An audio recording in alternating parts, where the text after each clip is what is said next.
We're live. What's up, Par? Yeah. Yeah. Fist bump.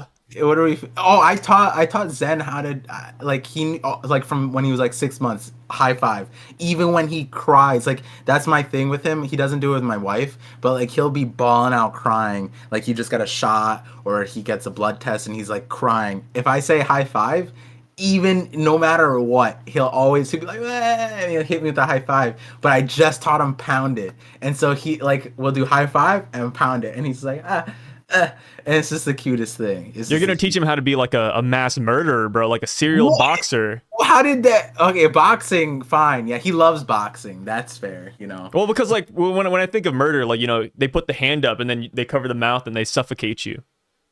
That's kidnapping. Oh. Serial kidnapper, dude. Damn, you got a kid that's gonna be a kidnapper. Wait, when he goes that for a nap, you should make that joke to your wife. Hey, yo, our kid just got napped, dude. I said high fives, and you spun it out to. Oh my god, chloroform. That's crazy. That's crazy. But you see the vision, though, right? No, they don't call you don't Par Vision for nothing. They don't call you Par Vision for nothing. Oh my god. Yeah, that's crazy. That was the wildest tangent. We went on some crazy tangents off the call. How long were we talking off call? I think almost like an hour. But you know what? I think me and you, we're like balanced, right? Like you lean one way, I lean the other way. So I think yeah, I think everything we've said thus far. Yeah. I don't know what it is. You just unilaterally was like, yeah, this is a good idea. Like, no. Yeah. I'm like Vatu and you're Rava. All right. See, that's a good comparison, yeah? Yeah, except we talked about how Rava doesn't talk at all. Like, it's the most useless shit. Damn. Rava talked like 10,000 years ago, but that's neither here nor there. We got One Piece. We got Jellyfish on the color spread. Do you like Jellyfish, man? I killed a jellyfish, actually. Damn, why? Wait. What put you in a scenario where you could kill a jellyfish? Like, how often does this happen? See, I don't think I killed them, but my teacher told me I did, and I felt school. Awful. Yeah, so we went to a field trip to an aquarium through like a rock that like and jellyfishes don't like control themselves. They kind of just like float. So the jellyfish has no way of getting the rock off of it. So she was saying like it would just sink and the jellyfish would just get stuck to the ground or whatever. And I killed the jellyfish, and so you're the perfect person to train Zen to be a serial killer now. I'm thoroughly convinced. It says the guy who makes mutilated insects for fun. I did it on accident. We were just. It wasn't for fun. It was for science. No, wait. So if what you're saying is true, then the jellyfish that the Straw Hats are sitting on, shouldn't they be sinking and not floating up? Well, these are giant jellyfishes. That's different. He's like of course, right? Yeah. Like, wait, you call these men of war? Yeah, the biggest. I mean, Usopp would be dead then, right? Like that's like extremely toxic. That's what I said. I was like, this should be studied. Usopp is the only character touching the thing. Maybe Zoro is too. Zoro's like yanking it. Yeah, it looks like he's yanking it. But that's because, okay, so people don't know this, but Zoro has been training for this. Sanji's been feeding him razor blades and poison since I think Punk Hazard. And Oda. Yeah. So I made a short about hated that, dude. Yeah. Oh man, I made a short on that a long time ago because you know, at Punk Hazard, like you said, I'm just gonna explain it again. But at Punk Hazard, there's a little scene where, you know, Sanji's handing Zoro some food and the food doesn't look good. People asked Oda, what is that food? And then they were like, yeah, Sanji, he feeds Zoro razor blades and poison. Well, like I think he said regularly too, right? Well, Zoro asked. Or was it a dare? Zoro asked for it. Okay. Yeah, because they were fighting, and then Sanji goes like, you shouldn't insult the chef. And then Zoro says like, you might as well give me like razor blades and poison, blah blah. And Sanji gives him that, and then so the next scene is him crunch. There's crunch sounds, and so the SBS person was like, "Wait, are these actually razor blades?" And Oda's like, "Yup, I thought it'd be. I didn't think anyone would notice, but I thought it'd be funny that like Zoro asked for it, blah blah blah, and so he's been having poison and razor blades since then." And my short was saying that like that's why when Zoro was on Wano, he wasn't affected by the poisonous animals because he had been trained against poison since then. Yeah, there we go. And yeah, people hate that though. They're like, "Oh, but Sanji would never." Yeah, no, Sanji would never do this.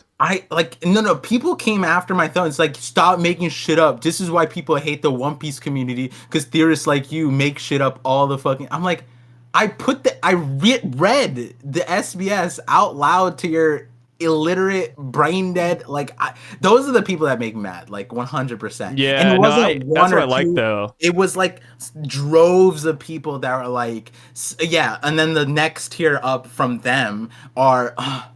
Sanji would never. This isn't real. This isn't. I'm like, what are you talking about? Oda said this, not me. What? Oh my god. There's so many. Yeah. There's like probably 4 tiers of like. I would go after that if I saw that comment, slander them, be like, you go back and learn how to read English or say that. That's the best insult you have. No, I don't know. What? I mean, I read to you my mean comments. Someone called me out saying like, "Par, that was too mean." I'm like, what do you mean? Like, this dude was whatever. Yeah, we need to normalize people clapping back. Yeah. People don't understand why you need to clap back sometimes, but it is necessary sometimes, especially with the hate watchers. Hate watchers. Yeah. Yeah. So speaking of hate watchers, do you think Kuma's hating that he's dead? He's just chilling at the bottom by himself. He's like, "Damn, dude, I'm just watching all the Straw Hats hang out with my daughter. Where am I?" No, because he's wearing his original outfit, which a lot of people don't know is that orange and yellow was Oda's concept design colors. It was the OG color, yeah. Yeah. And so instead of giving it to Kuma, he gave it to Shiki, which now, if you guys remember Shiki, Kuma was also supposed to be the character that has a steering wheel in his head, but Oda shifted that to Shiki later on.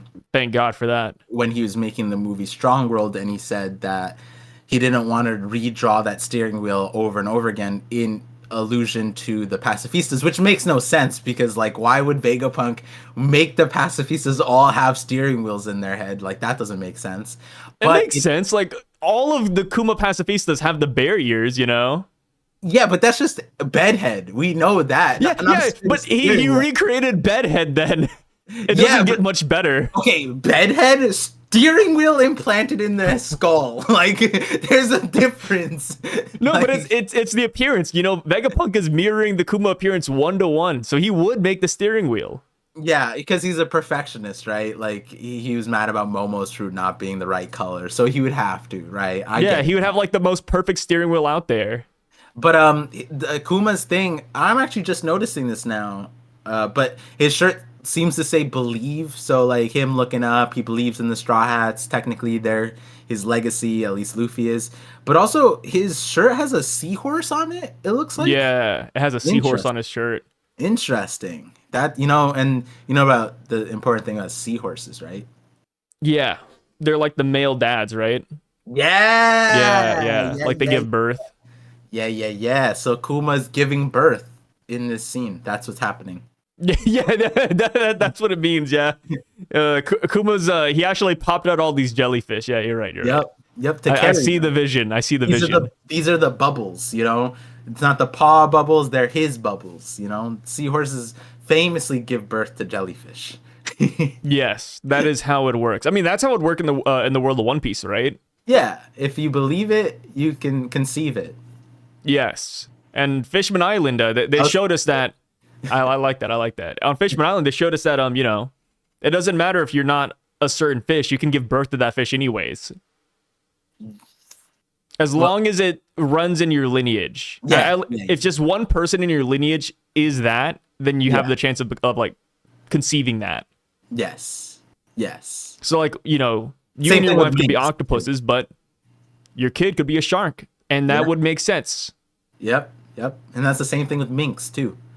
Yeah. It's actually weird, huh? the humans are the only outliers technically. If you look at like the more humanoid things, but the animals, they all run by the system apparently, like the animal Yeah. humans. So Well, yeah, like the minks and fishmen. I yeah. think I think regular animals in One Piece follow like the natural order, but Oh yeah. You're right. yeah. Imagine it So didn't. Imagine it didn't. It was just like we just didn't know. Like man, I would say Fishman Island and the minks are the outliers. I feel like we need to exterminate them. they That's just probably too were strange. exterminated. That's why they're at the current state that they're at. They probably rule. They come up with such like their base powers are just insane. They probably did run the world. Dude, if there's a two piece, I can imagine like like Luffy saves the world, whatever, beats Emu, takes down the world government. If there's a two piece, I feel like the integration of fishmen and minks would be so crazy. Because they'd be like in every single town just hanging out. Yeah, I mean, technically, like it's sort of like that. We just didn't know. Like Sabaody had like some people there, but like Whole Cake Island, I guess it would be like Big It'd be Mom's. like more apparent, yeah. Yeah, Big Mom's world. Her what the empire she created would be more the norm, which is an interesting thing because that's why a lot of people look at her dream and Kaido's dream and Luffy's dream and think like, huh, where how why is there's some similarities here. Seems like the Yonkers Yeah. are on the same page about The some. Yonkos are on the same page in that regard. Yeah. You get to a certain level and you start seeing the world just the same. On the chapter, speaking of villains, Marcus Mars, man, he made it through the barrier. Thank God. Yeah, God bless that. God bless he could get through the barrier. Man, Unharmed. unharmed. Yeah, unharmed.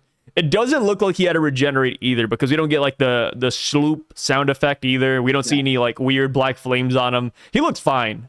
Yeah. And I am thankful for that. Yeah, I want to throw it out there. Oh, man. Because when I got into the chapter, I was like, this is actually insane. And then after reading the chapter, like people were like power scaling the Gorosei or whatever, and I think that Marcus Mars is actually the strongest based off of this because remember, Luffy felt like he was gonna die twice when he went through this, and he makes it through no harm. And yeah, I memed on it saying like Bonnie, blah blah blah, she's fine too. Like she still was damaged, right? But like Luffy, I'll take the more like baseline foundation that Luffy is like, yo, I thought I was gonna die, and he was in Gear 5, and Marcus Mars doesn't even need to regenerate, which is like that's insane, I think. And he just walked through it's either he doesn't have to regenerate or he regenerated off screen. But like even the way regeneration has been depicted so far, like even in this chapter, it doesn't look Yeah. like Yeah, it doesn't look like it either to me, but I'm just giving a way out for people who don't like that idea though. Yeah, like the only way I would think, like not, I wouldn't even, like I would disregard it. Even if the anime comes through and they show him regenerating, I'd be like, nah, they just made that shit up. Like, Yeah, just it wasn't in the manga, guys. Come on, we didn't see it. We didn't see it. I mean, there's some things like that, but this one is like, I don't know how you could look at these panels unless Oda's in your ears like, he was regenerating. Like, I don't see it. Sorry. Like on this, it just looks like he went through. Yeah, it does to me too, man. And I mean, like, it's crazy because he walks up, or I guess he flies up, and then Jimbe notices this guy, and he's like, yo, this Haki is unreal. And I think we can't downplay when Jimbe says that, because Jimbe's been hanging around the goats, man. He's been with Whitebeard. He was a part of Whitebeard's crew for a minute. He was allied with them. Mm-hmm. And then he was a part of Big Mom's crew. And he was at the War of the Best. It's like, dude, like, this guy has been around the block. Yeah, and he saw Kaido, and it was just like, meh. Luffy is his captain, like. And then he saw Shanks. Like, damn. He saw Shanks on Wano. He's like, that's some good stuff right there. That's some a grade A. B oh yeah, I Haki. forgot he did sense Shanks' Haki too, huh? Yeah, so and that's why I've always been saying like, don't sleep on. And then hey, let's not forget the next instance. Nami, when he saw Nami. Oh yeah, Nami's Conqueror's Haki. I've been on that. That's the good like, gag. Literally, like people might not remember this. That's like when Brago brought me like our first collab ever, my first collab ever with Brago. That's one of the first things I said to him. I said that like I think that all the Straw Hats is Nami. would have conquers Haki, and he's like, what? And he's kind of like laughed it off, and then we get a situation like this where Jinbei's been used as the thermometer of Haki basically throughout like the last 100 plus chapters, where it's like, or like in the post time skip where Whitebeard, Big Mom, Kaido, Shanks, Luffy, like he didn't say anything about Kid, right? Like, and but then the next person, Nami, and now the Gorosei, right? It's like, it's kind of crazy that we're seeing it. Oh, and Saturn. When Saturn was off ship, he was like, "Whoa, this is some like unworld." Like he said something about that too. So it's like obviously we know that it was when the summoning circle happened, right? He said ominous presence. And so now he's looking straight into the thing, and we get it doubly confirmed because Lucci said it last chapter. Is like, "Yo, this is some crazy Haki. Aren't you curious, Zoro?" And then, or 2 chapters ago, I forget. But now. This is Haki for real, 100%. And yeah, Jinbei's thermometer for Haki's, it's peaking right now. He might explode if Mars comes any closer. So, whew, it's some crazy stuff. And the craziest part too is that Mars, I mean, even all the Gorosei, it doesn't seem like they're trying to release the Haki either. Like they're not attacking, they're not like trying to unleash waves. At least not Mars. Like Mars isn't. Warkity does it later, but. Like, just base level, like, their Haki's insane, you know? Yeah. Like, that's just how it is. Yeah. This display from Mars, as far as Haki goes, is, like, insane. Like, we haven't seen something like this. So, like, completely... Obviously, he's in a giant, scary bird form, but, like, it's not like people saw Kaido in dragon form and was like, look at that Haki, bro. You know, no one said that. Yeah, look at Kaido's Haki right now. Like, he's just exuding it now. When people comment about Kaido's Haki, it's when he's like fighting, you know? Yeah. Like this guy's just chilling. He's just flying around the battlefield. Yeah, and so like that is insane. It's like no one looks at a sea, and like on the flip side, no one looks at the Sea Kings and be like, is that Haki? You know, no one said that, except you kind of feel it like when those giant ones were over Noah, and like Luffy was there. He never like sensed any kind of like crazy Haki, and those are like the only kind of creatures that I feel like are comparable at this point with like what we're seeing of the Gorosei. Except apparently later on we found out that like they're just the average beast on Elbaf. Yeah, that's hilarious when we get there. But yeah, Jimbe, after he comments that, dude, he like runs to Zoro. He's like, "Yo, Zoro, we gotta go. Like this fight's done." You know, like, and then we see Zoro. He says no. No. Like literally, Jimbe's like, "Zoro, we gotta go. The fight's over." And then Zoro says no. He's still standing. And then we see Lucci, bro. Lucci, I love Lucci's character, bro. This is honestly one of the best Lucci chapters out there. It's so good. Yeah. Yeah, no, I agree. I don't particularly agree for this part. I like what comes after. Oh yeah, same. This thing that happens here is like, I was like, damn, this is like a callback to like Luffy and Lucci's fight where it's like Luffy just like stood up still, and then Lucci was like, Nani? And then like you have a close up on his eyes and Luffy's in the background. That's what happened with Zoro. I could see them doing a 1-to-1 animation for it. And then like I actually got like in my reaction in hindsight, I was like, Jimbe, what are you doing? Like, because afterwards I was like, what? Zoro could have done it, you know, like, but you know, it is what it is. We don't get the. We got the so I sent you a GIF. So every now and then I send little GIFs before the chapter comes out, just to like quote hint at the chapter, like how Redon does on Twitter. And the GIF I sent this week was Whitebeard standing tall. I thought. Like, I was thinking, like, yo, Luffy about to just block everybody off against the Gorosei. Like, that's where I was going. I was like, oh, shit, this is crazy. Like, I didn't know what... I think I said, like, there was, like, 4 different things. Not in a single moment did I think it was Lucci. Yeah, exactly. I threw you, like, the hints that you wouldn't really get too easily, so... Yeah. This is a fun one. This is a fun one. Because seeing it was hilarious. Because in the back of my mind, I was like... You're fucking funny. Dude, Rob Lucci, man. As a Rob Lucci fan, this is the best we're gonna get. It's amazing. I'm so happy with how this fight ended. I'm glad it wasn't just like, oh, Rob Lucci's, you know, unconscious on the ground, whatever. No. He's still standing, bro. Yeah. He still has the fight in him. Which is like a testament to like how much Oda loves these antagonists that he created. This is why Yeah. I'm not mad at him keeping a lot of these antagonists that Luffy fights at least, because it's I forgot when, a long time ago, I like had the realization. It's like, yo, the reason why Oda doesn't like the side characters like Kinemon and Pell, and I'll call them side characters. Like those get They're rid of the story, losers. right? Yeah. But like, okay, losers is fair. But with the antagonists, it's like Oda put so much effort into designing the characters and their fruits to the characters, like a Katakuri, Big Mom, Kaido. Like they are their fruits, they are their characters. And it's like I get why Oda can't get rid of some of them, because it's like he loves them so much. But like you can't, and in that light, you can't discount that Oda loves like Lucci a lot.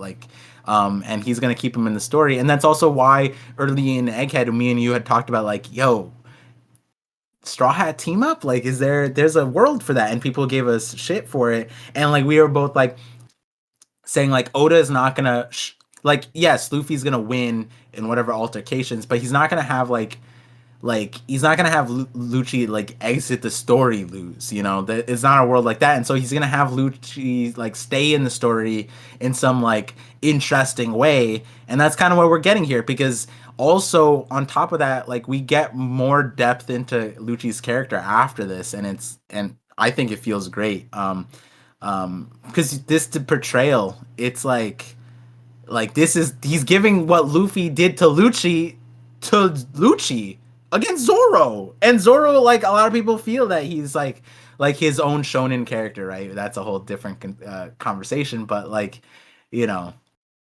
I did like that. Not like, I found it funny, the discourse on Twitter about like, Lucci didn't lose. Would you say Lucci lost? Oh yeah. Yeah, see, I'm Yeah, like, Lucci Lucci lost. lost. Zoro isn't happy with how the fight ended, but it's like, Yeah, I Zoro don't know. Zoro still wanted to run at him, huh? Yeah, Zoro and wanted to like, like throw one more attack his way. and I wanted to see if Zoro could. It feels like he could, but like, and what I mean by that is like what Jimbe ended up doing. I feel like Zoro could have done the same thing, but like Zoro was just so focused on the fight and putting Lucci down rather than like ending the fight and getting away. That's the difference. Jinbei had a different. He was looking at the sky and there's a giant demon bird. Sanji's on the comms. Zoro just like was honing in on the Yeah, fight. he's like in on this fight now. Like I feel like if Jimbe didn't step in here, I feel like Zoro probably would have given Lucci like a minute to gather himself, even Yeah, just because he's still standing. And, it and that is time they don't have. yeah, like honestly, the way Zoro and like Lucci are fighting here, it's not the same thing, and it's exaggerated, but it's like Goku Sensu being type of shit. Like, Yeah, oh, yeah. round They're like, two. well, he's still standing. I got to give him a second to gather his belongings and fight me again. Yeah, like this is Yeah. like you know what type of energy? It would be like Killer Zoro, where Zoro gets stabbed and then he smiles and he like is in the thrill of the battle, and then they go at it. You know what this is? This tells me that if Zoro and Lucci were Dory and Brogy on Little Garden, that would be a way more interesting island. Way more interesting. I don't even Oh know if it'll yeah. last 100 years, but like they would. I think they would like die every single day, and they would come out gods. They would come out gods, like Dory and Brogy, whatever, right? They came out buff giants like they should be. But Zoro and Lucci would become mythical Zoan humans after that. Yeah, they just clash every single day. They Yeah, just get near stronger and death. stronger. Yeah, that's a. I Yeah, would man. love to see that. This was a great matchup. I'm glad Oda ended it this way, man. I'm glad this wasn't just like a fart in the wind. Like he actually gave this a lot of substance. This, like, low key, this is because like we went through a roller coaster of it, because I think in like 1108 or something, when we got them back, we were saying the fight is gonna disperse. And then the next chapter comes out, and the fight looks like it ends because Zoro does that final attack, and we're like, "Oh wow, he actually gave us a conclusion." But now it's the reality is like, no, it actually is a dispersal thing, and that's what's the ironic It's like part. a mixture. Yeah, it's a mixture where it has the community saying Lucci didn't lose, Zoro lost, like because the fight like didn't end, and I'm like, that's not the reality here. That like Yeah, Zoro, no. Zoro won. He definitely won this fight. yeah, and like, but that's I'm not putting words in people's mouth. I've literally seen people say, yeah, Zoro didn't win, he lost. I'm like, that's so twisting the words right now, like it's crazy. Oh, and then they zoom in on this panel of Lucci like screaming "Grrr," and they're like, see, he had more in him. And I'm He like, kind "Huh." of did, dude. I don't know. I He mean, because did. it looks like when Jimbe is about to like do his attack, it Yeah. looks like Lucci's getting ready to like move again. You know, he's getting that movement back. I was like, dang, dude. Yeah, so he did have more fight in him, but he would have had, like, it's dependent on who he was fighting, right? Like if a fodder Yeah. marine came up to him, dead, slaughtered instantly, right? But the fact that Jinbei was able to get like the full Kamehameha off on him, the 5,000 brick fist, ha, and then he blasted him away. Like Lucci's could dodge that normally, but he couldn't in this instance. So like if a like in Jinbei put, I don't know if he has 10,000 breaker. I don't know the numbers, the leveling that Jinbei has. But like Jinbei really wanted to put the distance. So that tells you that like Jinbei recognized that he had more gas, in my opinion, that he had to put that distance. Like, yo, this fight is so over. I'm gonna blow you to the other side of the island real quick. Because I don't want to deal with the fallout, right? But then also he has to put him far away from the ship too and everything like that. Because it's like Yeah. Nami, Robin, whatever, they can't fight a Lucci. Like that's what I mean. It's like if Nami walked, well, maybe not, maybe not like the combatants. Usopp. I feel like Usopp can't walk up to Lucci in this yeah. thing and come out fine. Yeah, I was about to say, I feel like most of the Straw Hats can probably take him as he is right now, Yeah. since he's so worn down. I mean, like walking up, right? Like walking up to him and like landing a blow. And obviously Usopp is a So sniper. like a kid in a lion's cage. Yeah, like that. Yeah, it doesn't matter Or how. a lion's den. Lion's cage is safer. Like, you know what? Sorry, I just woke in up. I'm this hungover, state- okay? I drank a lot last night, so if you I don't mumble want to. some mumbo jumbo, that's why. Yeah, how long I'm not did you feeling sleep? great this morning. You streamed for like 3-4 hours last night? Yeah, I streamed for like 4 hours, and I was Yeah, just yeah, drinking yeah. the entire time. Yeah, it was a good night. Yeah, it was a good night. Bad games, but good night. Yeah, bad games are good nights. You've been playing a lot of bad games recently, I heard. Yeah, Yeah, the usual. yeah. But But like, Lucci, he's still standing. yeah, even after the Jimbe thing, he's still up. He doesn't. He's like Katakuri. Like it's like the rumors, like, oh, he's never laid on his back. That's Lucci, bro. He's not Like, going down. and That's like, insane. I want to put this in perspective too, where it's like, if you, and this might be a crazy, I don't know if this is real, but like, before Jinbei hits him, right? He's in his not mythical, but his awakened state still, right? And he's stumbling over. You put this Lucci in Eni's lobby, this like the stumbling Lucci in his awakened form, he's clearing, right? Like he's that much of a menace that like I don't know if those Straw Hats could put him down. Like that's how strong he is. I mean, post time skip Lucci and pre time skip Lucci are two different beasts, you know. And so, even yeah. this defeated Lucci that has 3 lines, like he's almost trisected. I mean, yeah, this Lucci right here, who's defeated, could even beat Arlong in this state, you know? Like, that's how crazy we get with the power scaling post-time skip. Yeah, and I just want to put, like, he's still, like, everybody's dying on every single island pre-time skill. Like, Moria is still like, whoa, get away from me, Lucci. Like, that's how scary this individual is. Like, I think Hody Jones, do you think that he beats Hody? Oh, yeah. Yeah, isn't that crazy? Like in this state, I feel like Lucci puts down like. But Hody Jones is like a gear second, gear third opponent. So yeah, Lucci's taking that guy down. That guy's not he doesn't stand a chance, right? Yeah, and that but even with like 10 HP Lucci, yeah, he's not winning. And Lucci's just too saying, insane. Like, you know, it like I redact like the Straw Hats couldn't beat him part, but like what I'm saying is that he's still a threat that like Jimbe can be like, okay, hold on, this guy could clear an island like at this level, right? And yeah, what like you said, after he gets blown away by this 5,000 brick fist, he's still like I said this, he's still up. Not even that. This might be the hottest Lucci is.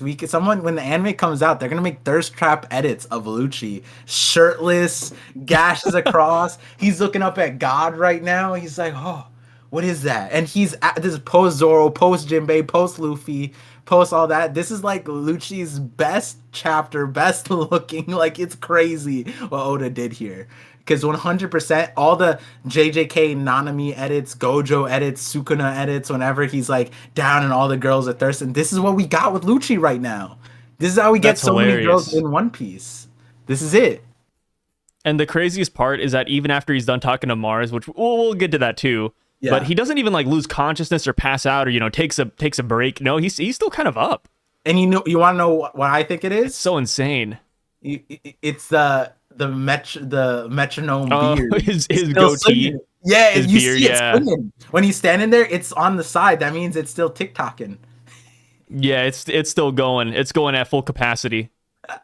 I love that the anime introduced. I feel like Oda never thought about that, and then the anime did that. Whoever animated that scene, and Oda's like, I could do something with that. You know, That's a great idea. yeah. Nah, dude, Rob Lucci, man, he looked amazing. Yeah, yeah. Do you Whew. think he's gonna get a scar from I hope Zoro's so. cut? I hope so. I hope so too. In Two Piece, It's a cool scar. In Two Piece, Lucci sees Zoro's kid and he's like, "Oh, your face reminds me of the one man who scarred me." And then he just has like the kid has like one of Zoro. Oh, the kid has Zoro's bandana, and then Oh he my puts god, them- it's like Kaido and good old Yamato. yeah. Oh my god, and Zoro and Odin and all and the scabbards, but it's like, oh man, whoo, that'd be cool. I would want Two Piece just for that scene. Lucci. You want Two Piece just for Lucci to come back? I'm glad people are seeing the vision about how cool Lucci is. Well, like with this scar and then the Zoro lore, you know what I mean? Like you could make Yeah. some deep cuts with that, literally. You know? Oh man. Not a lot of people are on the Lucci hype train until today. Hey, I love Lucci. Lucci. Like I made a video recently. I forget which video it was. I think it was my first Dragon video. I was saying that technically Dragon's opponent is the world government. And when you look back at like Luffy's history, the world government always gave Luffy the biggest resistance in terms of like, yeah, Marineford is technically by the world government, but Lucci is what got Luffy to Gear 2 and Gear 3. And then another Celestial Dragon got Luffy to Gear 4, which is Doflamingo. And then technically a Cypher Pole agent's what got Luffy to Gear 5. And he intervened. So like in all Celestial Dragon, I mean not Celestial Dragon, Cypher Pole's been there for all the important moments. And so Lucci gave us a lot. He gave us 2 gears. So Yeah, Lucci is the gift that keeps on giving. yeah, he is. The one fight, is this the first time Zoro is unsatisfied with The first time Zoro's been unsatisfied in a fight? Yeah. Maybe. Yeah. I'm trying to think now. But yeah, I feel like out of all of Zoro's opponents, Lucci had the best ending out of all of them because he was still up. You know, and this is kind of funny because low key, remember last week I was saying like a Pokemon style ending where it's like who falls first kind of thing, and then Yeah. like if this was Pokemon, Zoro would fall, but like Lucci would still stand, and in Pokemon world, Zoro would lose because he would be whatever, but like obviously Zoro didn't fall, right? But like it'd be kind of interesting because it's like they both still standing, right? And then Zoro kind of like looks back, is like, the fuck, like he's still good to go. Oh man, that'd be crazy. Imagine we leave and then Zoro's like, well, that was a tie because he didn't fall down. Yeah. So he could, given what Oda did later on in this chapter, as far as community memes go and like tapping into conversations, I could see Oda be hitting us with the, oh, Zoro lost? Is Lucci lost? What if I told you Zoro thinks it's a tie? You know, and then that would blow up the community. It really would. Yeah, everyone would be upset. Not upset, but like everyone would be shouting. Like I don't know what they would be shouting, but they would be shouting. He did do the meme where like Jimbe grabs Zoro and Zoro's like trying to kind of like struggling against it. He's like, what? Ah. Yeah. He grabs him like a little boy. I thought it was funnier. Was it like a second later I forget where it is. But like Jinbei says running is faster than flying. I'm like, what? Jinbei running is... That was funny to me. I was like, how is that faster? No, it makes sense. It makes sense. How it all right. I said It makes a something. lot of sense. Running is way Flying. faster than flying. For Jinbei, come on. We've never For Jimbe, yeah, he has strong feet, dude. We're talking about YC3 feet right there. Yeah, but in who's fight, he stood still. Like we haven't seen him like actually move out of water like that. Yeah, which is insane. Which is why it's insane about how like you're saying that he's not fast. I'm not saying he like to me. Jimbe's quick on his feet, man. To me, Jinbei's I know like, he's old. I know he's fat, but like he's still fast. he's rotund. He can, Okay, he can run, bro. He can run. To me, Jinbei and Blackbeard are in the same boat. It was a shocker when the anime made him. Yeah, you see how fast like Blackbeard is. Not even fast, like nimble, dude. Like Yeah, it's like a squirrel. Blackbeard straight up did backflips. I don't know how the animator visualized that. Like, cause to me, that was one of the most jarring animations to see. Yeah, Blackbeard versus the Mihawk Sheriff, and Blackbeard's doing backflips, dodging sword slashes. It's like, damn, dude. Yeah, like in the law fight, when Blackbeard landed and like crushed the ground and whatever, I could see that, and he's like moving and doing that. That one made more sense, but the Mihawk, the sword, Seraphim, whatever thing, I was like, all right. The directors of this episode are going too crazy. That's some vision right there. You are creative, my guy. Like I can't visualize this, and that's like Jinbei low key, right? Low key, but obviously, like in combat, we like the way people run and fight is different than like casually. But like Jinbei saying, like Vegapunk's hover flying things are slower than me running. And I just want to point out, in the anime, we recently saw like how cracked those things were, because like Luffy, Chopper, and Vegapunk were like flying around the island with those boots. Like they were zooming, and Jinbei's like, nah, I'm faster than that, easily. Oh, and Jinbei saw that too. He was with Luffy when that happened. That's funny. Yeah, this is funny. But maybe the Vegapunk shoes are ass. Maybe they're just not fast at all. That would fit my agenda, bro. Of all of Vegapunk's, like Professor Calamitous, I'm sticking on that. That's real. The Jimmy Neutron theory. Yeah. That's coming out. Like tomorrow or tonight, depending. Right. Yeah, I'm looking forward to that one. I'm a big fan of Jimmy Neutron, so anything that brings Jimmy Neutron back to the forefront, I'm all for it. Wait, did you see what I wrote recently? I texted you. It was like in a big blog. Yeah, isn't that crazy? That like it is pretty crazy. Yeah, I was like, it's the same thing. Like Oda might have actually just stole this script, like the entire. It's like a little teaser for the Jimmy Neutron theory. Yeah. One of the most Vegapunk things is straight word for word from Jimmy Neutron. Word for word. It's wild. So with Rob Lucci and Marcus Mars, he shows up, and then Lucci's pretty shocked by by what he's seeing. Yeah. Which it makes me wonder if Rob Lucci even knows who this is. Like, do you think the voice is the same? Or do you think he like gets a feeling like, oh, this is probably my boss? Or do you think it's just because he's like, hey, Rob Lucci of Cypherpole Ages 0? It's probably like a voice thing. It's probably just like Haki. Like he's Lucci again. We talked about this too. Lucci said something to Zoro about like cutting the losses and moving on, right? And I took that really. That was really important to me because Lucci is always portrayed as the character who is really smart and intelligent, and so Oda uses Lucci as like a reliable narrator kind of thing, and in that scope, like Lucci connecting dots in his brain behind the scenes is completely normal. So him coming to the conclusion that this is the Gorosei makes sense. We don't need anything more than that. It's Lucci. He's the prodigal. He's pretty smart. Assassin, Cypher Pole Zero, climbed through the ranks within like a year after leaving and being hunted. Like, how did he do that? We don't know, but he's hella smart, so it works out. Checks out. Yeah.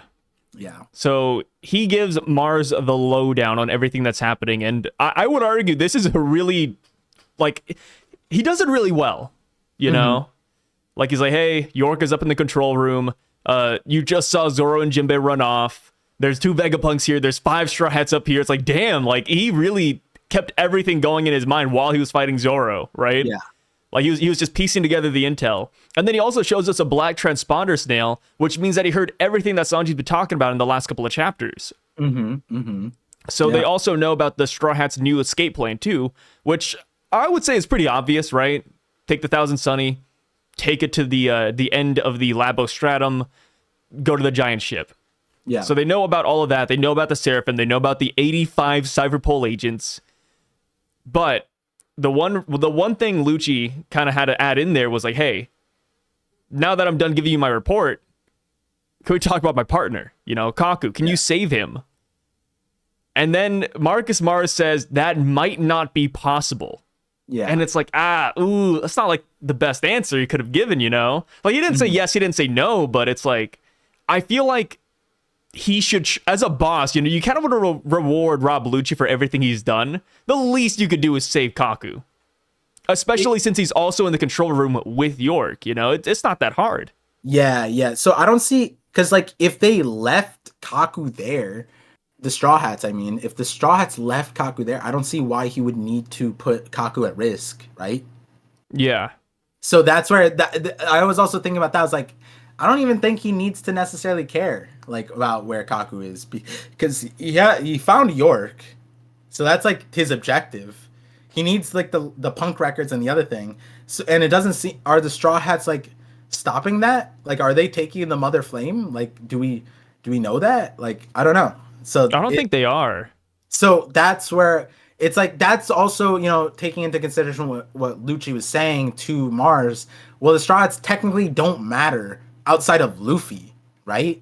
If the insects leave, but they get all of their stuff, and it's not tied to Luffy because Luffy's down there with 3 other Gorosei, then what Mars's prerogative is, it's all safe.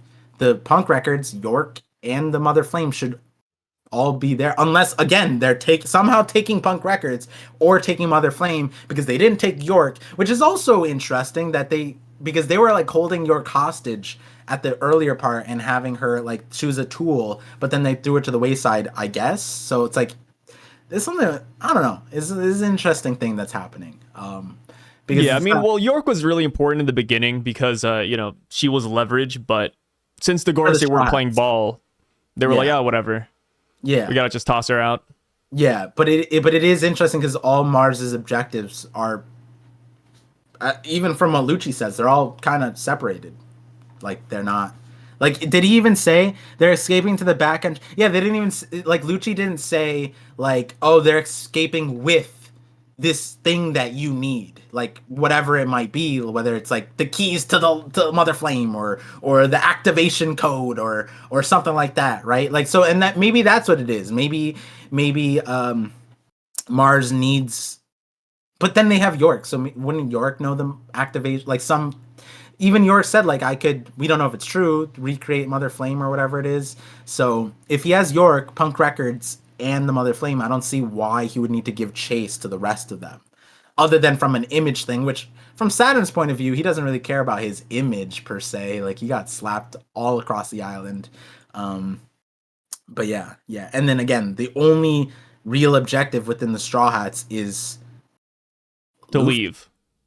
Unless Robin, but they've not. Oh, wasn't it Mars? No, it was Jupiter. Jupiter was the one who, like, isn't that Robin's voice? Isn't that Nico Robin on the call? That was Jupiter, right? Yeah, that was I think so. I'm forgetting who that was. I thought it was Jupiter, because I was thinking it would be interesting if it was Mars who said that and is now here, because Robin is an objective, but like, do they necessarily care to read the poneglyphs if they don't have the poneglyphs? Robin's kind of like a side objective, you know? Yeah, like always a side objective. They always want Robin. Maybe that's what it is. Maybe that's why he still goes after the Straw Hats, because Robin. Now it would be interesting because Lucci has he always has a innate tie to Robin's character. So like, but he didn't mention Nico Robin by name specifically.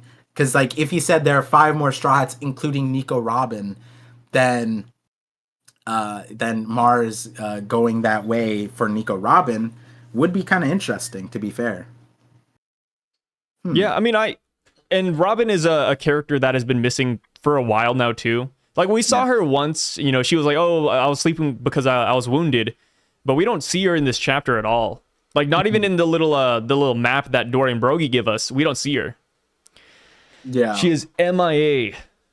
yeah. They just call it a group. Nami and Usopp's group. We're supposed to assume that's with that, but yeah, it is interesting now to think about it. Like Mars, yeah, I don't like at the moment. I don't see why Kaku. Oh yeah, is okay. at risk, but No, I was gonna say, wait. Going back to the original question, like, do you think Mars will save Kaku then? Like, just release him from the bubble, because that's all he's in, right? Kaku's just like trapped in a bubble, and that's pretty much wraps. Like he's injured, but like I don't think his injuries are that bad to where he can't move. Yeah. And as far as exterminating people, it's like I don't see why he would need to exterminate like a place that's not a problem to him. You know what I mean? Like everybody there is York, and everybody there is going to like be subservient to him. Cypher Pole and Kaku. Yeah. Like I don't see why there'd be resistance. And like the only like thing maybe is like the Straw Hats booby trapped it. Like they booby trapped the thing. Like maybe like, the Straw Hats. They made it to where whoever comes into the control room next, it blows up. Well, no, but like because a lot of people actually think that there's some kind of Frankie connection because in his time skip on Vegapunk's home island there was a self-destruct explosion button. So people have since the beginning, since we got Vegapunk, people have thought that like, oh, there's probably a button like that here. So like maybe there's something in that light here. And it's like maybe the Straw Hats have like the thing, so maybe that's why Mars has to go give chase, because it's like maybe York or Kaku is like they have the self-destruct key to Punk blah blah. If you want to save them, you have to go after them. Like it could be something like that, maybe. I don't know. I'm not sure. But the self-destruct thing, like I've never been opposed to that because Oda, like in the small, that's like one of the most concrete like characterizations we've gotten of Vegapunk before we got Vegapunk was that like, when he was a kid, he built in a self-destruct button in his lab, and Frankie is like, what does that button do? Like Dexter's laboratory, and then like DD, and then he hit it and it exploded, and it became the night, like that hitting that button made a legend called the Nightmare of Baltimore. So that sounds kind of like the Nightmare of Egghead. Like, I don't know. Oh, I thought the Nightmare of Baltimore was just Frankie and his burnt face. No, it was the explosion. Damn. It was the explosion. Well, yeah, Rest in his peace, face Frankie. too, but like, but yeah, it was because he exploded it, and it was like because Vegapunk's thing was considered a sacred treasure, like a nat, and the Marines were always stationed there to protect it, and so even the citizens were like, please don't hit that button. Frankie's like, why would I be so dumb to do it? And then he hit it, and then everybody, it was the nightmare because that was a protected place. So, I think it's like chapter 592. I could double check. No, you're good. You're good. Yeah. But yeah, so maybe that's why he has to give chase, because they're gonna explode it. Who knows? Is that where you would put like? Would that be like a theory you'd like want to double down on, or? I'd have to think about it more, because there's like little details like you brought up about the transponder snail that like maybe there's more details to look into. But yeah, as far as objectives goes, Mars has them all unlocked. Like I don't see any threat to them. I don't see how the Straw Hats would like, because we don't know what Mother Flame is, so we don't know how they would be able to transport it, and we don't know what Punk Records necessarily is, other than the top part of the egg. That's what Vegapunk said. It's crazy that we haven't been there, huh? Yeah, and so we don't know the nuance of those two things. And do you think it's just like a room full of brains? Probably. It's probably like a Psychopath, right? Like, who knows? Yeah, be like Psychopath a little bit. Yeah, like that's actually what I cover in the Jimmy Neutron video, that there might be some nuance in how to preserve the brain in there. And so, hey, listen, like the only concrete objective that we know the Straw Hats had their hands on is York, and they just left York. So that's one of the three things that they said the Gorosei said that they wanted. And so if they left York, what do we know about the other two? I don't know. And so if I were to create a reason for Mars to give chase to the not Luffy Straw Hats, it's either Robin, which I don't know if that's necessary here, because the other part is they assume that the Labo phase is broadcasting the message. So like on so many fronts, there's no reason to go after the Straw Hats unless they're broadcasting the message, which also we don't know about, right? So it's either Robin broadcasting the message or they have Mother Flame or Punk Records, like some kind of access to it that like he needs. So if one of those things makes sense, then or ends up happening, then that would give reasons for Mars to go after them. But until then, there's no threat to Kaku. And if there was a threat to Kaku, it would be blowing up the lab. Because if you were to give Robin's not a threat to Kaku, the broadcast is not a threat to Kaku. Having Mother Flame in Punk Records is not a threat to Kaku. So for Lucci to request, hey, protect Kaku, and Kaku's safe already, then it's like that request isn't even like meaningful, especially because he said like I can't promise not saving it. Now it could just be like a dialogue bubble that never gets full like breath into it, and it could just end here. And yeah, Kaku's safe. Yeah, wow, lucky you. Your insect is fine. Could be that. Who knows? But the one would be if they blew up the lab, like in Vegapunk's hometown, which technically Punk Hazard got blown up, Karakuri Island got blown up, and this being blown up, it would kind of be a third in the pattern, technically. So all of Vegapunk's labs all got blown up. Yeah, that's a weird one. I just can't imagine the Straw Hats like being like, hey, let's blow up York, you know what I mean? Like it would have to be something that the satellites do. Yeah, that, and again, that's why I'm like, I don't know, because Frankie didn't want to blow up the lab. He kind of just got fooled into it. And I don't think Vegapunk would want to blow up the lab, but then also like he is the man who built the self-destruct button, so it's like and then it's also like I don't think the Straw Hats would be like, yeah, let's kill these guys, you know what I mean? yeah. Like so why leave York? Like that, right? Like that's something I would do, right? But I don't think it doesn't fit with the Straw Hats or Vegapunk. Yeah. Because I don't think like if they wanted to kill York, they kill her, right? I feel like when Lucci says please spare him, it's more so like from him, because like there's a chance that Marcus Mars could just go crazy and start blowing up the island itself. Also, to destroy the broadcast. York, because the moment they kill York, like will everyone have like endless diarrhea and shits? Like what happens there? They'll all just be perpetually hungry, tired, and shitting themselves. Like so yeah, I don't know how that works.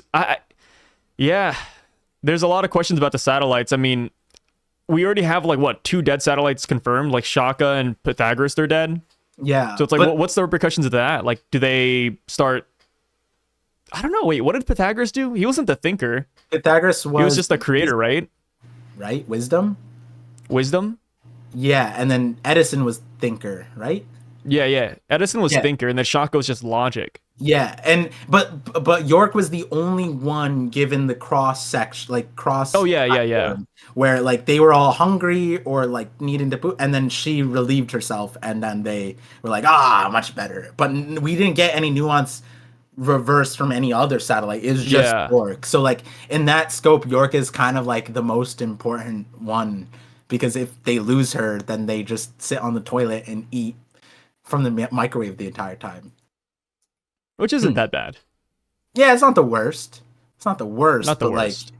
Like they thought it was awful. They're like, I can't think with this urge to eat. Someone do it for me. And it's like, what happens if you lose York? But like you were saying, again, it's like with the blowing up the lab thing, even I don't even, when I was putting it on my fingers, I didn't even put it there because it doesn't make sense, because then they wouldn't have left Kaku there. They wouldn't have left York there. They wouldn't have left like valuable things there. You know what I mean? Like that part wouldn't make sense. The only reason I can't knock the theory because it does have precedent. It has actually strong precedent as far as Vegapunk's like story prior to Egghead. It's like, all of his labs have been exploded and he's the one who put the button there, and he's also doing goofy things all the time. So it's like, it is a weird thing, but like, the Straw Hats aren't on that thing. And I like, as far as the things on my finger, I think the one thing could be like, if they have the broadcast message. Like that could be it. They could have the broadcast message.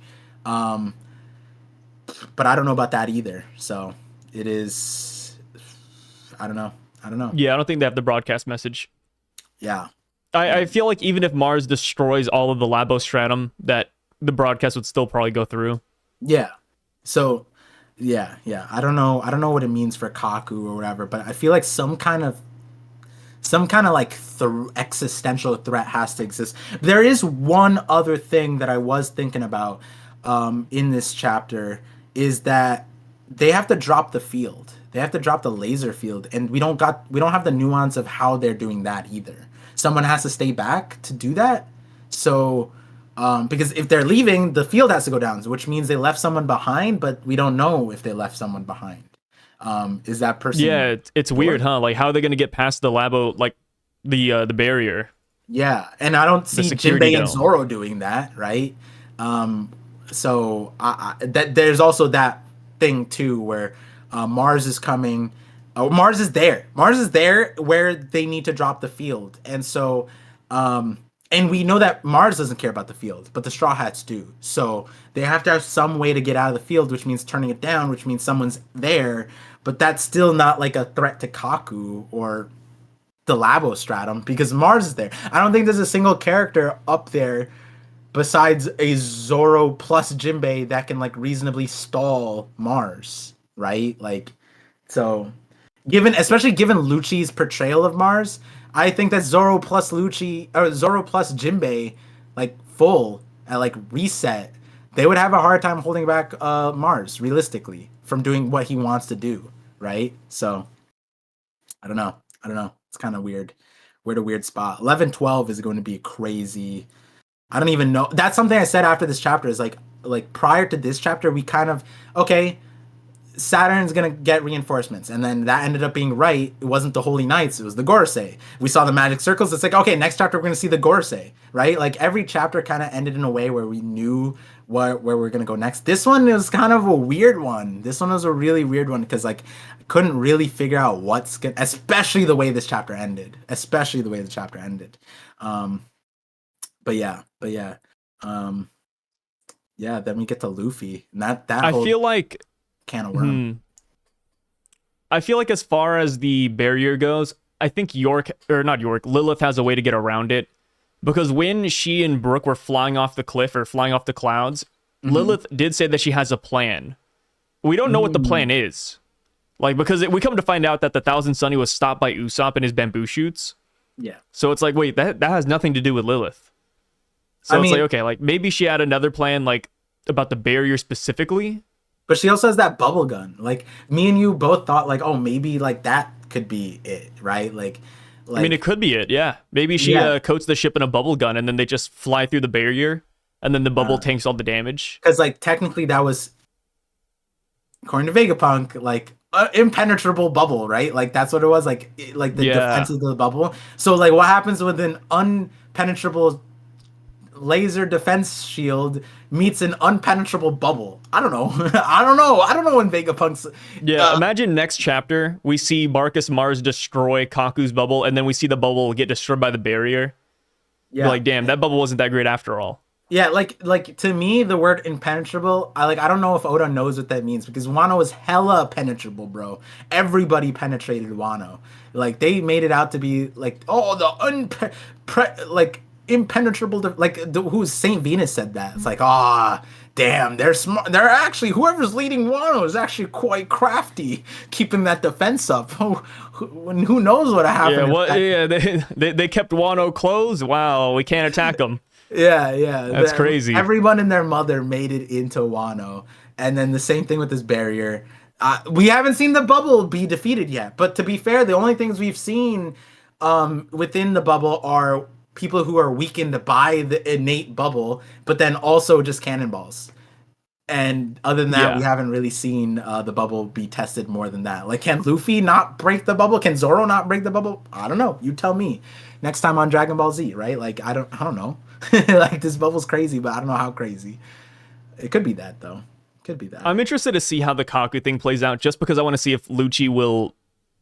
Like, would he defect, or do you think he would ever like quit his job, or like, hey, take a sabbatical Oh, because of that's where this? you're okay. Because like the Kaku question is very intricate, and now I see the vision. I see the vision. If Yeah. Marcus Mars does not protect Kaku, um, Because then Lucci would end up in a somewhat similar situation as Kizaru, where Kizaru, because of his job, he had to lose his best friend. If Marcus Mars doesn't spare mm, Kaku and Kaku dies, it's like, oh, you got two characters on this island who work for the world government who lost their friends. And it's funny because Kizaru and Lucci, I wouldn't say they have a lot of tie-ins together, but the minute Kizaru showed up here, it looks like Lucci and Kizaru have worked together before, or Lucci was like, "Hey, now that Kizaru and I are here, like we got this island on lock." It's like, okay, like he kind of like paired them up in a mm, way. I would So I'm say like, I'd yeah, say they that could be a pair later on, like if Kaku does kick the bucket somehow. I'd say Oda paired them because of a parallel that exists where it's like a nuanced parallel. It's not the exact same thing, but a parallel nonetheless. Where um, I would say that Lucci's sub like he works with them almost out of, it's not like reverence, but it is like more reverence than like a job kind of thing, like because Lucci has a personal thing of being like he's bloodthirsty and it's justified under them, and he also came in at the reverie saying like, yeah, they're gods, they're above us, right? And it's like, whereas Kizaru, he was saying these are my bosses. It was like a corporate like subservitude, right? And they're both relinquishing their own personal like desires, technically, right? They're best friends, one because of a job and one because of pseudo reverence, I would say. And it's like they both had like an end game and a belief in a certain thing, but it's like how far does that go, right? In Kizaru's case, he was up until like willing to kill Vegapunk. His day one, they adopted a kid together, and he did that for his job, and now he has to sit with the understanding of like, was it worth it?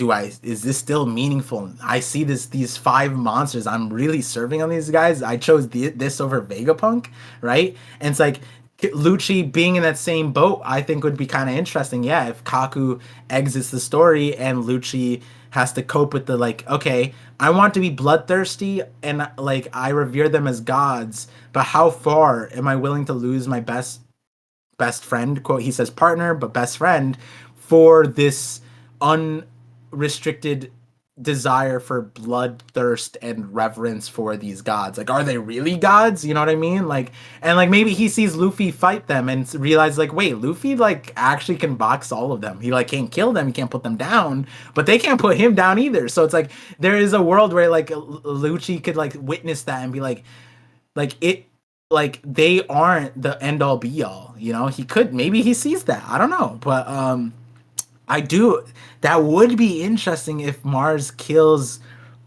thing. And you know what, actually it would be interesting if it was an unnecessary killing, you know what I mean? Like, because Lucci, what we were saying, he's very efficient. He has lots of logic behind the thing to the point where he could figure out that, yeah, this giant bird is probably the Gorosei guy that I've been leading under.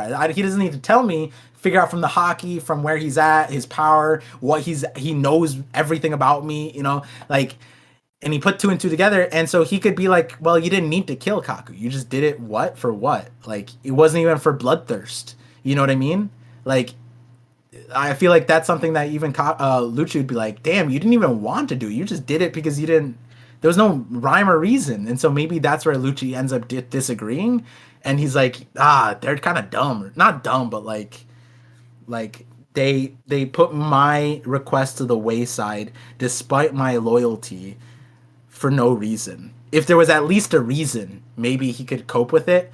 But in Vegapunk, okay, in Kizaru's case, Kizaru has more than enough reason. Studying the poneglyphs, the whatever ancient weapons, whatever thing. Like, he has a reason. Yeah, Vegapunk turned. He knows he turned with the Kuma stuff. He like, there's so many reasons why Kizaru's like, yo. He even scolded Vegapunk like, hey, if you're gonna do this stuff, why are you doing it out in the open of the government? I can't save you from that kind of thing, right?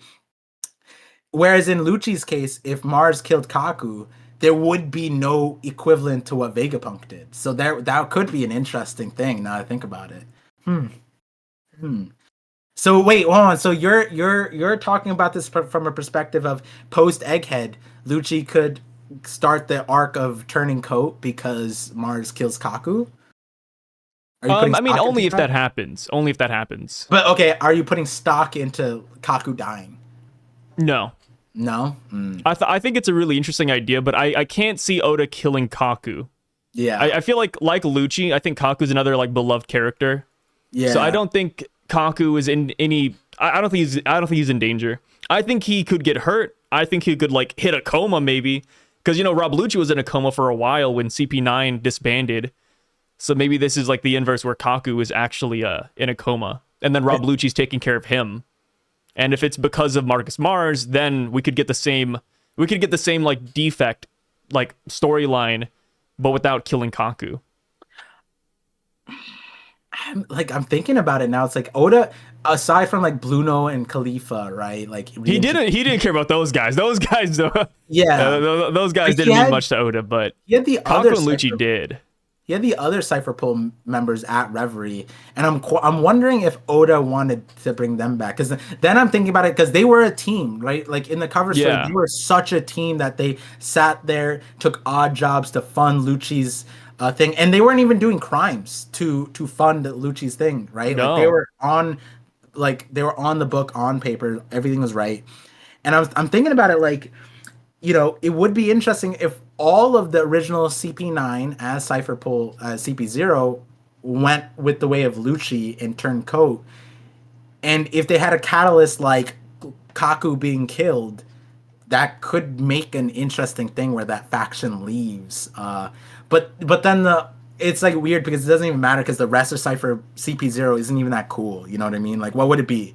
At that point, it would just be all Cypher CP0 leaving, and like we have random mass members that we don't care about, aren't We would just have strong. Spandam.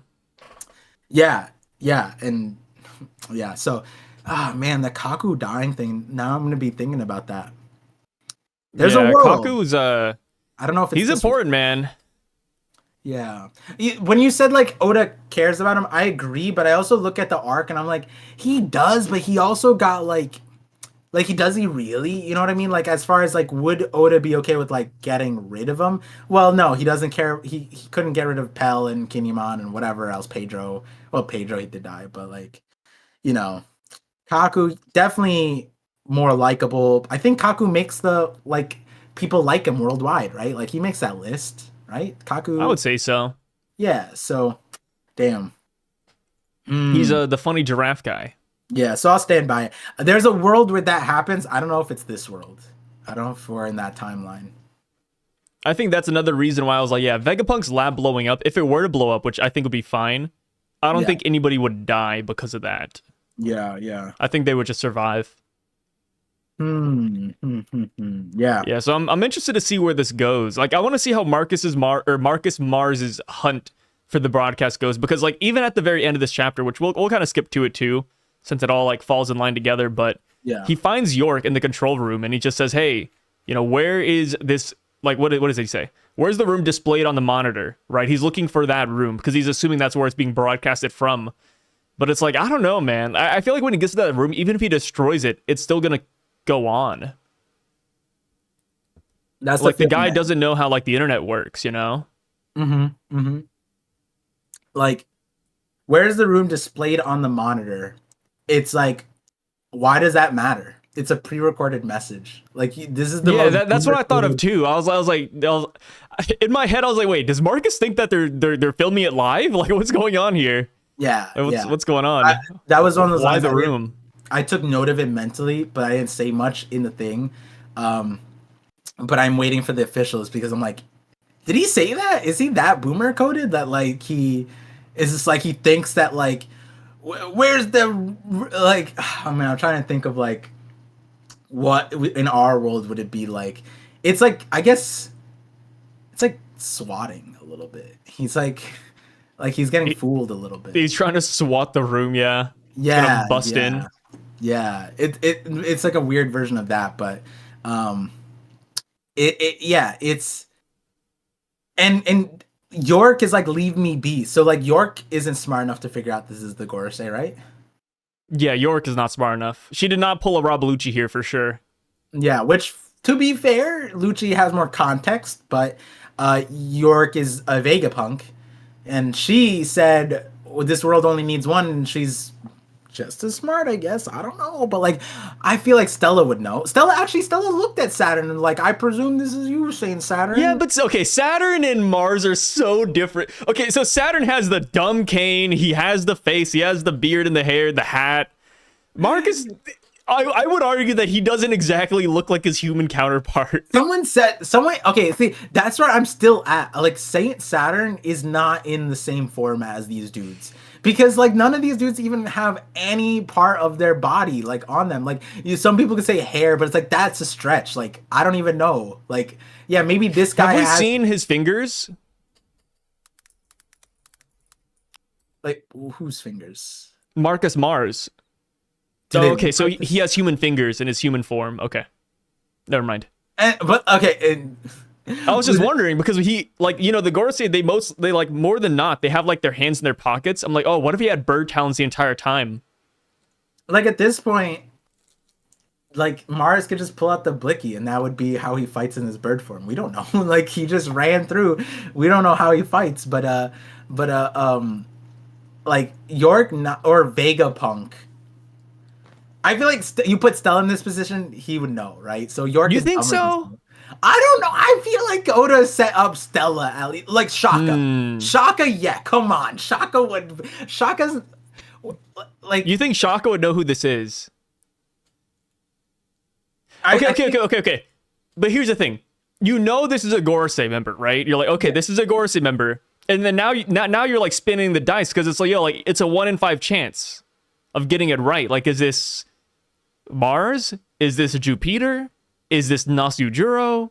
Okay, but they don't even need to pick specifics. York just doesn't know at all. Like, she thinks this is an enemy. This is the people you want to be. You know what I mean? Like, York doesn't even meet the minimum bar of like, okay, we got invaded.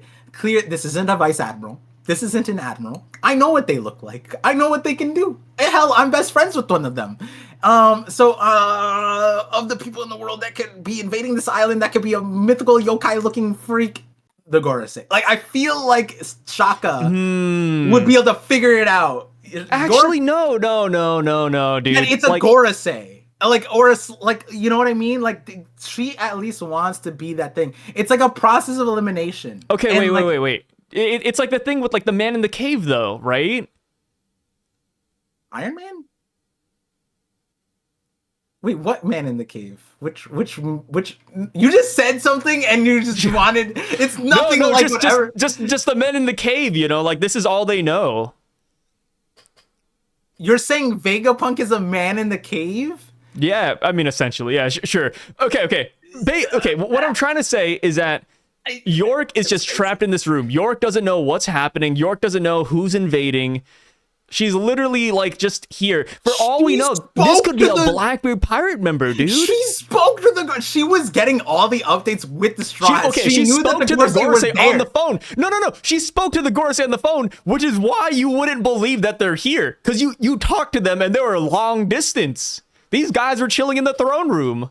Do you think York knows that they use like a magic summoning circle to come over here in the span of a day? And you're saying the only reason why Stella could figure out that Saturn was because he had his legit face on, which is fair.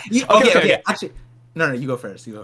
Okay, I was about to say, like, imagine Saturn, like, the Vegapunk scene, right? But instead of Saturn having his face, it's just a spider head.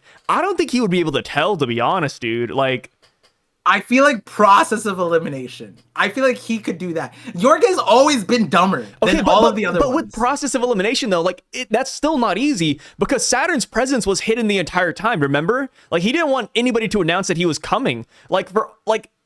If a giant spider just showed up in front of you, you wouldn't just say, oh, wow, it's one of the Gorosei. No, dude, you'd be like, damn. Wait, that's a crazy-ass marine. Saturn was talking, though, right? What? It was a spider head, but it was Saturn's speech. Do you think they have the same voices? Yeah, wait, it's voices.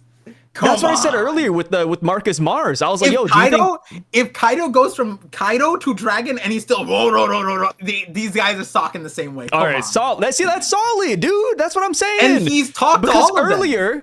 Earlier, I was talking about Rob Lucci, and I was like, hey, like, do you think Rob Lucci recognizes the voice? Or do you think it's because he says Robert Lucci of Cypher Pole Zero? Yeah. And it's like, you're like, well, I mean, process of elimination. I was like, yeah, it's fine. But like at the same time, it's got to be the voices, man. It's got to be the voices. Lucci also had gotten orders because like has he actually, do we know if he's directly talked to the Gorosei? Because it's only a Kainu, right? No. Yeah, that's it's where only a Kainu and Spandam. That's where it's like also interesting because I mean that illusion has been breaking more we get of the world government is like if we find out that more and more people actually are aware and directly talk to the Gorosei, like you know what I mean? Like kings can. Do you think these guys hold like press conferences? I don't know. Like the Marines say that there's pictures of them. Yeah, would you have a picture of one of our supreme leaders on your wall? I mean, they run their stuff like North Korea, like something. Wait, you know how like a lot of like YouTubers and people, they have like the Straw Hat Bounty posters in the back? I'm gonna be the inverse. I'm gonna have the Gorosei posters in the background. Yeah. Like, you know how like Asian people, they have like the Kim Jong-un like little shrine set up. Okay, saying Asian people and then Kim Jong-un shrine is crazy. Well, because a lot of Asian people do that when they like, you know, remember the dead, or like they build little shrines too. But like I know Kim Jong-un, they do it in reverence, so it's a little bit different. So I'd be like, yeah, I could put up a little picture of I'll put a little picture of Marcus Mars and the boys up there. I just found out that Kim Jong-il, yeah, his dad had a giant. I think it's had a giant tumor. That's ill. That couldn't, like, they just didn't remove because they didn't believe in science, but like he let it grow and is on his left side, so they never took pictures of his left side. And there was one picture that we have, and I was like, damn, that's what they were hiding this entire time. And like, and I kind of think about that like with the Gorosei, it's like, dude, this is some crazy, like they were hiding this. This is their left side. This is their tumor right here. Yeah. This is their tumor, dude. Okay, so like in Lucci's case, we don't know if he heard the voice, but I think that in Lucci's case, he has enough information because he works under them to be able to do the process of elimination, right? And in Stella's case and whatever, I think that they're smarter than what a Lucci character and anybody, and they're not a man in the cave. They know everybody around the world. They literally, we don't have to talk about it, but like they literally know so much, and they heard the voices. They were literally in the room drinking wine with all of the Gorosei. And I think that the voice is maintained. And in this case, York not knowing that baseline that this is a Gorosei, you know, we could power scale the brain power. York has always been. But then again, like we know how silly the whole Vegapunk memories thing actually is, though, right? Because okay. So when Vegapunk was chilling with the Gorosei, it was like the OG body. That was before, you know, he did the whole Punk Records thing and made the satellites. So there's a chance that these guys don't even know that. Because but the Vegapunks don't even know that York was the traitor for the longest time. Yeah, but Vegapunk said, you don't you remember when we went to Marijuana, you saw everyone when they found out that she was the traitor. Was it Stella? Yeah, Stella said, or was it Shaka? No, Shaka said that. Shaka said like you know the true nature of the celestial dragons, and the same thing with Shaka. But what if they took like a field trip though? Shaka was recalling a horror thing because he doesn't need to have been there. He has the memory of it. Damn, you're right. Yeah. So they know. I am trying to vouch for York here. York is stupid, dude. York is She's not, bro. She's cool. York is the dumbest satellite. I like the. Well, okay. Wait, no. That's Pythagoras. That fat fuck. He's such a loser. Wait, Pythagoras is the worst one. How is wisdom the satellite for wisdom? How is that one? All he does is take notes, man. And he's probably the reason why some of the inventions are as close to perfect dude, we gotta IQ scale these Vegapunks. He's the one. Wait, he's the one monitoring. Okay, I'm pulling up all the Vegapunks. Okay, he's the one monitoring green. Oh no. See, this is a Vegapunks. No, stop. This is a break month conversation. Here. No, save us. No. I'm gonna say Pythagoras is the word. No, actually, Atlas. Atlas, dude. Atlas is a Dumbo. Come on. I pulled up this picture and I saw Atlas. I was like, come on. Atlas fooled us with holograms, dude. Atlas was wielding That's just because the one. the Shrats are idiots. Yeah, but she was wielding technology. Why didn't York use any holograms? You know how much better her plan would have went through if she at least utilized holograms? Atlas was out here pulling up holograms right in front of Luffy and tricking his ass. She's the one controlling the whole ground floor because she's the security guard. She could at least maintain all the Kuma's police force and the holograms and the light guns. She was explaining us to about the island, how it worked, the AC. York didn't do shit. She didn't say anything. Oh no. I think I did hit a stopping point because yeah, I think all the Vegapunks they introduced some brand new technology. I don't think York introduced anything. She introduced stupidity, bro. No, the toilet rooms part. Come on, dude. You know, even we were like, oh my god, York is so big brain. And then the next week we got the chapter where we got the plan, and we're like, oh no, she has breadcrumbs for brains. Like, this is crazy. She made the okay, wait. She created the magically shrinking bullet that killed Shaka. Okay, so that's a thing, right? The one thing that we can give her. And I know it'll be in the comments, but she created the master plan that went over all the Vegapunk's heads, and she for months were like taking the cipher pole and keeping them black. That was all her. And it's like, all right, cool. She failed still. Dude, she's like the stealth black out of the Vegapunks. You're essentially saying you hate Sanji. That was the crazy. She's first of all, the first step of she's like the stealth black. That was like the slipperiest of slopes. And then to say you don't like. So you don't like ninjas, gotcha. You don't like Asian people, is what you're saying, Bar. You don't like stealthy people. You don't like ninjas. You don't like Asians. Okay, cool. You don't like Oda, huh? Dude, that's right. This is what being on Twitter is. Sick. This is a Twitter argument. This is literally a Twitter argument, huh? Yeah, the average Twitter conversation is exactly what you just did. So Par hates Asians, he hates Japanese people, he doesn't like Oda. So you don't care that Toriyama passed. Gotcha. Yeah, but you're wearing a Dragon Ball.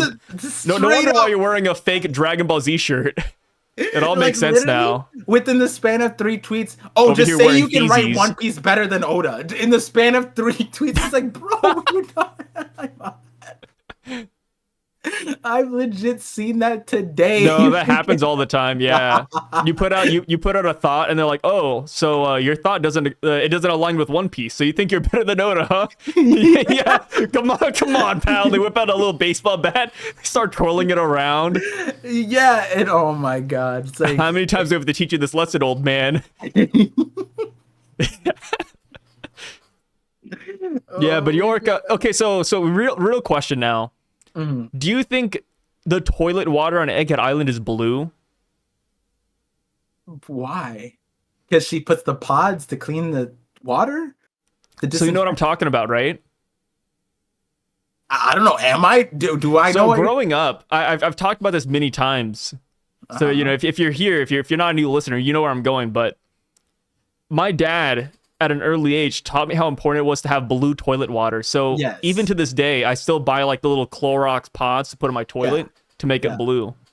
Yeah, this is good. Yeah, so do you think the Vegapunks have blue toilet water? They should. Do you think York created that? I hope so. Yeah. See, York has an invention then.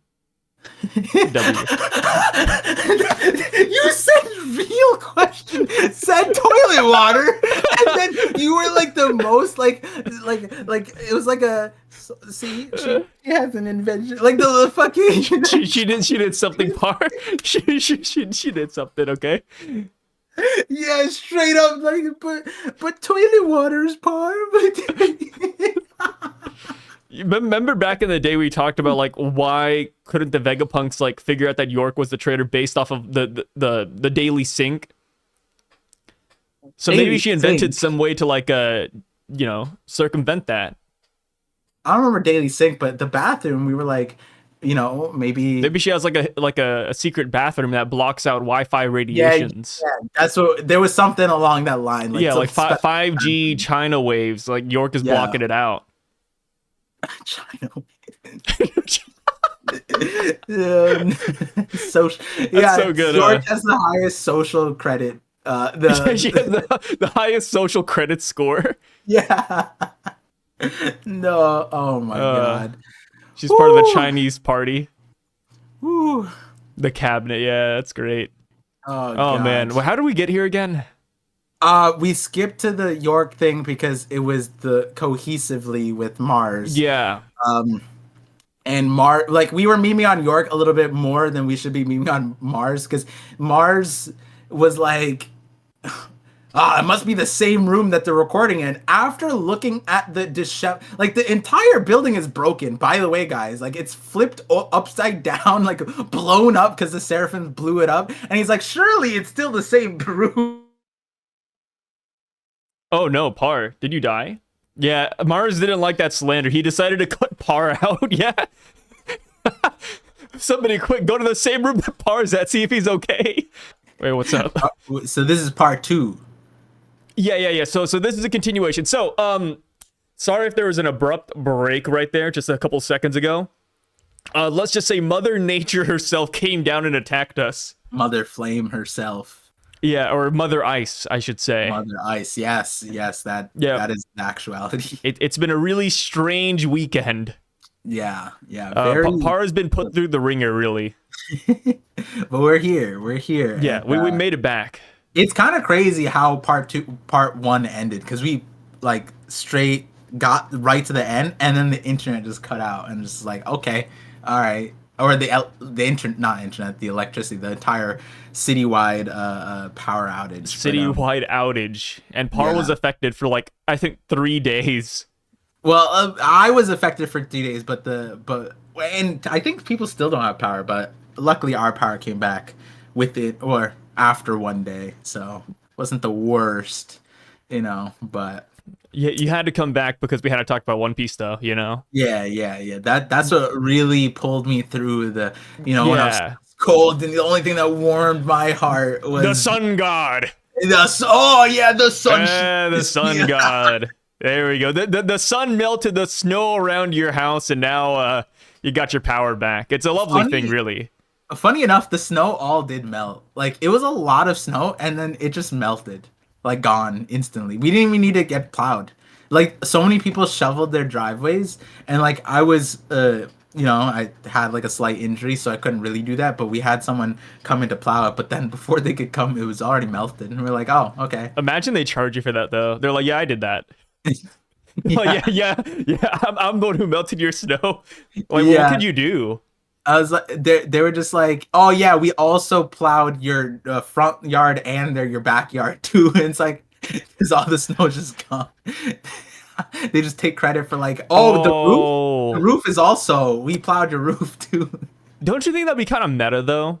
Like What? imagine, so your place is snowed in, and you call over some guy to like get rid of the snow, but the guy who shows up is like half man, half oven. So he starts like melting the snow.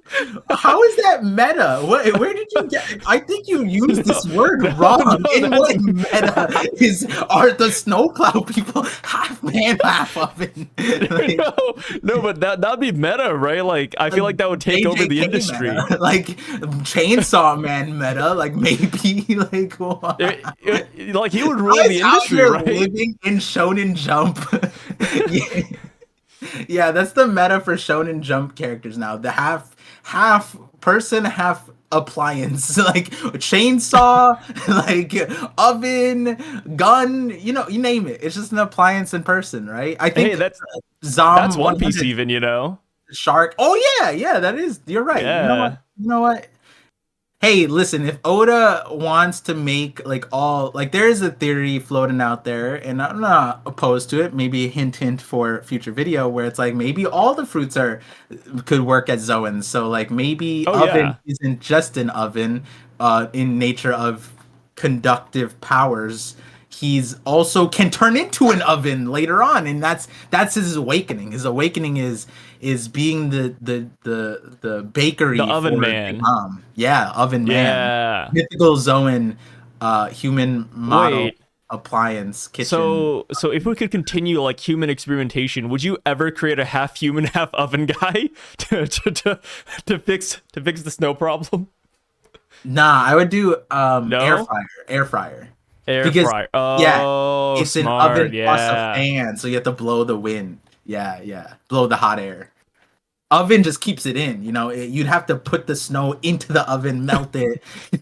Whereas air fryer, you just like leave it open and then just at that point, like we have like, I don't know, heat rays and stuff, like like those pans that get hot. Yeah, those like really dangerous but kind of cool. Like they're really saw not that. safe at all, but Yeah, it's they're dude. cool. I got scarred by that because I watched a horror movie, not a horror movie. I watched a movie a long time ago, and they used that as a form of torture. Yeah, I mean, 100%. Like They that cemented thing- this guy's like legs into the ground, and they just they put heat lamps on them, and they said, "Hey, for every viewer watching this stream, the heat lamps will be extended by like an extra second." And then people were just like out of curiosity, just kept on tuning in because they're like, "Well, there's a lot of people watching already, so I'll tune in too." in the what? And in then the the guy was horror- like, "Guys, stop watching my video! I'm gonna die." This is a game or a movie? It's a movie. It came out a long time ago. If somebody knows what I'm talking about, please let me know. That's crazy. That's Yeah. crazy. So heat lamps are scary. Yeah, they are. They are. It's funny. My most recent memory. It was like I went to like an aquarium and the guy complimented because I have an AOT jacket. And Yeah. He complimented me, and then I kind of turned around because there was like a warm breeze that hit me, and so I was like, I turned more around because the warm breeze. so I went. He's like, "Oh, bro, nice jacket," and like I was like, "Oh, thanks." I was like, "Where's this warm breeze?" I look up, it's 6 of these heat fans, and I was like, that right there. Okay.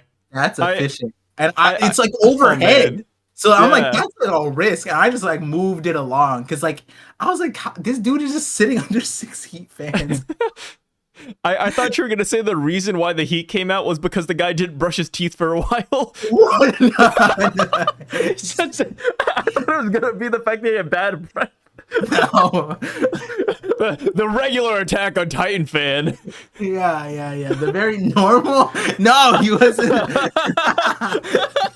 I like how you just assumed he just is like a freak. Oh no. Oh No, man. no. I thought that's where you were going with it. Interestingly enough, I think every security guard that I've worn my jacket in front of has complimented it. Like, Oh. 100%. It's kind of crazy because I just went to a hospital recently, and the security guard, like, because like I had like a pass, and so he was behind like a window, and so Yeah. he was just like, and I thought he was asking for my pass, and I was like showing him my like I was a patient there, and he's like, no, you're. And he started lifting up, and he's just like that, and then he did this. He did the. I was like, oh, and like I was doing this, and I was like, it was like I thought he was gonna like escort me off the premises, but nah, he was just like aside, and like I'm like, oh my god. Stop singing. yeah, that was that just happened like 2 days ago, so that was funny enough. Yeah, all the security guards. Damn. Yeah. Maybe that says something. How I does he get- think Attack on Titan has like one of the strongest fan bases physically in the world. Yeah, the most secure fan base. Yeah. I think like Dragon Ball Z might be number 1. And then Dragon Ball Z has the gym. Yeah, and- they got the and gym rats out there, dude. MMA, they got those guys. Yeah, for sure. I'll admit, dude, like when I'm at the gym, I put on that Dragon Ball Z soundtrack, bro. Yeah, Perfect Cell. That's mine. Yeah, or the yeah. movies when they use like American rock for a little bit. Yeah. Yeah. But to be fair, you've been seeing the UFC One Piece guy. Yes, the guy with the white beard tattoo. Yeah, well, I think there's 2 of them. I think there's another guy in a different. I mean, it's weight probably class. all of them, to be honest. Yeah, like he just did a Gear 2 pose like after winning, and like he had the straw hat on and everything. So shout That's outs to One crazy. Piece fans. Yeah. Yeah, One Piece is getting crazy, man. Yeah. This Oda's gonna put in like a UFC guy soon for sure. Shout I out to I that guy. I mean we have the Funk Brothers. Yeah. Yeah. We got the Funk Funk. Brothers in One Piece, dude. Come on. Yeah. How could you forget about Sure. them? How could you forget about They them? have it's the jacket fruit. Their fruit's so cool. Yeah, yeah. Like that's why we can't forget it. If they didn't have the jacket fruit, we wouldn't know about them, right? No, I remember them. They have a good design. Okay, It reminds me Kelly. of Okay, Penn and nah, you're Teller. right. Nah, I'm looking at them. Bobby Funk kind of goes hard. He's built like a. Wait, now that I'm looking at him, he might He might be be. a Buccaneer. Yeah, he might be a You Buccaneer, you gotta remember dude. what they said. So when they introduced the Funk Brothers in One Piece, they said, "Hey, I think Bobby Funk, the big one, they're like, yeah, his body's abnormally strong." No, They did no, no no. joke. They said that. That's no joke. That they said that. I'm not capping, dude. They said Bobby Funk's body's kind of strong looking, No and that's way. why that's what they had him put on his brother too. There's no let me see this. Yeah, Every other look it up guy real here, quick. Big Shot is international across the borders, Bobby from blah blah. Blah. I don't see. Oh, it's probably right after this. I'll look it Yeah, up. it's like during their fight. Yeah, yeah, yeah, yeah. I don't not trust you on that. That's crazy. Because if he has the jacket fruit, and then he's Buccaneer, like, cause like have you seen? I forget who did it, but someone made like once we got like Vegapunk saying like all devil fruits are came out of the desires or whatever, and so Yeah. immediately people are like memeing on the jacket fruit, and then someone came up with like a very sad backstory for why someone would create the jacket fruit, and I'm like, yeah, that's kind of it. It's like maybe the person was protecting some like abandoned orphan who was getting bullied, so he became his jacket and then started beating up on everybody and kept him warm and some shit, and they made like a sad thing. I'm like, cool, but that also sounds like like if Kuma could do that to Bonnie, he would. You know what I mean? Like, Yeah, it would be kind of nasty, but yeah. yeah, like Kuma, yeah, yeah, it would be like if It would be Kuma kinda could give his Put me body. on, daughter. Wear me. All right, Yeah, that's aside from gross. Bonnie, if Kuma could give it to like the people he's liberating, right, like the old people, he would. He is that kind of character. So it's like, Hop in, old man. Starts unzipping from his stomach. Come inside of me. you know how cursed like King Jacket's Bakori crazy, dude. would just seeing Kuma jackets everywhere. He'd be like, he just have a jacket phobia. I'd freak out. Wait. Kuma was on a T-shirt from like some little kid from some random village, right? Yeah. Not random village, just Dressrosa. Oh, in Dressrosa. Yeah. In Dressrosa, somebody had a Kuma shirt. So technically, Kuma, he is the jacket man. The shirt man, really. Mm-hmm. I'd much rather put on but a skin shirt would be kind of gross too. Yeah, I don't think there's a way out of this conversation. Yeah. Do you think the live action's gonna gonna do that? Dude, now that you mention it, like That's One crazy. Piece live action, like as far as I'm curious how the anime comes to this part, because it's like when we got the Grim Reaper, for example, that felt like so not One Piece. But I opened up this chapter, and I looked at the Gorosei again. I'm like, this is so not One Piece. This feels like Chainsaw Man. This feels like JJK. This feels like so out of One Piece's like 20-year history, 26 years of history, right? But that will become even more jarring when the live action, obviously they're not going to get here, but if they were, Yeah. like if you were to mentally wrap your mind around that, they would have to get into like sci-fi horror films, like CGI practices to get this like like I don't know, like oh man, the sandworm. Oh my god, there's so much precedent for that in horror Oh movies. yeah. I mean, I was gonna say, don't say it too loudly. People still believe the live action's gonna catch up. Like, dude, Yeah, if the like, in live the action year catches up, we won't be around 3000. for it. We'll all be dead. In the year 3042, like the season 46 of Yeah. the live action of And then they Action. would have had to recast Luffy like 50 times by now because the actor just keeps on dying because they're just so old. At that point, they're probably just That's gonna crazy. get AI, right? Like at that Yeah, rate, AI him, yeah. Yeah. Oh man.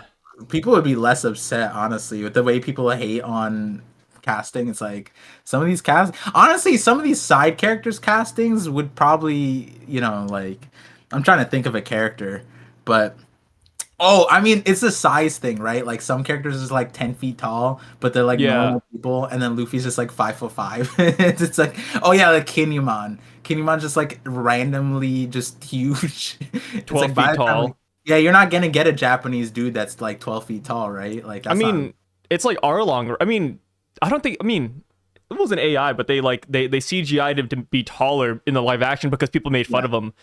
Yeah. Like we saw the original trailer, and everybody was like, "Wait, why is Arlong so small?" And then the One Piece live action went back, and they're like, "Okay, let's make him taller." You're right. You're right. Yeah. I was like, "Oh, thank God." And then people were like, "Why are people complaining about it? The height?" It's like, dude, it's weird. It's so strange seeing like somebody Luffy's size, you know? Yeah. Like Luffy is yeah. just the smallest guy. And speaking of Luffy being the smallest guy, he's surrounded by the giants. Yup. Oh man, that's a segue. I almost forgot we were talking about the chapter. To be honest. Yeah, I was gonna It's make been a while. comment that we're incapable of starting these calls without tangents. Like, And the thing is that this is in the middle of another video, right? Because we're combining both videos, so it's one cohesive chapter. And Yeah, now we're just like we're off on a loop again. I was gonna say is this gonna be like a 4-hour call? And then we started the call. I'm like, oh yeah, it's gonna be a 4-hour because We'll see. we already have like a 1 hour 40-minute basis, and now. Yeah.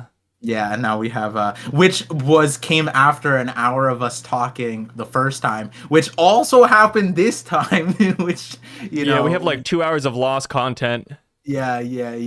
Oh, Which man. apparently people wanted the first one because we were talking about Avatar, and then you tweeted it out, and then people were like, "I want." Oh that. yeah. I mean, hey, after One Piece is over, I guess we just move on to talking about Avatar. To be honest, Yeah. Hey, we'll see. I'm down. I'm down. Avatar's Yeah. great. And speaking of,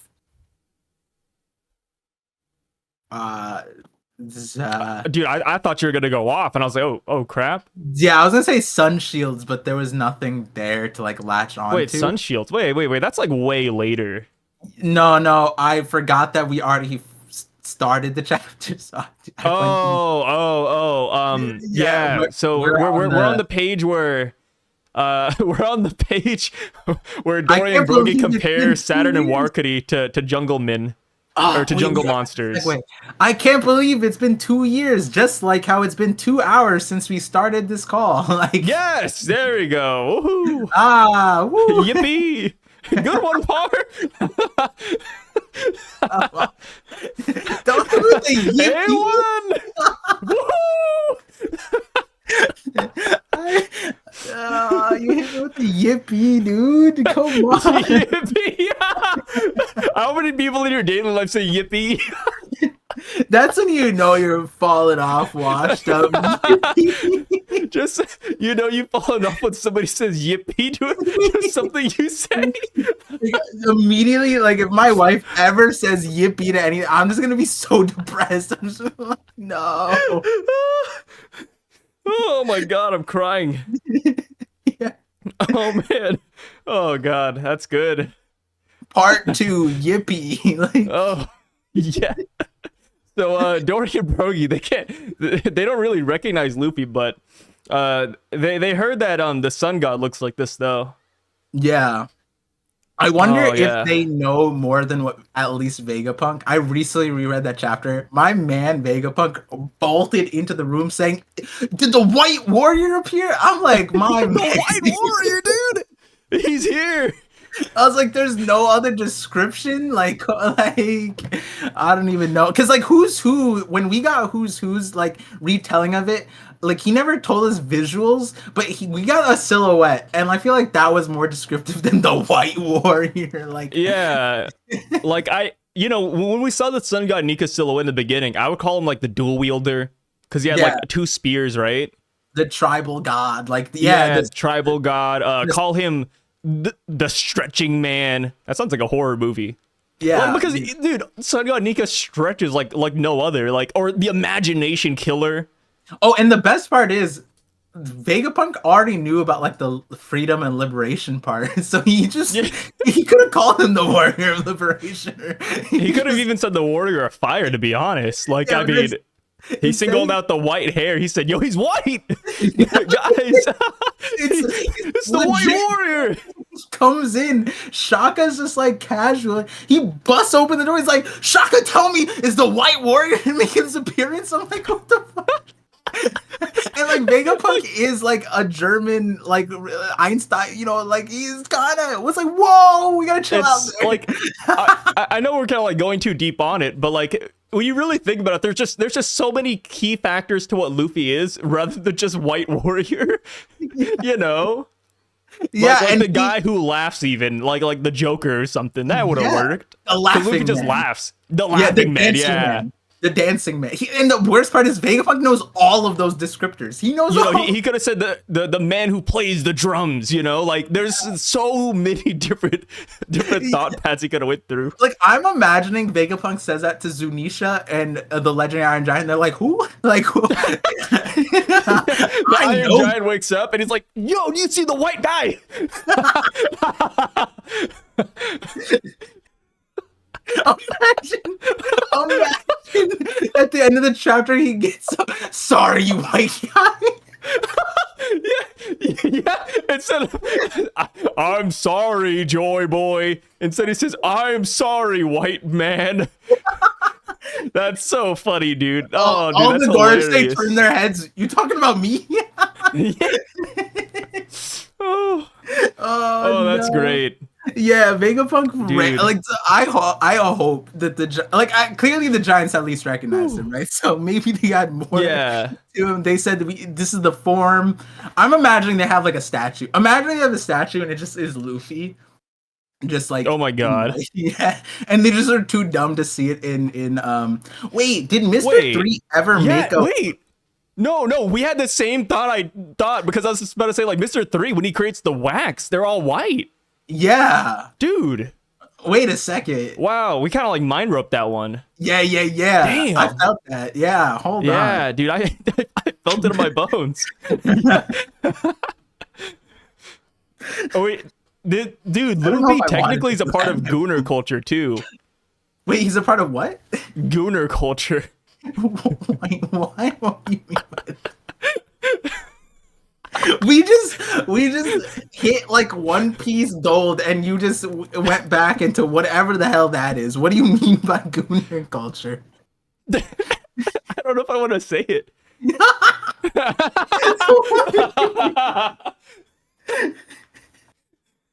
Yo, I swear. It's a new phrase that popped up recently, a couple years ago. Uh-huh.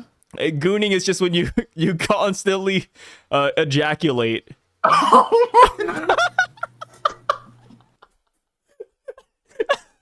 Sorry, I didn't want to go there. You asked. No, it's my. You know, I don't even blame some of the viewers who think that we're like on something on these calls. They're like, "Yo, what did they take?" I Oh, swear, we just like I've been awake. Like this is it. This is the This is it, guys. Yeah. You just blame me for that. You brought it. You wanted me to elaborate on what goons are, you know? I mean, well, goons, you know, goons are like a knew different that. thing, but like gooners became a thing recently. No, Yeah. I knew that, but I didn't know why you thought that Luffy was a part of Gooner culture. Like that didn't make. Like I knew the other part, and then you gaslight me. because okay. Follow my mind, right? I don't know if I want Luffy, Mr. 3, Wax, White Statue. Gooner culture. I'm just gonna say I see the vision and just move Yeah, all right, the power vision is linked in. Yeah, that's the worst part because we had just like we're on the same line of logic, and you went. No, we're still on the same line of logic. Wait, but okay, but Okay. like in Little Garden, did they make a Alright. statue of Luffy? Um, I'm Did they? forgetting. I don't think they 'Cause, like, did. they were about to make one of like Zoro, Nami, Yeah. whatever. because then it would be kind of interesting. That whole I mean, we talked about this before, but that the mechanism that Mr. 3 had.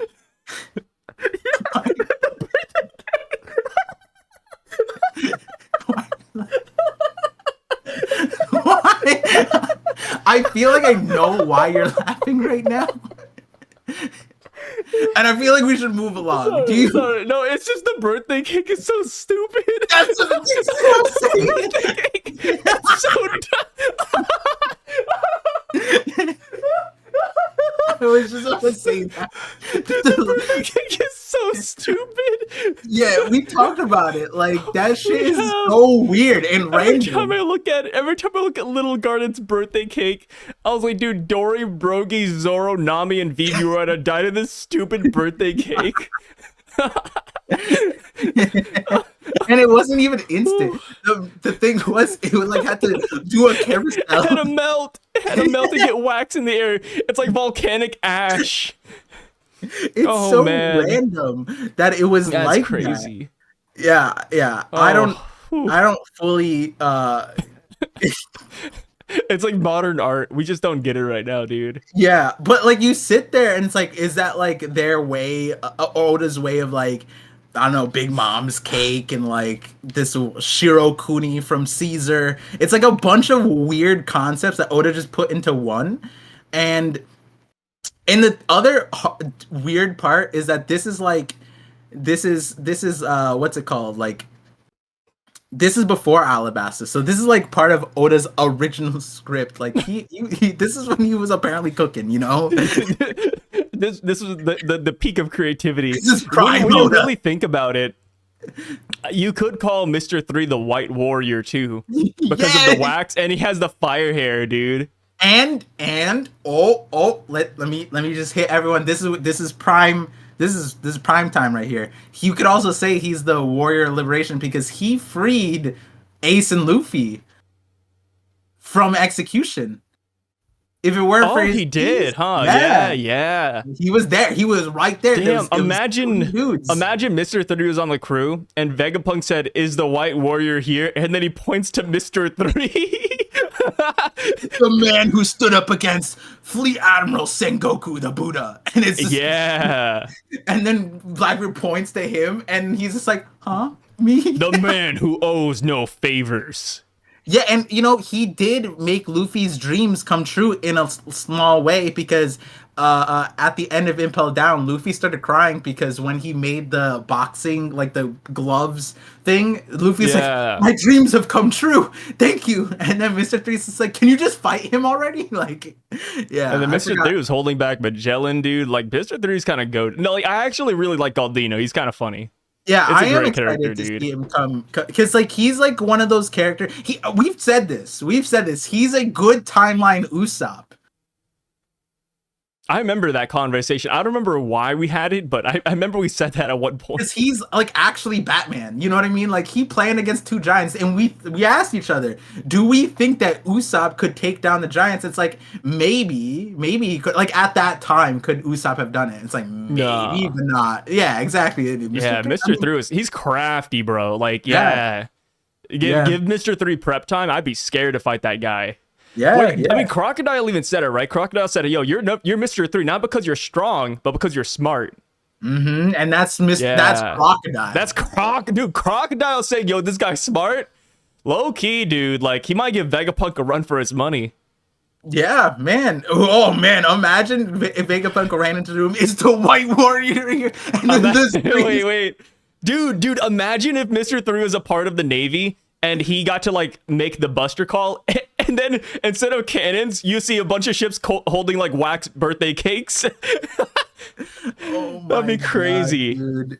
That'd be so good. Yo, I'm looking at it. Oh, Yo, man. He had a mech, Candle Champion. I'm looking at it, chapter 125. It's crazy. Like if Vegapunk made something like this puts. I'm gonna say it. This is good. This is gonna get some comments. This is scarier than Kids Mech. I'm looking at it, chapter 125. Mr. 3. Yeah, what was it called? Candle Champion. Candle Champion. Yeah. Better name, better design. But also, you know, on Twitter right now, how kids like everyone's like, oh, he's a Vegapunk or whatever because he has his Yeah. thing has a 7 on it. His has a 3 on it. Guys, I think we have to say he's a Guys, Vegapunk. dude, you know what's funny? I love how people are like coming to the conclusion like, whoa, like there's a sea beast that looks like Kid. There's the number 7 on his thing. And I'm like, guys, like it's been there. I mean, I'm glad people are realizing it, but it's funny. What's up? Wait, what happened? What happened? Chapter What'd you see? 125. This connects to chapter 1111. You're joking. No way. What is Handle it? champion. Scroll down side. You'll see it. You'll Okay, see here, it. let me. I'm not in the chapter. I was Google imaging, but 125. Yeah, I'm 125. coming. Literally, I'm coming, but not gooning. Wait, he is almost the there, White almost there. Warrior. He's doing. Luffy learned this ability from him. He learned his ability. The baseball bat. The thing. Wait. I'm going through. Wait, where?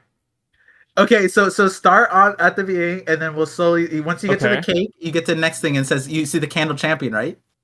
Okay, I see the cake. Candle champion. Yep. Okay, so let's scroll to the next page and tell me. Okay, so then you see that's where you get the full design. You get like the barb, the spikes, right? And then let's go Yeah. to the next page, middle of the next page. Is that Okay. armament hockey? Is that a black blade? No, it's a paint Oh, job. He painted yeah. He his painted his suit. suit black. Dang, dude. Yeah, I don't know, man. When has Oda paint been in the series? Oda really, man, he was really cooking on Little Garden, to be honest. He was, dude, that guy was cooking, man. Wait, is Oda the half? Wait, is Oda the half man, half oven guy? Oh, This has been baking for a while, dude. Oda straight out of Unit 731, bro. Like that's no. crazy. Yo, this is wild. That it's like I was just thinking about it when I saw it. I was like, when have we ever painted stuff in One Piece like this? And he straight up painted the machine. It's painted black, and then Dude, he's like, Mr. 3's the paint crazy. job's finished, and then he starts fighting Luffy. Oh my god, he hits him with Honestly, the championship. Mr. 3 kind of gave Luffy a run for his money back in the day. Not gonna lie, Yeah, he was kind of a menace. This is it. This is. Dang, Luffy got clobbered by this. Wait, Man, why did do he get you clobbered by this? do you think Dory and Brogy still hold a grudge against Mr. 3? Do you think it's over now? They shudder every time they hear the number 3. Yeah. Oh wait. Haruden, right? Like Haruden was on the same crew as Mr. 3 for a minute because he was part of Buggy's delivery service. Do you think Haruden ever came home and was like, "Hey, I saw who defeated you, masters"? You know, Nah, he's like, that'd be I crazy. saw who ployed at your, to your defeat. Like, I what don't would know. they say? What would they we were defeated by the White Warrior. Like, what? Yeah, the faux white warrior. Yeah. Believe it or not, guys, we fought the White Warrior. He was a little different from what we saw. Yeah, not exactly like the folklore. I mean, he was just the guy with candles and wax. I don't know. Yeah. Oh, you know what's Weirdo. even more interesting? What's up? Mr. 3 had flaming hair too. Yeah, like he had fire, dude. He Yeah. was kind of, it wasn't really stretchy, but he had weird limbs. Yeah, he had fire hair because that's how he activated his powers, I guess. And then like he also had white substances. He's what people thought Luffy was going to be pre 1045. Remember the resin fruit? It would have acted very similar to this. It really would have. Yeah. So God, in the some Mr. 3 people's rabbit hole's best, deep. that's some people's best timeline. I brought it up recently and people are like, "Oh man, I would have loved the resin fruit." I'm like, hey, you do you. I'm not gonna stop your parade, you know. But apparently, Mr. 3 would have been their MC. Yeah, Mr. 3 would have been their favorite character. Yeah. Oh man, Oh, how serious fights would have been then. Oh, too goofy. oh man, I think I'm out of laughs, man. Oh god. Speaking of laughs, this chapter pleases us greatly. Gaba baba baba ba, baba ba, gaba baba ba. Yippee! Wakuni and Saturn, they're pretty shocked that the Giants are here. Saturn Yeah. says, "Yo, what an unpalatable complication." And then they're like, "Whoa, what enormous beast! It's like we're back at the jungles of Elbaf." And it's like, dang, dude, I want to see what those Elbaf animals look like, you know? Yeah, yeah. It because it also makes sense that they have animals that are larger, given that like Ruskaina had that, right? Where Luffy Yeah, trained. So why wouldn't Elbaf have that but larger, right? yeah, And then and we already saw big fish. when you think about that, then it's like with the Gorosei aren't even because at this point the scariest part about them is probably their size. You know what I mean? Because imagine they Yeah, look like this, but they were just like the size of like Frankie or Kuma. It wouldn't be that scary, but it's because they're like giant Godzilla monsters that it's like, oh, this is really scary, right? Like they're the size of Kaido in dragon form, and this is like that. You know, they have venom piercing things and blah blah blah. But then then Dory and Brogy are like, nope, they're just fodder animals on our island. Like yeah. I ate one of these guys the other day. I mean, I don't wait till they know. see King Kong. Like, Yeah, god damn. yeah, yeah. So Oh, that's hilarious. So it turns out that the Giants bumped into Sanji a while ago. Sanji said, "Hey, you know, we're escaping. You know, get Luffy. We'll meet him on the other side." And then Oda is very gracious this time around. Oh man, Oda the Saint. He gave us a map of Egghead Island, kind of depicting where people are. You know, he pointed out no, where they're going. What's up? no, you, I, I'm gonna. It's right here, my script, right next Wait, to what's your up? face. Okay, I literally wrote. Okay, okay, it's right here. Wait, what Um, is it? Is this for a video? yeah, yeah. The next video, I wrote that.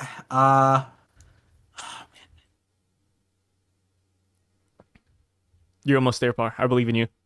Oh man, it's You somewhere got here. this. You I got literally this. wrote. Oh, it's with the it's with the dog thing. Hold on, hold on. And just thought this is so You gracious. got me on like the edge of my seat. Now I'm curious. Like, what did Par write down? Okay, so I'm just gonna because I feel like it's maybe somewhere above, but right here, right here, right here. It said literally word for word what you just said. I said if we look at but not to get distracted, if we look at the current landscape of Egghead, which Oda so graciously provided because he's a saint in chapter 1111. I literally Wow. word for word said that. That's Yeah, we're like the crazy. same person, dude. Oh no. We're like the Oh same no. person. I'm We're, getting we're, we're spending too much time together, dude. I think that's what it is. which we don't like. We actually don't. We kind of do and don't.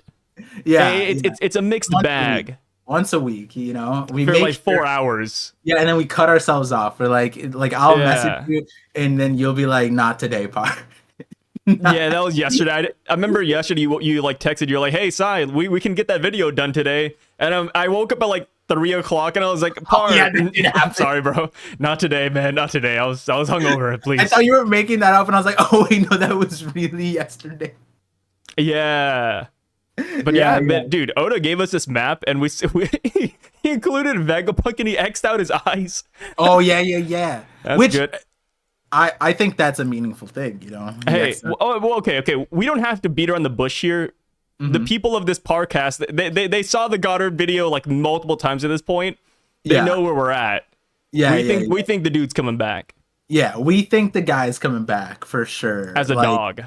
as a dog, that part is like the theory part, right? But I Yeah, think that you yeah. and I, like, we're kind of on the boat that like there's something about this setup. Like there was so much setup for him to die at the beginning of Egghead that we were there, but we were also like there's a weird other side where it's like he maintains himself somehow.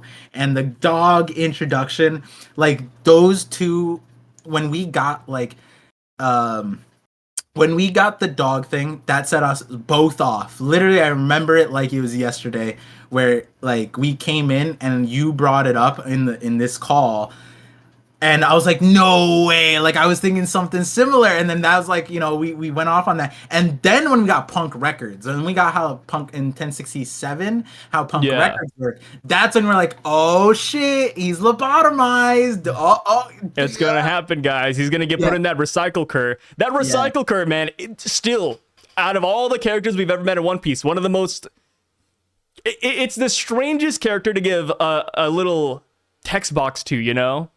And in my It's opinion, crazy. the ante keeps on like stacking up because you gave it an introduction box, and you would think that it's like York, where it's like York's had her entire story essentially told already. Sure, there could be more later, but like the fact that the recycle curse purpose, if it had any, hasn't played out yet, and we're at the end stages of Egghead now, where it's like absolute chaos is unfolding from Vegapunk dying, and we're still like dealing with the ramifications of that. And our theory about the dog comes into play when Vegapunk dies. It's like, wait a second, we're closing in on the options of where this dog, because the dog could have been in so many other random parts. It could have been, this dog is huge, it could have been the reason how Atlas got off of the or the Fabio phase in the first place when Lucci came on. Easy roll. Oh, that was Oh the yeah. dog. Cool. We could have gave it so many other opportunities where, oh, it was collecting the pacifistas when they were getting destroyed, right? So many different things could have played out, and none of nothing yet. But why did we give it the same introduction that none of the satellites ever got? The satellites got the block text in the back, but the Gorosei, Saint the Garland, Emu, they all got the title box, the same one that Recycle Kurt got. So it's like, And you know what's funny too? what? Recycle curve, bro. It's on the Fabio phase. So it No. not gonna lie, Sanji, Bonnie, their groups could easily run into the recycle curve, just chilling. Even Luffy's, because Yeah. what we find out a little bit later is like, at least from what it makes sense, is that Luffy hit like an explosion in the back, set a fire, and the legendary Iron Giant raises from within that fire, which means that's around where the giant is. And if you remember, like the whole dog thing, the dog part was in the city, so Luffy has to run past the city. So it's everybody is besides Bonnie and Frankie, unless the dog is all the way over there. But Luffy and Sanji and Vegapunk, they're all they're skating around where And the not dog was. and hey, that dog in the anime, they gave it a scene where it chased them too. So it's like, hey, maybe it just chases them back to the ship. Yeah, Like, it dude, has its own I thing. feel it. This is Yeah. the most insane theory, which you have a full video coming out later about it, but you know, like this, Yeah. it's crazy. It's There's I something here. There's something there, dude. Like, it's so, and this is easily one of those things where it's like, it's so easy for Oda to just hide it, like, cause you just breeze by it. Why would it be important, right? And then you come to it, and it's like, oh, that's cool that it happened. It doesn't even have to be that big of a deal. Whatever Yeah. this dog does, and to fit, like, if you guys remember our, like, the Goddard connection, that's kind of what Goddard did in the show. He was always like the ace in the hole. Whenever like Jimmy needed like the perfect solution to something, Goddard just came in and provided it. And so like that would be the situation here. And I was even talking about it in the full theory, that like it could even be like a Trojan horse type of thing, because I don't know how the anime knows this, because I looked at the two panels we got of it, but in the anime they rationalized that this dog is huge, like Atlas sized huge. That's how big this dog is. So it could have people inside of it. It wouldn't be that crazy. And it's like if it was hiding like Vegapunk and Sanji or something inside of it, hey, that could make sense. Chapter 1063 is when he was introduced. Yeah. And in those pictures, you can't really tell how big it is, but the anime made it huge. And I'm not saying that it has to be that big to be useful, but if it is that big, then it's really useful, you know? So it is what it is. It is what Dude, it is. that's so crazy. And another thing that to bring up is that Vegapunk has always mechanized animals, to the point where the only mechanized animal that was really highlighted in his previous island, Karakuri Island, the childhood island, was a mechanical dog. He had a mechanical dog there too. So it is interesting. I feel like Vegapunk. So the whole theory is that Vegapunk, you know, he goes back and he becomes this dog, which I agree. But I feel like this might not have been the original plan. Like, I wouldn't be surprised if this is a gag. Like, we get back to the Sunny or the giant ship, and then Vegapunk or, you know, one of the satellites are like, hey, let's bring Stella back to life. Let's do this. And then they have like a little computer chip. They're about to like put it into a robot, and then the recycle car eats it. And it's like, okay. Yeah. I feel like Something it's gonna be like something so goofy like that. and here's another little bit of secret sauce that I looked into. I'm not gonna. There's actually two of it, but One is that I was looking into like, so we call it recycle kali, but I don't know necessarily why, because the translation is just recycle wan, like it's recykaru wan, and it's just like Yeah. recycle dog. That's what it is. And then the romanization made it recycle kali or recycle cur, which is interesting. But I was just looking at it and like it looks like a border collie type of thing, which is like it herds and guards a border and is protective and whatever. But then I looked into it. Einstein had a dog, and Einstein has a quote saying that his dog was really smart and really protective of Einstein, and felt sad because he received too much mail, and so that's why he always bit the mailman or something like that. And I was like, huh, that'd be interesting if Big News Morgan showed up and he bit like Big News Morgan's. But that is like a real thing. And Einstein's dog was a wire fox terrier, which actually Huh. looks a little bit more similar to this. But it's like you can't really tell what kind of dog this is. But Yeah. the other thing was I looked up recycle dog or recycle collie accidentally without putting One Piece, and there is a recycle, like there's a dog that became famous like I think in 2016 it got like viral, and it's a border collie dog, a recycle collie. It just walks around London collecting, like it collected like 2,000 bottles in a day or something. And so like the I wonder if he family gets was, paid for it. yeah, the family, they started like a nonprofit to support the dog, but they were like, honestly, the what we really need to support is like people stop littering so the dog doesn't have to carry more trash. Our ultimate goal is that the dog doesn't feel like it needs to go collect trash, and that's instinctive or reliant on the fact that the neighborhood keeps on littering. And so I was just like, that's It's like kind a of crazy. Texas Roadhouse out there, you know? Yeah, Just with throwing the peanuts on the floor.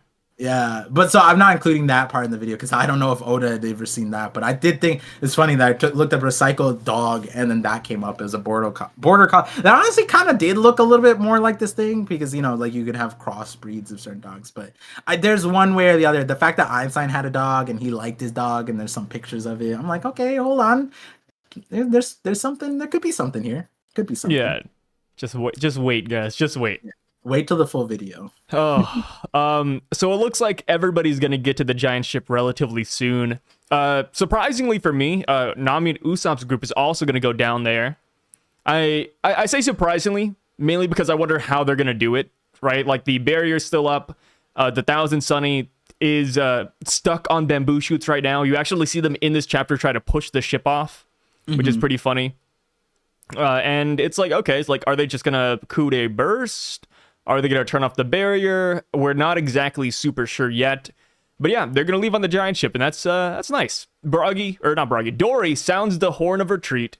All the giants kind of react, and then Warkudi says, "Let me blow a horn of my own," and then he roars, and it's such a great gag at this point. But Yeah. the only people that the Gorosei have put down are just their own guys. Like Saturn blew up the head of a Marine, and then here we have it. Warkudi makes his own Marines pass out. And it's like, okay, it's a nice showing of power, but you're just going -1. I mean, Yeah. I don't know. Yeah. Okay. Like, see, people off of this were like, damn. Okay, so I think the Wikipedia already updated that he's a confirmed Conquerors hockey user, which fair, it's literally in there. And because of that, people already have Workery as number one, like the strongest Gorosei. They And all have based off hockey, of this bro. feat. No, but based off of this feat. And I sat there, I'm like, no, absolutely not, Yeah. because he exerted himself and only knocked out fodder on the thing. There's so many people that should have been knocked out. What about the vice admirals? What about like the commodores? Whatever. And the reason why I say that is because Shanks didn't even scream. Just unsheathed his sword and zapped an admiral, and the admiral froze in place with like Shanks. Yeah, maybe like he's exerting himself, but he's not screaming. Like Warcurry made this like almost like a Dude, that'd be signature so move. cool if they had a scream to activate Conqueror's hockey. Yeah, Shanks It'd be is like just Dragon Ball Z. Yeah. But Luffy and then versus Kaido every time he uses advanced Conqueror's hockey. Ah! That'd be great. And like the way Shanks's crew talked about it, I forgot who said it, but they acted like Shanks, if Shanks didn't stop, they wouldn't be able to like resuscitate his own crew members. That's how long they were like brain dead for. Versus like Worker, he's out here doing his blast, and it's like, sure, it's cool. Sure, the entire island has Conqueror's Haki, but my man is like this is honestly pitiful in comparison, because like I think about it, it's like it's not canon, but technically Douglas Bullet and Luffy did this in film Stampede. Like, and they were just like looking at each other real menacingly. You know, everyone felt that wind, right? Like, oh my god, like it's so. I mean, honestly, I believe all 5 of the Gorosei members have Conqueror's Haki. Yeah. Like, you see the Black Lightning. I just feel like it's there. Yeah, and Lucci's. Like, what is Lucci being afraid of, right? Is it just excessive armament Haki? Like, is he's getting observed really hard? Or is it the it's like when they spawn in, right? Like, when they spawn in, there's black lightning everywhere. I think that's Conqueror's Haki. Like, what? It's like you said, what else would it be? Like, oh no, they're flexing armament right now. Yeah. Whenever God, the armament Haki. Jeez, he's spawning, guys. Yeah, like no one had ever seen Luffy's Bajrang gun, his massive coated fist that was all armor rock. No one said, "Oh my god, I feel oppressed by that armor." No one said that. Like, yeah, no. Honestly, like I was shocked. Like going on Twitter after hearing that Wakati did this, or after Wakati did this, because, dude, I went on Twitter and people were like, "Guys, I think all of the Gorosei have Haki." It's like, no, God, you're kidding me, right? They all have Conqueror's Haki? No way. 2 brain cells finally rubbed. Like, holy hell no, dude. God damn it, like slapping my knees, like, I saw people also upset, like, oh man, I thought this Gorosei was gonna have Conqueror's Haki, not Worker. I'm like, what do you mean? Like, all of them, and then his name is War, like almost War Cry. Like, if anything, what he did here is in his name. Like, yeah. Oh god. Yeah, all of them. It doesn't change the fact that he's like number 3 on the summoning circle thing. Yeah. Yeah. So they're still like number 2 and number 1. Calling him the strongest just because he shouted and killed his own guy's crazy. But don't. Sorry, let's not forget the power of Mr. 3. It's quite the power of 3. What did they say? MC3'd. E equals MC3. Wait, no, MC squared. I had to change it. I had to change history. Yeah, real quick. Einstein don't know about the cube, MC cube. Yeah. I had to go back in time and pull a Terminator on that one. E equals MC cubed is Conqueror's Haki roar. That's what Einstein didn't know about Conqueror's Haki back then. Oh god. Yeah. I mean, it's funny. Like, and it's also like this guy. Like, we're looking at people observing the Conqueror's Haki, and none of these guys are named. They all should be knocked out. Like, all of these dudes that are observing it, right? Like, we see a panel where one guy gets knocked out. No, 2 guys get knocked out. 2 guys get knocked out. And then there's a guy up next to him, and then there's the 2 guys up. One guy looks like he's trying to shoot it. These guys should all be knocked out. Like, yeah, like it's crazy. It's not the best showing. Like, what Luffy flexed Conqueror's Haki at Fishman Island. He knocked out 50,000 people. Yeah, and I will say that Conqueror's Haki, Oda also said this, it's all about intent. You don't need to knock people out for it to be incredible Conqueror's Haki showing. We know that. But the difference here is that, like, he's trying to knock people out. And clearly there's intent because his own dude get knocked out. If his intent was, I only want enemies to get knocked out, which, by the way, I have, like, this is a 3-year-old meme at this point. I have an entire video on Conqueror's Haki, like 50-minute written, whatever, and it's a 15-minute dissection on Rayleigh, where Rayleigh in Sabaody demonstrated that he could knock out and choose who he wants to knock out. So he didn't knock out Nami and Usopp, whatever, but it's not like the royal soldiers were weaker than Usopp. You can't make me believe that. Like, Rayleigh had to choose specifically, and in this instant, it's like his intent, there was an intent to knock people out because people are getting knocked out. And we're seeing people like if those two fodder got knocked out, then all of the fodder in the same rank all should be knocked out. Like that's how it should be. Yeah, if anything, he could have had a way better showing, and like you said, show that intent. Like, imagine if only the Straw Hats and the Giants felt it, and then the Marines have no clue what's going on. Like, that would be like, whoa, like this guy can selectively pick people with this Conqueror's Haki, Yeah. That would be insane. But no, dude, like he's over here knocking out his boys. It's like, dude, that's crazy. Which, again, we were debuted with that with Rayleigh, like the Dark King did that, and here I think the most incredible feat is he blew Luffy's scar off of him. That was pretty intense. That was probably the biggest shocker. But do you think that's because of the Conqueror's Haki, or do you think his roar was just really loud? Yeah. Oh, you know what it is? It's the bad breath from the Attack on Titan. It's the bad breath. Yeah, it's the Attack on Titan fan.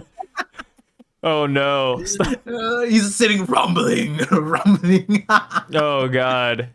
Oh no. Yeah, that's what's weird. I think it's just Luffy's reaction where he's just like, because doesn't he say like, he was like, who is that guy? Like, who is this board, dude? Yeah. Like, I didn't even see him last chapter because he just hid in the background. Yeah, every chapter one of them is lobotomized. This one it was Saint Jupiter. Saint Jupiter was just chilling. Yeah, Saint Jupiter was just in the background, dude. Like he wasn't really doing anything, huh? Yeah, I'll correct myself because I went really hard on him in the thing where he's a worm. He got sliced in half, and we see his dead body in between the giants, right? And so I was like, wait, like we see his upper body too, and then like someone pointed out we see his face. And like someone said that like, oh, but you forgot he was actually cut into thirds, and we don't see the middle slice, and the middle slice is with the other people. I'm like, all right, sure, whatever. But like still his head and body are here, and like he could have just reformed right there. He could have just reconnected there and been more scary than reforming 15 pages later next to his boat. You know what? Like, I think we're gonna get out of here fine, man. Like, the thing is, like, yeah, yeah. You know what? I'm not worried anymore.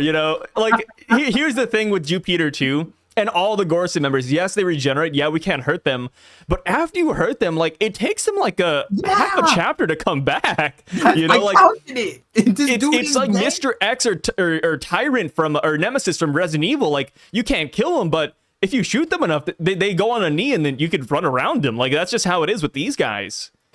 It's so wild because it's like, if there was any person in more prime location, it's Saint Jupiter. You can't tell me that he chose to reform himself in the middle third slice rather than the head and the butt. Like, those are right there in the panel behind the Giants and Luffy. They're looking at the Feng Shi and or some Warkery.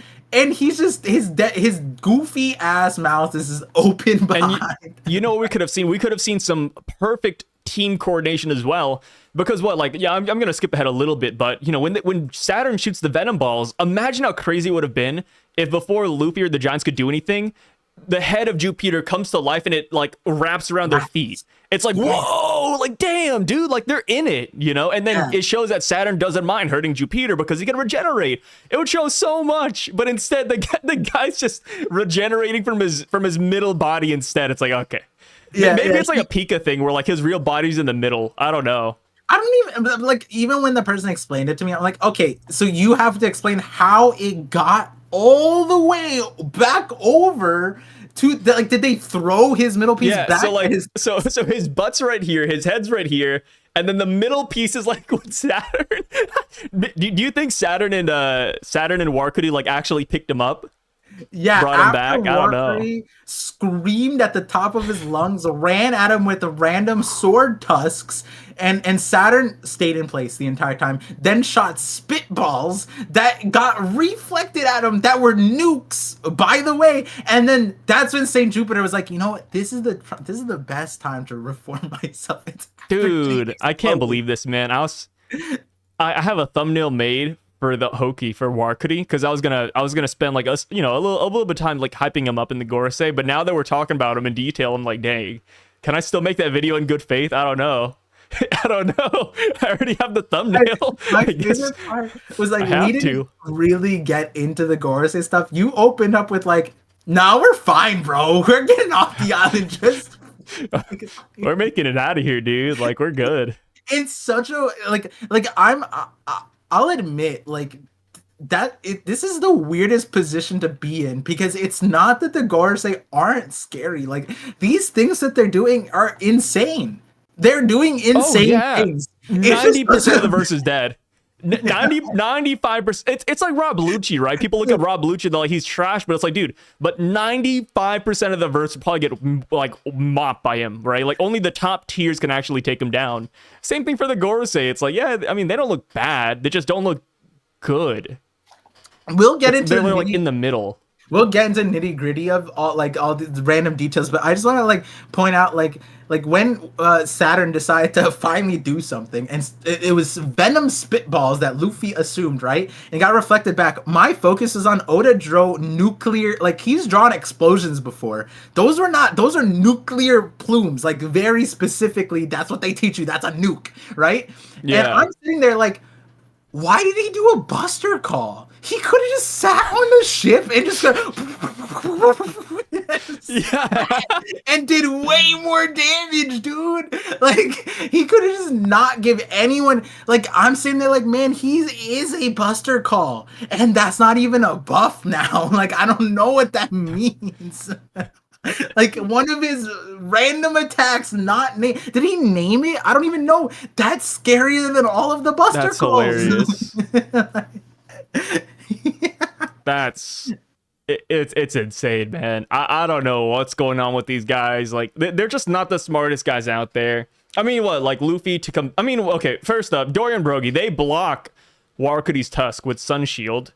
You know, pretty crazy already. I mean, you know, the weapons of Elbaf, I mean, I guess it's just really powerful right there. And then Dorian Brogy, they don't even whip out the swords or nothing. They hit him with the shield, send him flying. We don't see Warakути for a while, and then Saturn spits the balls and Luffy just bats them away. There's no Haki. I would say it's a little bit disrespectful. It's a little bit disrespectful. I kind of feel bad for them right now. There's no Haki. Like at that point, Kuma could have just bare fisted Saturn and got the same effect. Like I don't know. Man. And like the other thing, like I've been saying this, but like Katarina Devon, one of my hopes was like she can transform into this spider form, and she uses it better. Because the way I'm looking at Saturn, specifically Saturn, because we get abilities from him, he's like an S tier League of Legends character in the hands of a bronze player. Like this is the most disrespectful. Like it's his a bronze Urgot. Yeah, he's oh my god, that's funny because I played Urgot and Diamond. All of his. Wait, you've been playing League recently? Not recently, but back in the day when Urgot, I played Urgot through his rework. Yeah. And I abused it at all hell. Up until I think there was a new Urgot thing, and then that's when around when I stopped playing, but I still played him in Diamonds. So it's like literally Urgot is, for people who don't know, Urgot's one of those like one of the most trash characters used to be, but then they buffed him until he was competitive. That's kind of when I stopped playing him. But I played him in like the highest ranks. But most people would trash at him. That's what Saturn is right now. Saturn's the most garbage Urgot I've ever seen. Why didn't he do any of these abilities at the start? Why didn't he coat when he landed his pincers? Why didn't they have venom on them? On Kuma. You know what I mean? Kuma's turned around and grabbed him. And he could have melted Kuma's arm. Dude, and not just that, but like when all the straw hats, when Sanji, Frankie, and Atlas and Vegapunk were all right in front of him and they couldn't move, and Luffy was right there and he wanted to hit all of them, instead of just piercing them one by one, why doesn't he just use this? Yeah, like literally just spit on them. Like, dude, yeah, you don't know, man. Yeah, just terrible. Doesn't know how. I want to see his ult. I don't know if he knows how to use it. Like, I feel like Saturn, in League of Legends terms, he's the type of guy who would not put a skill point into his ult at level 6. Oh, yeah, it's just, he's just one of those guys, man. That was rude. And you know what? I'll admit, when I first started playing League, I played Fiddlesticks. I didn't put a point in alt. Because like for people who don't know, I don't know if it's still the case, but Fiddlesticks had a 3-second charge up time. So I didn't know what the charge up time was for. So I just thought it was a wasted ability, and I didn't know. But I still won all my games. I was like 60% win rate because I was like in unranked games at the time. So it was like, Yeah. so it was just Fiddlesticks is stupid and crazy strong, but like I didn't put a foot in all. And then my friends are like, "Are you playing this character without his ult?" And I'm like, "What's an ult?" Yeah, what's R? What is that? Yeah. And then they told me, and that Oh, literally, like at this point, I think Worker used his ult. I think he came home and he just said, "I'm gonna use my most powerful ability." Cause like after that, what did we see? He just charged at them with sword tusks, and I mean, then got smacked. Like I and think. the Tusks don't even have hockey on them either. Oh no! Oh The no! the the Tusks don't have hockey, man. Yeah, and he didn't get blocked by Hockey, which is even more worrisome. So it's like, what if he's a special breed? He has Conqueror's Hockey, but he doesn't know what observation and armament is. Oh, yeah, I think you're right. Wait, I think you're right. Maybe he doesn't know what's going on. no, but Juro has armament. We know because of Yeah, sword. because he has the black blade, which that is hockey, by the way, guys. I've seen yeah. people, a couple of people have commented saying that Nasujiro has a blackened blade, but it is black because of hockey. Still? I thought that was 11-10 that he had the black blade. Blackened the blade. Was that this chapter or last chapter? Last chapter. Okay. But and still people think that it's a pure Yeah. black. Oh no. Yeah, I made a video talking about Zoro getting a black blade, and I was like, yeah, like only Mihawk and Ryuma have black blades, and I was like, maybe it's because they have the title of World's Strongest. Like maybe it's like, by the time Zoro gets it, that's like the final thing he'll get. And then people, and then somebody was like, "Oh, sorry, there's a third character who's not World's Strongest who has it now. It's Nasujiro." It's like, no, it's not him. It's Aki, guys, because we've seen his sword before. It's not black. It's not black. We've seen his sword closer up than Zoro's swords to a certain extent. Like we was literally cleaning it and we saw the reflection of the screen off of it. Like we saw, you see his face on it and everything, man. Yeah, like the closest we've seen Zoro's sword is like when he cut Monet, and the sword was like in like per POV view after he cut it, and we saw like the rivets and whatever.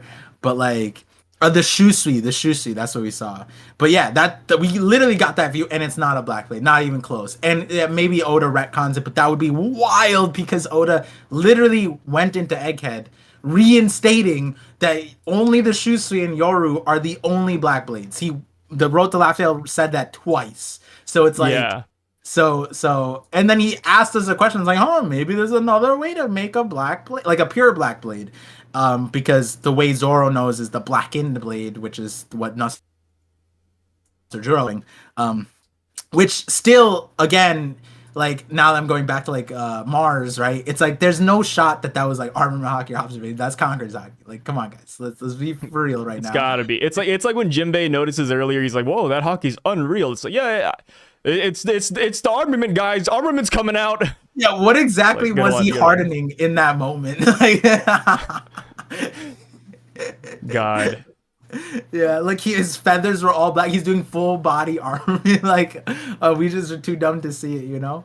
Oh god. We didn't see the vision. Yeah. Oh, and Saint Jupiter is also full body. Even his corpse, even his dead worm body that's behind him, that's all armament too. Yeah, even the X is. Yeah. Oh, the X is actually just a part of his body that didn't put armament on. Yeah. Oh, and that's proof that the X scar on Luffy makes him stronger, which is why Luffy puts it back on. He puts it back on when he had the option to actually buff himself in a sort of way. He could have removed his eye scar and his chest scar. If you were in Luffy's position, Sai, and your scars came off like that, would you put them back on, or would you like readjust it, or like maybe? Depends on the scar. I have a couple of scars, but yeah, I like my scars. Yeah. Like Luffy technically could have stretched out his X scar to make it bigger. You know, some people like have like a scar and they embellish it. You know, like maybe he could have done that. Like even if he didn't want to remove it, he could have made it like extra like aesthetic, right? Have it like not perfectly like centered. Yeah, Yeah. centered, symmetrical, because it would look like a little bit more aesthetic, you know, right? Luffy's character design would go extra hard if that was the case. No, I agree. I agree. Yeah, yeah. But Dude. he put it back on. That I wonder if Uh that means that something like later on. maybe Do it's a you? mark of pride. Maybe he goes to a Akainu who's like, "Hey, thanks, buddy. Thanks for this Yeah, one." yeah. People, I think some people brought up in the stream like this could be a way Luffy gets rid of the Celestial Dragon tattoos, and I was like, I like that. But I would like it if like Luffy let people remove whatever, because there's other markings that people probably, you know, besides the branding, it's like then they could like take off what they want and take what they own and stuff like that, right? Yeah. Obviously the Celestial, it'd be kind of crazy business to keep it on, but some of them got turned into Sun Pirate stuff now, right? So it's like maybe they don't want to remove it, right? So um it's up to them, but I'd imagine like Boa and them, the sisters, they could get it removed. That'd be kind of cool. So Yeah, I would say so. yeah, Just yeah. just So maybe take off that's the tattoo. if there was Hurt the any like brand. longer, if there was any like meaning that came from this moment, it could be the foreshadowing to something like that. I'm fully on board with that. That's kind of Yeah. cool. Oh, Kind of cool. so Luffy, he whips out a tree, dude. He Hmm. starts gnawing at it. He makes a baseball bat, paints it black, and he slaps away Saturn's balls.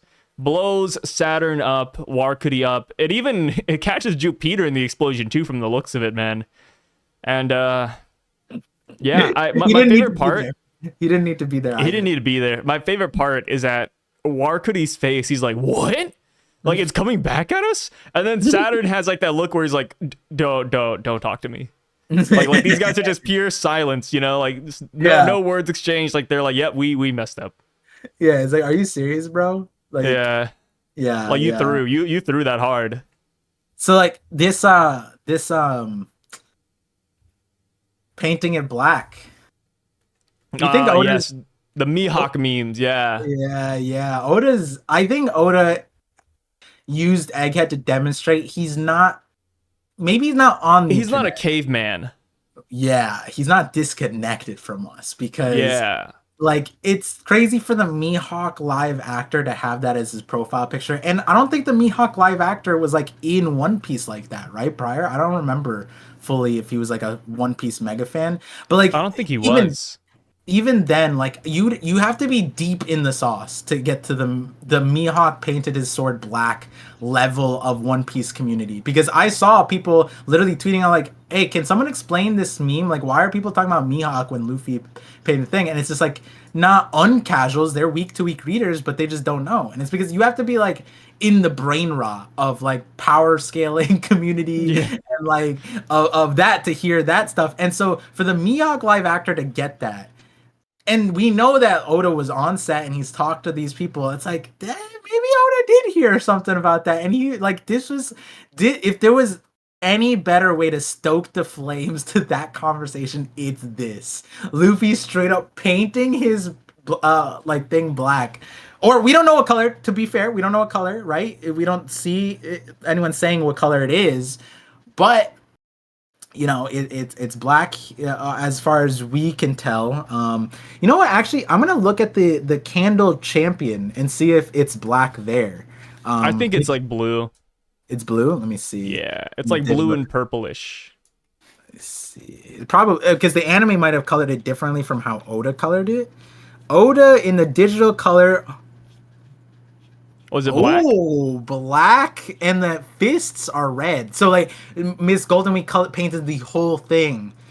Oh god, this is actually kind of creepy. The top is black, and then there's red straps and red fists and red feet, and then the middle section, the abdomen, is skin color. Ew. Yeah, that's It's gross. Yeah, it's gross. It's the same color as Luffy, and the feet are also skin color. I'm like, oh, just make the whole thing. Why did Miss Golden Week do that? Don't let her cook ever again. Um, but it is black, so maybe Oda is tapping into his old roots with that because. Again, that's one of the only times I can remember when we bring out paint into this capacity. But like I for like Oda to how. do this, I think he's tapped in. He's tapped Oh in. yeah. to the verse. I like how Oda did the whole so this chapter would have coincided. So what day is today? Tuesday? Now it's Tuesday, yeah. Yeah, now it's Tuesday. So yesterday, the Major League Baseball actually announced the One Piece 25th anniversary at the Boston Red Sox. And it's a picture of Luffy with the baseball bat. Oh! So and since Shonen Jump comes out on Monday, this chapter was supposed to coincide with that news where Luffy joins the Red Sox. Oh, so that's why Oda did. Yeah, that's what So I'm that's why talking Oda about. did like the baseball bat thing. So it's kind of it's pretty meta. I like it, you know? Yeah. I was It just explaining perfectly to lines you up. a little bit that there's a lot of times where Oda does something where it's like a tribute. It's a reference to something third party. It doesn't necessarily mean something for the story, but it's a reference that he's showing respect to. And he said he was, Yeah. for example, like Naruto. When Naruto ended, he wanted to draw Luffy looking like Naruto in the chapter, but we were in the middle of the Corazon flashback, so he couldn't do that, so he made the cover story instead. And so, like, Oda has done that with other things, and I think that he's also done that with Jimmy Neutron in Egghead, going back to the whole Goddard theory. But yeah, if that's the case, the 25th anniversary of the Red Sox, then yeah, that's 100% why Oda did that, because he probably had this, like, manager person hitting them with, like, oh, we gotta do something for the One Piece anniversary in this thing, and he's like, all right, I'll just make Luffy hit him with the baseball bat, easy peasy. Yeah, it's probably like a last minute decision. He probably had like Luffy doing another attack, and he was like, you know what? He can do this now. Yeah. What is wait, so it's Red Sox number 56. Let's see if there's a Doug Griffin. One Piece Red Sox. I'm trying to see if like there's a player in was it 25th anniversary, so that's 1999? Oh, damn, that's cool. If you What? purchase a ticket, you can buy the bobblehead of Luffy holding the baseball bat wearing a Red Sox uniform. Oh, what? Dang, that's official. Yeah, that's official, bro. That's cool. Man, I kind of wish I had that. I don't want to buy a ticket for that, but, you know, that's sick. Okay, number 56 in 1999, Boston Red Sox, Tim Harikala. Oh, and then there's also Steve Lamosne. What are you looking up? I was just seeing, like, maybe because if this is 25th year anniversary, maybe the 56 on the bat is a reference to one of the players. Obviously, it's Gomu, right? But like maybe there was a player that was important. Oh, I see where you're going. Yeah, and there is a baseball, not a batter that I don't know if he is specifically important for anything. There's probably some baseball heads that this is like, oh my god, this is real, blah blah blah, like, you know. But who knows? Maybe we get a Mythical Zone Babe Ruth sometime down the line. Right? Mythical Zone Babe Ruth. That'd be Mythical pretty hard. Zone Otani from modern times, because he's a Mythical Zone for sure. That dude is straight up an anime character in real life. But here another question. What's up? Was I saw this discourse, and I don't know. I think it's a real tree, because the person on Twitter kind of was like they would be feeding into my agenda. I did think it's weird. I just think it's like a Tom and Jerry kind of animation. But is this tree real or is it a hologram? Because Vegapunk did say half the island is fake, but like I think that this was just a real tree, and so the person was basically saying like, but these like the way the tree breaks apart is kind of like Kizaru's beams, and I'm like, I don't know what to think anymore. And I think it's a real tree. yeah, I think it's a real tree, and this is just like a real tree. Straight up like Tom and Jerry. Like there's that GIF that's like running around. I think King of Lightning retweeted one. Yeah, the one where Tom whips up the baseball bat from a tree, right? Yeah. Or something like that. And then is bitten into the shape of a baseball bat, and then he hits. I always forget the dog's name. Mike? Wallace. Wallace? Or no, I think it's Mike. Is it Mike? I feel like it's. I don't know, dude. Let me look it up. Yeah. Tom I feel like you're right. Jerry Dog. Spike. Spike. Damn it! Spike and Tyke. Yeah, I thought, dude. I said Wallace, bro. Yeah. Wait, is there a Wallace? There is not a Wallace. I was thinking of Wallace and Gromit. At least if it came from somewhere, you weren't just like, you weren't just being racist. Yeah, but Wallace was also just the guy, and Gromit was the dog. You had to So I got that wrong too. Yeah, I got it flipped. Yeah, yeah. Wow, I like that this is, like some people might like not like that this is like a Red Sox like Oda's like PR marketing thing. At the end of the day, Oda did that for Film Red with Shanks, right? Like we all are in agreement on that front, right? Oh yeah. Yeah. So like I like I forgot where it was, but I have come to appreciate seeing One Piece in random history.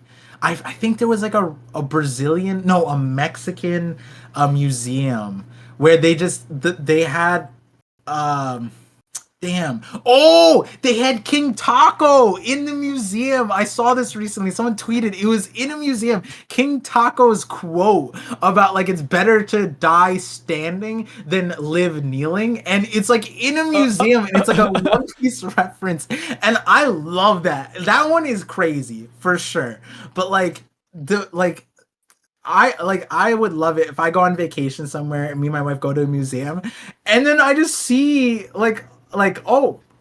famously One Piece Eiichiro Yeah, Oda. One Piece is here for some reason. Yeah. And then like I go off because I'm the One Piece scholar now. The tour guide like mentions like, oh, let me tell you about King Taco real quick. Yeah, let me tell you about Bobby Funk. Yeah, I got you. Come inside of my body. My time to shine. Yeah. Let me tell you my YouTube channel. God, that's crazy. Yeah, I love that One Piece is like leaking everywhere. You know, it's nice. Yeah. It's nice. Yeah. I mean, this isn't a big feat, but like we were just looking up off stream, like the Wikipedia page for like Bokotsu. It's straight up. There's no references. There's nothing. There's like one thing, and then there's just all the Chinese the references for Feng. Oh no, it's Feng Shi. All the references are in Chinese, and then there's just one like CBR article from One Piece, and it's like, oh, okay, cool. Like Yeah, and it's like I think it's like the Gorosei's true forms, and when you look it up, it says Warkuri Top Man is actually he's the Hoki. Like, yeah, right, and they don't even that's funny. put it as like a C also. They put it as a reference, which is like you usually do that for like meaningful references to get like an idea of what this means, but like we don't even know. The article even said like these are the Gorosei's devil fruits, and I'm like that was wrong too, probably. Like Yeah. God, oh man. my God, Wikipedia. Wikipedia, internet's funny. Oh, Yeah. speaking of funny, dude, Dorian Brogy, dude, they're laughing. They're having a hoot and holler about the Gorosei. Like I don't think there's a single panel in this chapter where the Giants aren't like smiling and laughing. Yeah, Like they're having a great time fighting the Gorosei. like I don't know. I can't imagine a moment where you and me are in a fight, right? And our opponents Yeah. are immortal demons, and we're just busting up, not even a care in the world. And like we haven't lifted a finger. But I mean, like yeah, they blocked the shield or whatever. But like Luffy's been doing most of the stuff, and like their biggest things are just lifting their weapons. Basically, they put more effort fighting each other on Little Garden than or the goldfish. The goldfish with the goldfish, they actually used Haki. There's no way around it. They used the Koku sovereignty, and that was straight up Rio. They have not done that here. That goldfish, the island eater, was more of a threat and got more respect than the Gorosei right now. And like they're just busting up laughing, and I was dying because like in my live reaction, like I'm reading the text and I'm like, "Ga ba ba ba ba," and my best friend messaged me after things. It's like nice laughs, and I'm just like, "Come on, bro, let me live, let me live." And What a dumb laugh you have, Par. yeah, I Loser. yeah, I just responded with yeah. No, you should. Hopefully, you did like an audio recording and you sent it his way, like voicemail. Yeah. I'll do that. I gotta respond to him. I'll just be like gobble ba ba ba instead of LOL gobble ba ba ba. Just yeah, he has to like play the message too. He's like, "What is this?" Like I hope the anime adapts this, and it's just in the background of this entire episode. It's just the Giants belly laughing. Like, No, it's just me and you laughing at Mr. 3's birthday cake. Yeah. Dude, I need to. Has anyone The SBS has so many questions. How come no one's asked him about that? I don't think I've ever come across that. That's some wild ass thing. That's like, Oda, what's this about? What were you smoking when you came up with that birthday cake, dude? That's crazy. That's a good one, man. Yeah, like bar none of all the mechanics in One Piece, like that one had a countdown too. That's when countdown started. It was a little garden countdown. Wait, that was the first countdown. Was the countdown 10 minutes? I think. Well, I don't know about 10 minutes, but that was the first countdown in One Piece. I'm pretty sure that was the first countdown in One Piece because in East Blue there wasn't any. I guess Luffy drowning in, but yeah, that doesn't. Luffy drowning. Maybe. That doesn't that doesn't even. That's not even a countdown at that point. That's just Luffy dying. Well, we had Don Krieg. And countdown to demise with the hourglass. Yeah, sure. That like there wasn't a time limit. Like if Don Krieg showed up and was like, the gloves are on, you have 10 minutes. That would be sick. That would be so sick. Come on. Like the most, I guess, like Captain Kuro is just like, oh, I can only be in this state for like 10 minutes. Like he didn't even have that either. Like the Django could have been like, oh, they're only hypnotized for 10 minutes. We didn't have that either. I think. Yeah, I think I think Mr. 3 was the first countdown in One Piece, and it might be that it was like a 5-minute, 10-minute countdown. Oh no, Mr. 3 stocks are nuclear right now. Yeah, I'm trying to look up like if there's a description of the cake without me like going to the chapter. Yeah. I'll look at the chapter, you look at the thing. Okay. Yeah. Mr. 3's artwork. Yo, I can't. This is the goofiest thing. I open up chapter 123. Hurry up, we're getting stiff. Come on, that's the first line in the chapter from it. I don't know what it is, but I'm gonna wreck it. I feel as good as new. Hurry up, we're getting stiff. What? And they're talking about the birthday cake. Oh no. These people don't seem to respect our power. That's annoying. Like, no, it's not annoying. What is your power? Oh no, does he explain? Wait, what? Are we really entrusting our lives to this boob? Mr. Bush. Vivi says that about Luffy. He says boob. That's the really bad that's like early Viz, right? Yeah, but why would that's they early Viz, bro. That's crazy. Oh, you know what? Mr. 3 Stocks are insane right now. He demonstrates the same power as Emu.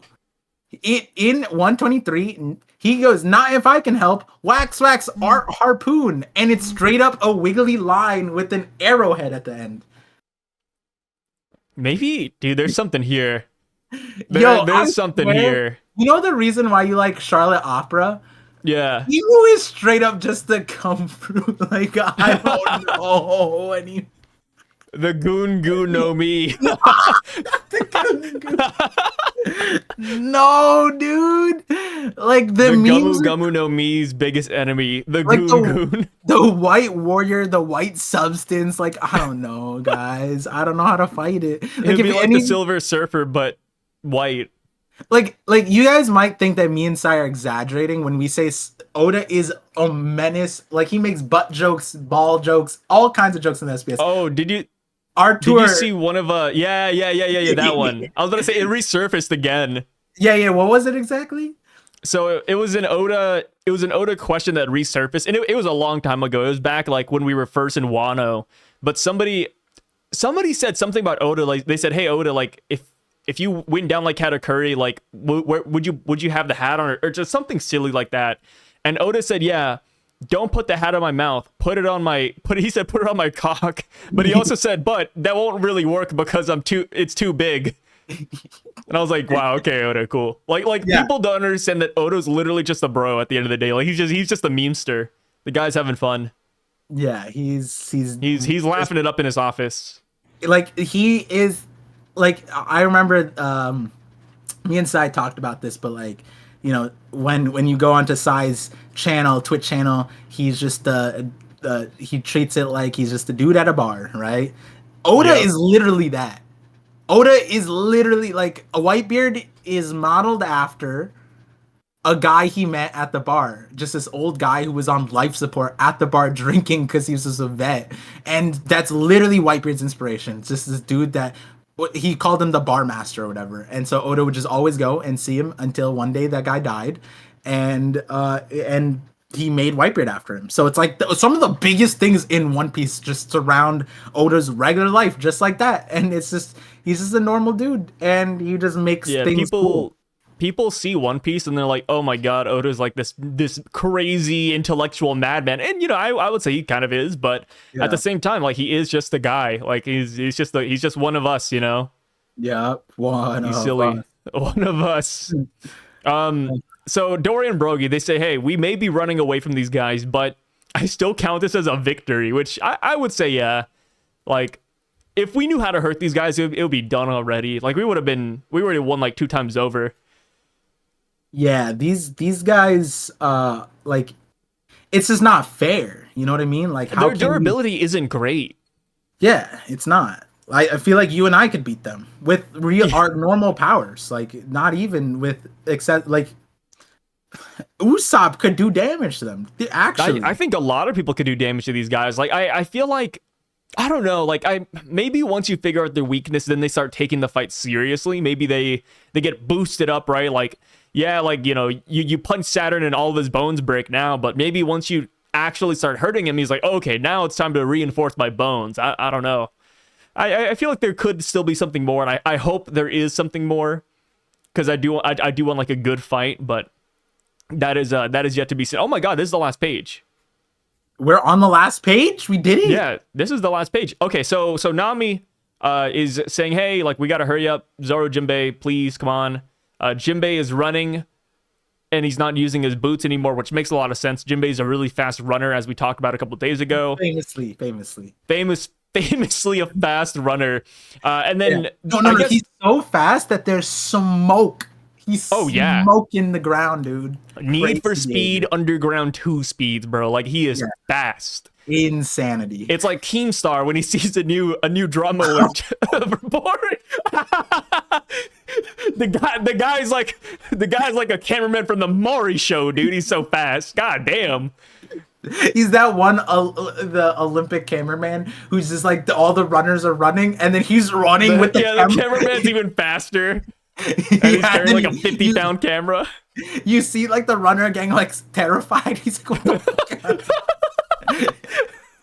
Imagine training all your life and then there's this dude, this cameraman who's faster than you are with the camera. He's like wearing khakis too. Like, yeah, wearing casual clothes, 50-pound camera. It's on one side, so his body's like not even balanced. It's like, damn, dude. That's and crazy. The perspective of the camera was actually legit. Like, you know, if you or I were running with a camera, you would need the gimbal or the stabilization. Yeah. My man had the perfect shoulder. Dude, he was like Moses, bro. He was gliding on water. Or Jesus, actually. Yeah. Got my lore mixed up. He wasn't even on the track. He was on like grass, so it's like even harder. Like, yeah, it was uneven terrain. Dude, this guy. Hopefully people know what we're talking about, but yeah, like if you look it up, there's like some I don't know if it was, maybe it was a meme. It has to be like a joke. I don't think that clip is real. No, but that was before the era of AI and even like faking, like photoshopping things. Yeah, like, I mean, but that was the era of like Spike TV though. I guess. You're right. Maybe it is fake. It has to be spoofed, but yeah, there's like some clip of Olympic runners running, camera guys like running faster than everybody. He's like a gazelle on the field. It's crazy. Yeah, he like catches up to them, and then once he paces with them, he outruns them and gets like a front view of them. Maybe it is fake. It's got to be fake, dude. I'd be kind of upset if it was, because like then it's like we never beat the allegations. We're always or maybe he's like Absalom, half human, half like gazelle. Like he's got crazy legs. Yeah. Yeah, his dad cut lion's parts out of an elephant parts, and he's just happy about it. Like, yeah, dude's walking out of Unit 731, bro. Yeah, he's Japanese now too. Like, yeah. So Bonnie and Frankie arrive at so Oda ended the chapter on this. Oda said, yo, 3-week break. Here's 3 vice admirals. And I'm like, dude, it's over, man. Nah, you know, this. There's 3 panels that made me laugh, and I would have to give this kind, because the other one was like everybody laughed, but this one was my personal number 1 spot. To see Bonnie, Frankie, whatever, look in front of the ship, and it's just these guys cracking their knuckles. You're not getting on the boat, Jewelry Bonnie. I'm like, stop. They're not, dude. Dude. This shit was so funny.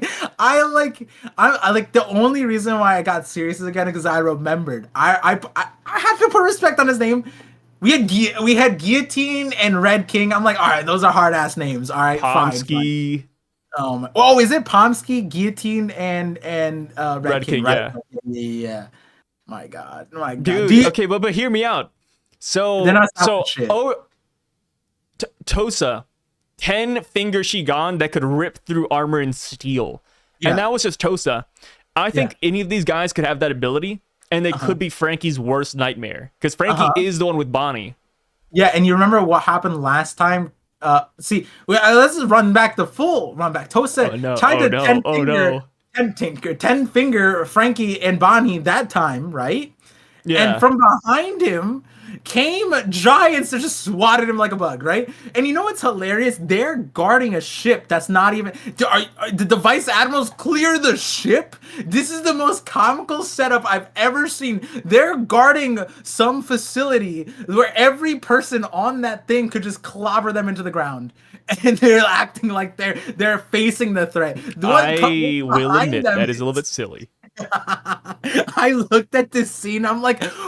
Are they facing the right way right now? Because I think they should be looking at this shit. Yeah, no. The craziest part is that last time we saw Frankie, Bonnie, and Kuma and Atlas, they were being carried by giants, and giants were fighting right next to them. True. So it's like, dude, like, honestly, like jokes aside, they could get stopped by no-name fodder. And even then, like, let's say this fight is drawn out. Let's say, Frankie extreme diff, Bonnie extreme diff. Sanji's going to be here in like a couple of minutes. Luffy's going to be here in a couple of minutes. The rest of the Straw Hats are going to be here in a couple of minutes. Like, it's over. Like, these guys aren't winning, but because we know they're going to lose, I want them to show out hard. Like because they're set up to lose, I want them to be phenomenal. It's like Lucci, right? I knew Lucci was going to lose. All we could ask for is a great moment. We got that. I hope that by the next time we come to this chapter, all of these guys get that respect. Frankie, Luffy shows up, and Luffy's like, he's still standing. I'm going to hit you with a power scaling problem. He's still up. What's up? See, them saying you're not getting on that boat, Julie Bonnie, right? I looked at that, and I rationalized it like, oh, this wasn't plan A. This is plan B. Why? Because plan A should be sinking the boat. It should just be, you're telling me these hooligans can't just, attack the boat and sink it? You're not getting on that boat because the boat doesn't exist. Because they should use the Buster Call. They can't hit the island. Maybe they hit the ship. Between the Buster Call and the Vice Admirals, they should just stop the ship from existing, and then they don't have to care about Julie Brown and getting on the ship because it shouldn't be there.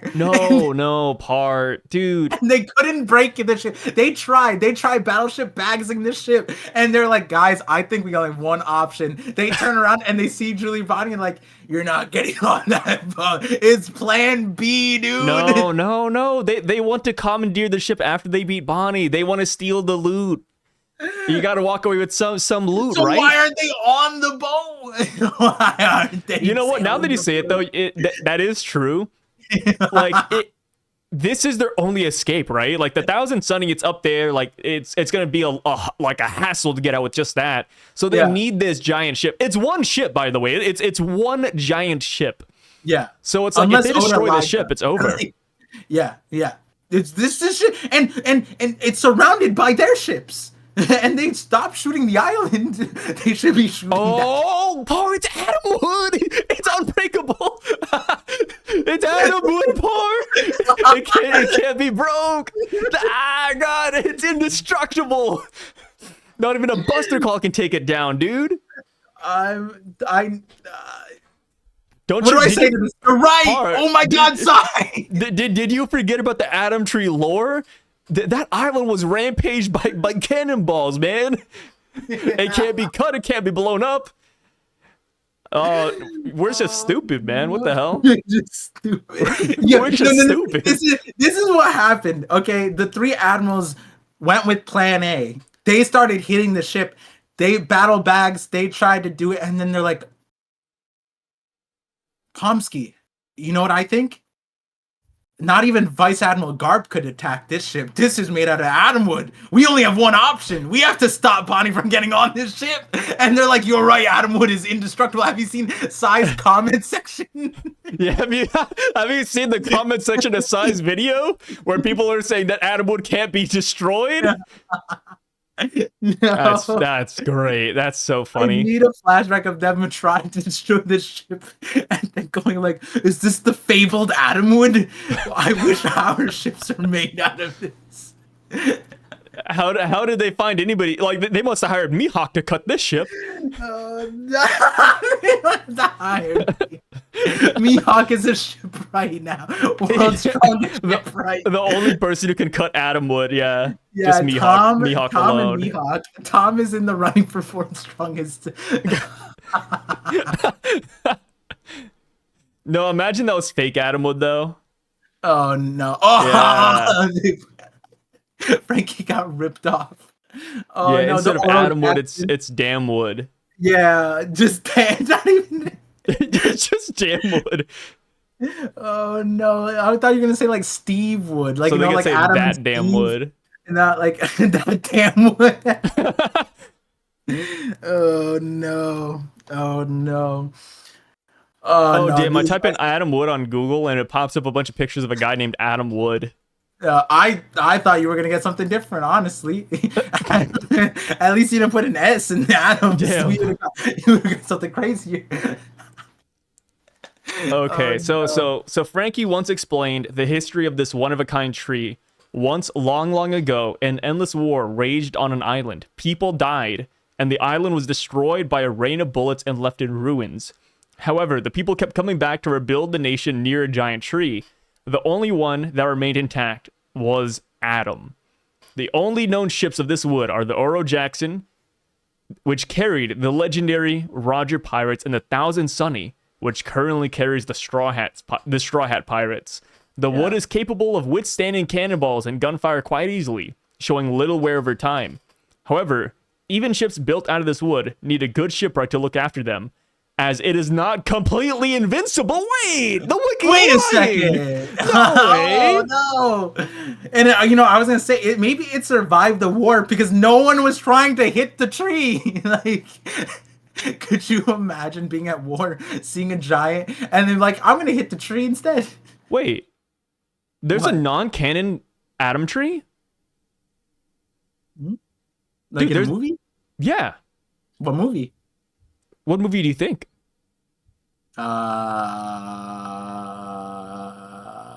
Yeah, the Turtle? Adam tree is in a movie. The turtle one? No, it's a more recent one. Huh? A film Gold. Film Gold. Oh, was it in the Yeah. black market? No. It was on Gran Tesoro's ship. It was a part of his golf course. Like he was growing Adamwood, Yeah. or like, oh No, yeah. He was growing Adam. Like there's the Adamwood tree in film Gold. what? Wait, that's crazy because like Oda. Yeah, I'm not even joking. I'm looking at it right now. Look up Adamwood One Piece, and then it says that another Adam tree is growing on the Gran Tesoro on the golf course. Let me see. What the heck? Wait, what? I mean, I guess Gil Tesoro is like the richest man on the planet. So I mean, it's not crazy, but damn, It just looks like a normal tree in my backyard.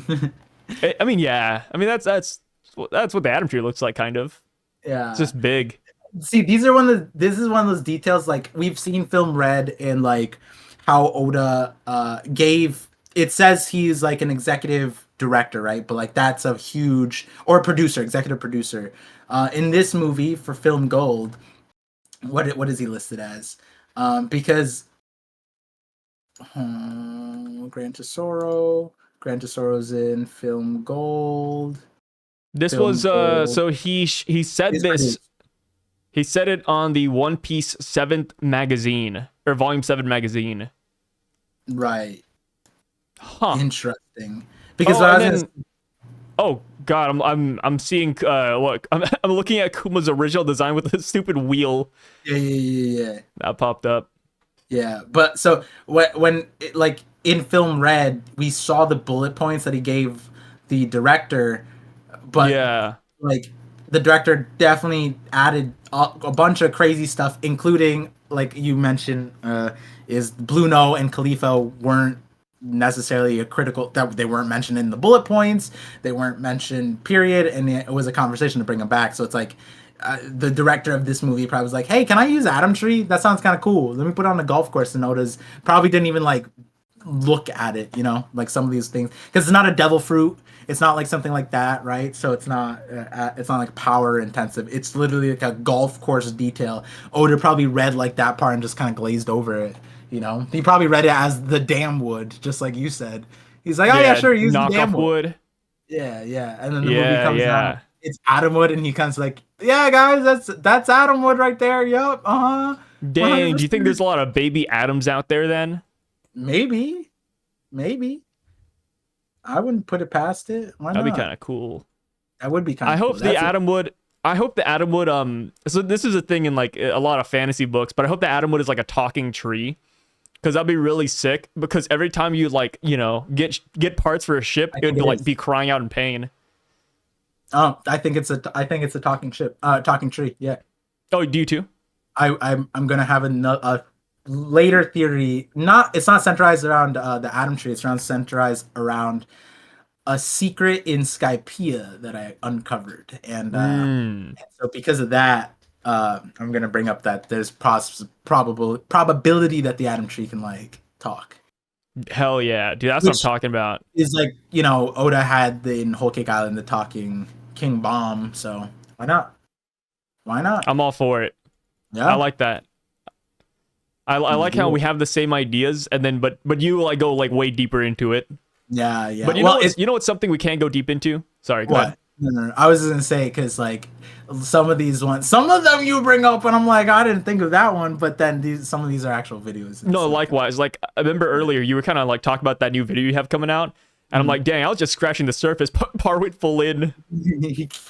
But I was about to say, speaking of looking too deep into things, I think Kizaru is I think he's hurt.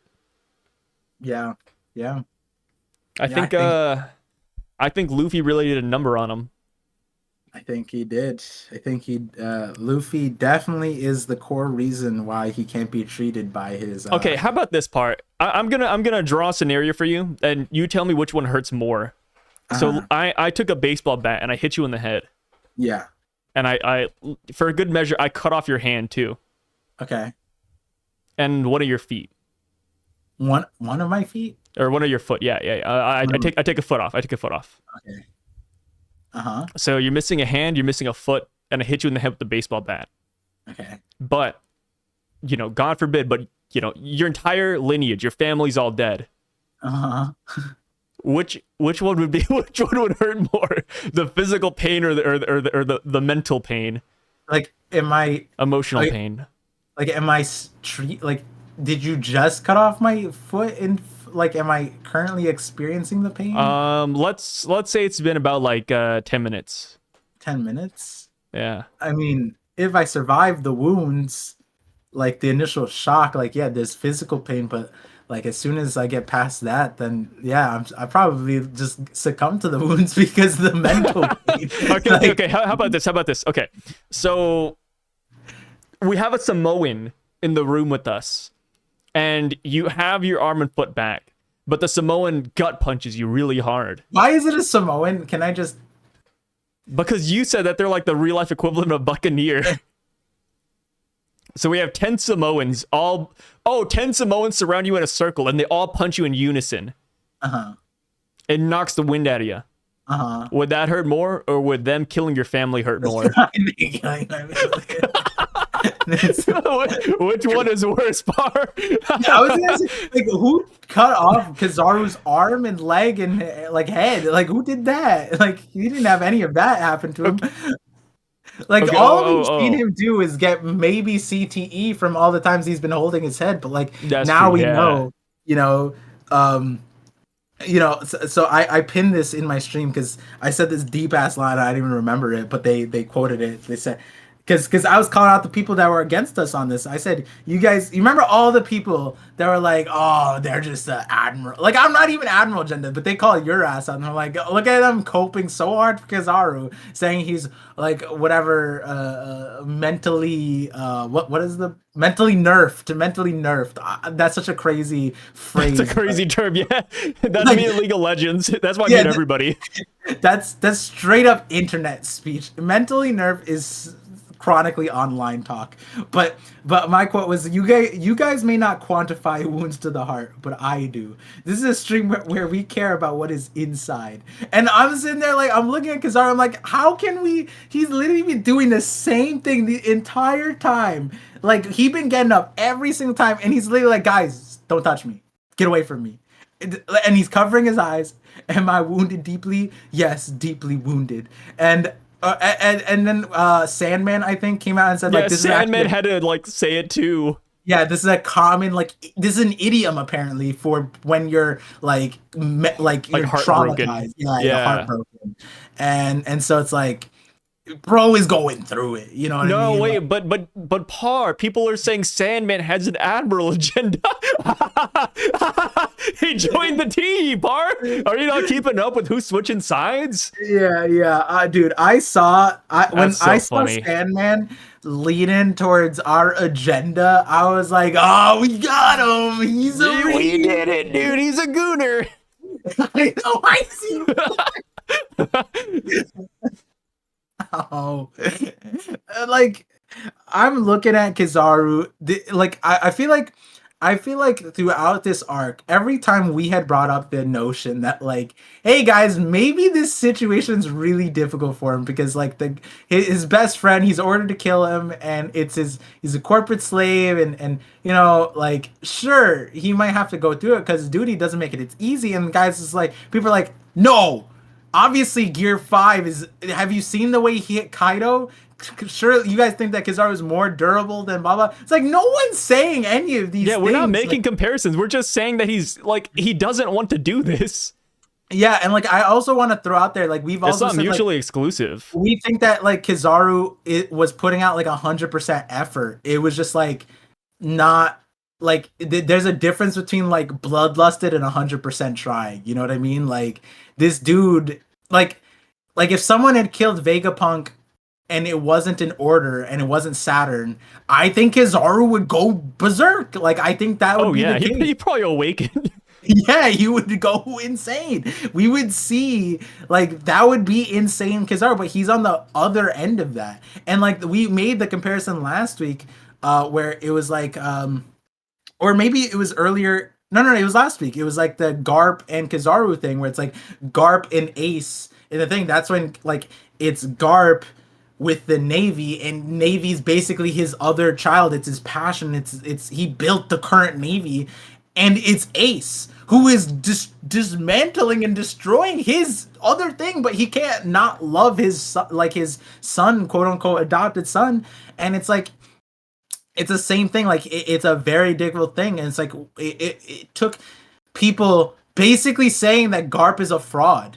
Up until Hachinosu, people thought that Garp was weak, couldn't do anything because of that showing. It's like, no, he was just torn. And it's like, we had decades to rationalize, hey, maybe Garp couldn't, like, fully fight here because Oda was also drawing a political, like, personal, like, controversy landscape here, which all of Marineford was, and it took people seeing Garp throwing out a big punch with Haki behind it to be like, oh, he was holding back. Yeah, and it's like we had decades to sit on that, and that's why when I look at this Kizaru thing, there's no amount of like in your face bluntness that Oda could have drawn on the thing that would like at that point Oda would have to step out and have a press conference to explain, hey guys, Kizaru is torn because he works for the Navy and it's his duty, and his best friend betrayed his duty. And he had That's to kill crazy. his best friend. And he Yeah. also had to fight everybody he knows and loves, essentially. Yeah, and then like you'd still have people being like, admirals are weak, or like, no, you're dumb because you think that he's not trying here. It's like, no, we think he's trying here. Just like if Garp actually fought Akainu in that moment, I think he would be pulling out the full thing. It's like, is Sengoku stopping like 100% Garp? No. Sengoku was stopping Garp because Garp didn't want to mow down Sengoku. It's like he wasn't putting 100% in walking at Akainu. It's like there's nuance to the situation, right? It's like yes, Garp 100% wanted to fight Akainu and kill him, and it's not that Sengoku stopped a 100% thing, and that's kind of like what people are kind of thinking here, where it's like, yeah, Kizaru wanted to complete his duty, but he's staying down not because he has to, not because he can't get back up. It's because it's like he wants an excuse, and this is his excuse. He's off the ship. Saint Saturn can't directly talk to him right now and be like, "Hey, get your ass back up. You're on the payroll, right?" Because we talked about that, right? Nasujiro is the closest thing. Like if Kizaru stands up with his 10-foot tall ass, Nasujiro might spot him like, "Hey, Kizaru, get your ass back on the island." And Kizaru be like, "Fuck." And we've had so many hints of this too. Like, it's not Yeah. the first time. Like, Kizaru's mentioned time and time again that he doesn't want to do this. Like, he wished this wasn't the case. And then even Saturn already called him out before. It's like, hey, Kizaru, for you, like, this is kind of slow, you know? Like, you know, you're doing your duties pretty slow today. Yeah. And it's like, I don't know, man. Like, call me crazy, but I think Kizaru, like, he's not having a great time. And that's the thing, too. People are saying, like by saying this argument for Kizaru is like saying, like, oh, like, are you saying that he can beat Luffy? It's like, no, that's not the case. It's just like the guy, he's sad. Like, that's the whole point. Yeah. Yeah. I mean, he completed his duty. He's Yeah, trying, if any, yeah, he did his mission really well. I mean, goddamn, Yeah. his friend's dead. I mean, for the Yeah. most part, until he comes back or, you know, something crazy happens. Yeah, like he personally took on the Vegapunk part, but that's because he didn't want other people to do it. That's kind of how we kind of look at it, right? Yeah, it's like putting your dog down. And yeah, like a lot of people have to do that personally, and it's a tough thing to do, but like it's in your hands rather than another thing. Not, oh shit, wait, putting the dog down, Vegapunk. I know, right? Hold on, that's It crazy. took you a second, but you got it. I like that. I like Yeah, that. yeah. Yo, it'd be crazy if Recycle Kurt ended up being like Kizaru's pet, and he just sees Vegapunk in him, and he's just like, "Oh, good boy." And then the irony is Vegapunk is in there, and he just doesn't know. That'd be kind of crazy. I have a feeling that if Vegapunk does survive and he comes back as a dog, I can imagine Kizaru busting up crying. Yeah. It's like Listen, the whole thing. It's like what, like the minks are, you're safe. You know, like Raizo is safe. Vegapunk's alive. yeah, and like, yeah, and with the Kizaru thing, it like, yeah, like, could he fight Luffy more? Sure, but he did his mission, and now the rest is like the five Gorosei are here, right? Like, why would he need to do anything? You know, at the end of the day, everybody else was told to evacuate, and he's here, and unless someone tells him to come back, his orders are done. You know, Yeah, so he accomplished what he set out to do. So like that's kind of like, and we've been saying that. It's like we kept on saying essentially that like the corporate slave thing is him trying to skate past like the Saturn stuff. And so there was a slight agenda as far as, and this is where like I still think it's possible, but I've always been on the boat that like if Kizaru were to defect, it wouldn't be on Egghead.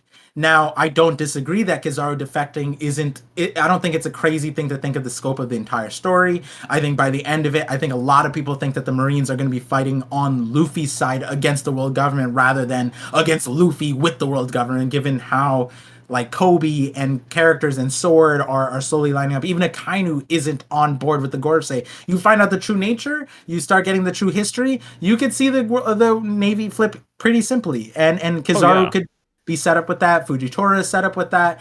The only one, it's like Aramaki is the only one that's kind of a loose cannon, but But even then, like he follows Sakazuki, you know. yeah, yeah. And so with Kizaru, it's kind of like we kept on saying if he were to defect on the island, it would he can't he wouldn't he would have to make a in your face decision right in front of Saturn that would get him fired. But like look at Lucci too. Lucci's been showing out that like he's super loyal and look how he's rewarded. He is an insect that was given protection, you know, like and praised and whatever. And it's like that's Kizaru's position. That's his duty, right? So it's like if he were to defect outright, he wouldn't be acting like that. So it's like we would see a slightly different action in the first place. But like we see how torn Kizaru is, and that's another aspect that we've talked about is that we don't know Kizaru, dude. Like Kizaru, No all we backstory, no motivation, no nothing, bro. Who is yeah, this all we guy? know is that he adopted Sentimaru with Vegapunk, and And he hanged out on this island a lot. Like he was eating yeah, pizza with them. You know, he knows Bonnie, he knows and Kuma. He was looking out for Vegapunk even. yeah, he Like, cried with Kuma. oh yeah, yeah. Dude, He like cried now and before. Like he's told him back. yeah, Like I don't this. know, man. Like Kizaru has emotions. I don't know why people try to go against that, to be honest. Yeah, I don't know. I also don't know why people are looking at it like I saw I forgot where, but they're also like all of the admirals are weaker if this is how Oda's gonna portray it. I'm like, I don't think so. Like, if anything, like I remember you asked me a question a long time ago, which admirals do I think have conquered Haki? And one of the things I said was that the more individual choice we see being made, Kuzan showed that. That's why I think that he would have it. Then we ended up seeing him clashing with Garp, and it's like we don't know if that's straight up conquers because the black lightning like issue of Yeah. like what's happening, right? But it's not crazy to think that he would have it. If Akainu has it, it makes sense because he's probably the most his decision making character in the series, where it's like he has a code of conduct and he goes to it without fault. He listens to it. That is Conqueror's Haki. It's not something Luffy would agree with, but that's how he sees it, and he doesn't bend, right? And now we see Kuzan doing that as a pirate, so now I think that he would be able to have it. And I thought that Kuzan could have it, but then it was funny because in the next chapter it said he was a corporate slave, and I was like laughing. But then we were like, we think that he was saying it because Saturn's there, and it's like it makes sense if like this like abominable creature Saturn is behind, especially now that we know of Saturn. It's like, yo, like, yeah, I would be saying whatever to not die, like, you know what I mean, Yeah. or not like get fired, like 100%. And it's like, so in that scope, I think Kizaru could have it, and especially now that we see him like showing his individuality, I think that this is better for these characters. They're not just Navy dogs, which is what Oda has kind of been in a large way canvassing characters that have sided with the world government, right? They get like the warlords. Oh, they're Navy dogs, and then we find out that Kuma's not, and we see all the layers behind why he became that, and we find out that he had hockey, and even in his crazy state where he doesn't have a will apparently, and he's a husk of a body, and he still comes up with hockey. And it's like I think that these things make the character stronger. I don't know why anyone would think that the dimensions of emotions would make any character weaker in the longevity of One Piece. If anything, that makes the characters more scary. They have something to defend, and they have something to get avenge, revenge, whatever you want to name it. When Kizaru comes back, he's going to build off of this, right? And this character arc is going to be meaningful 100%. And he's an admiral, dude. Like I think to this point, to this day, even now after this chapter 1111, I think that he's the scariest antagonist on the island. I'm not even afraid of the like I said this to you before. It's like, yo, if the circles, the summoning circles summoned a Kainu, I would be more worried about Oh Luffy. no, same. I mean, it's one of those things too where it's like I hate to draw this comparison, but like we got three Gorosei here, bro. Luffy's laughing, like they haven't really done anything to him. Kizaru landed blows. Like Kizaru, like, I mean, of course Luffy ate it, but like, Kizaru still was able to touch Luffy. Kizaru lasted until Luffy ran out of energy, which is more than these Gorosei can do, right? Like, I mean, so far. I mean, maybe that's yet to be seen, but Kizaru has had a pretty decent showing, at least better than Saturn, I would say. Yeah. But yeah, I mean, like Kizaru, like the one time where, or not one time, the thing I did mess up though was I thought Kizaru was gonna betray here, and you were always on the boat that he would betray later. Mm-hmm. But I thought he was gonna betray sooner. I think betray is too. It paints a weird picture because when you say betray, it's not even like betrayal. It's more like he sees the world government and he's like, "Yo, that's not the Marines. That's not what." The Marines I thought he would like try to kill Vegapunk, and then at the very last minute he's like, "No, I can't do it."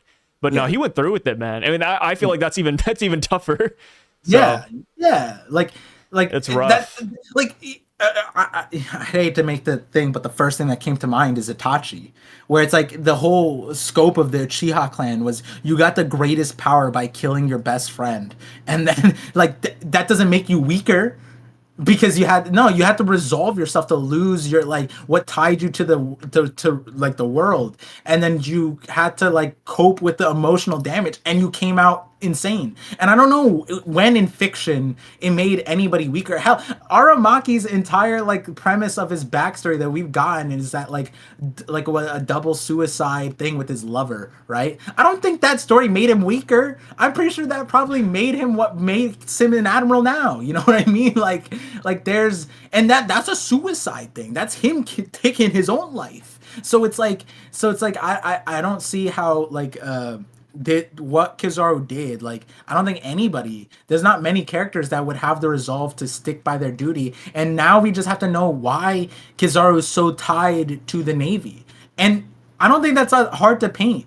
You know what I mean? It's not hard to paint at all. Like my rationale for Garp is that he was in the golden era, and when we look at the current Navy, he's basically touched every single level of it. Vice Admiral, every single thing, whether mentor, Kobe's the future, the defecting admirals, whatever you name it, he's there. The pirate king, he was there, right? So it's like he shaped it, and so it's you don't even need a backstory to see that Garp. Yeah, that makes sense. He wanted his children. He wanted to bring nepotism into the whole thing. That's how ingrained he was. Kizaru's there, and he doesn't even have kids. He doesn't really care. He beat up his own adopted son and said, "Yo, you have the greatest defense, but let me show you real quick," and blew his ass up. And like so it's like I think it's so simple for Oda to explain why Egghead was so complex for him, and it took decades for people to understand that was Garp's entire strife. And that's why I just gave up on the Kizaru people, because it's like I think they're the same. Like I don't think they're the same people, but I think they're the same like wired brains. Like I don't know how to go about it. Because you'd have to be crazy, and from my perspective, to ever think that Garp wasn't what we saw in Hachinosu is what I believed. And sure, I don't think that you'd have to think that he's as strong as that, but like to watch Marineford and think like, oh, he's just weak. He would have died instantly if he fought Akainu. I'm like, wait, I don't know how you got that part. Like, I don't know. Where'd you come up with that one? Yeah. And that's just, like they got proved wrong with they're like, damn, Garp didn't really like. I forgot all the cope the and that was like a half dead Akainu too. Yeah. And like no. That was before he fought. Yeah, that's before he like fought Whitebeard. Never mind. Yeah. But like we even saw like Garp already had held back, right? Like he pulled his punch back against, like he knocked Marco into the ground, but he didn't punch Luffy. He already demonstrated he held back. Like, and if anything, that's more in your face that he had to hold back, and people still didn't get it. Whereas in this, I think someone made a post on Twitter where it's like, these are all the times Kizaru has covered his eyes, holding his head like, oh no. I can't get back up. Like it's not one, it's It's not two, it's like six. Oda had to throw in the Japanese idioms to just show how distraught Kizaru is too. Like at this point, we need Kizaru to hold the manga panels, look straight into the eyes of the reader, and be like, "I am mentally traumatized by my best friend dying. That is why I can't get back up." And then look back away. Like he needs to break the fourth wall, like Deadpool, real quick. To He really does. Oh We no. please Kizaru. Here are please. Yeah. Here's a meaningful question though.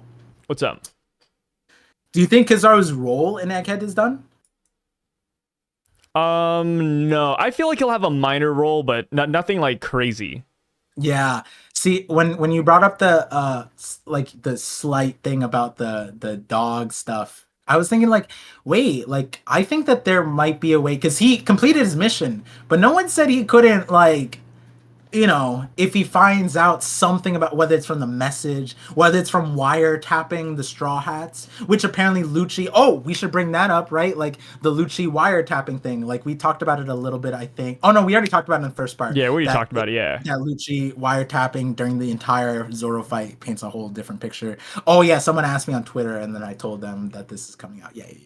But Kizaru also has a black Denden Mushi. He can also wiretap the Straw Hats. We might still be doing that. And so if he hears of an opportunity to save Vegapunk in a different capacity, because he already killed Vegapunk, Saturn already told the Gorosei he did.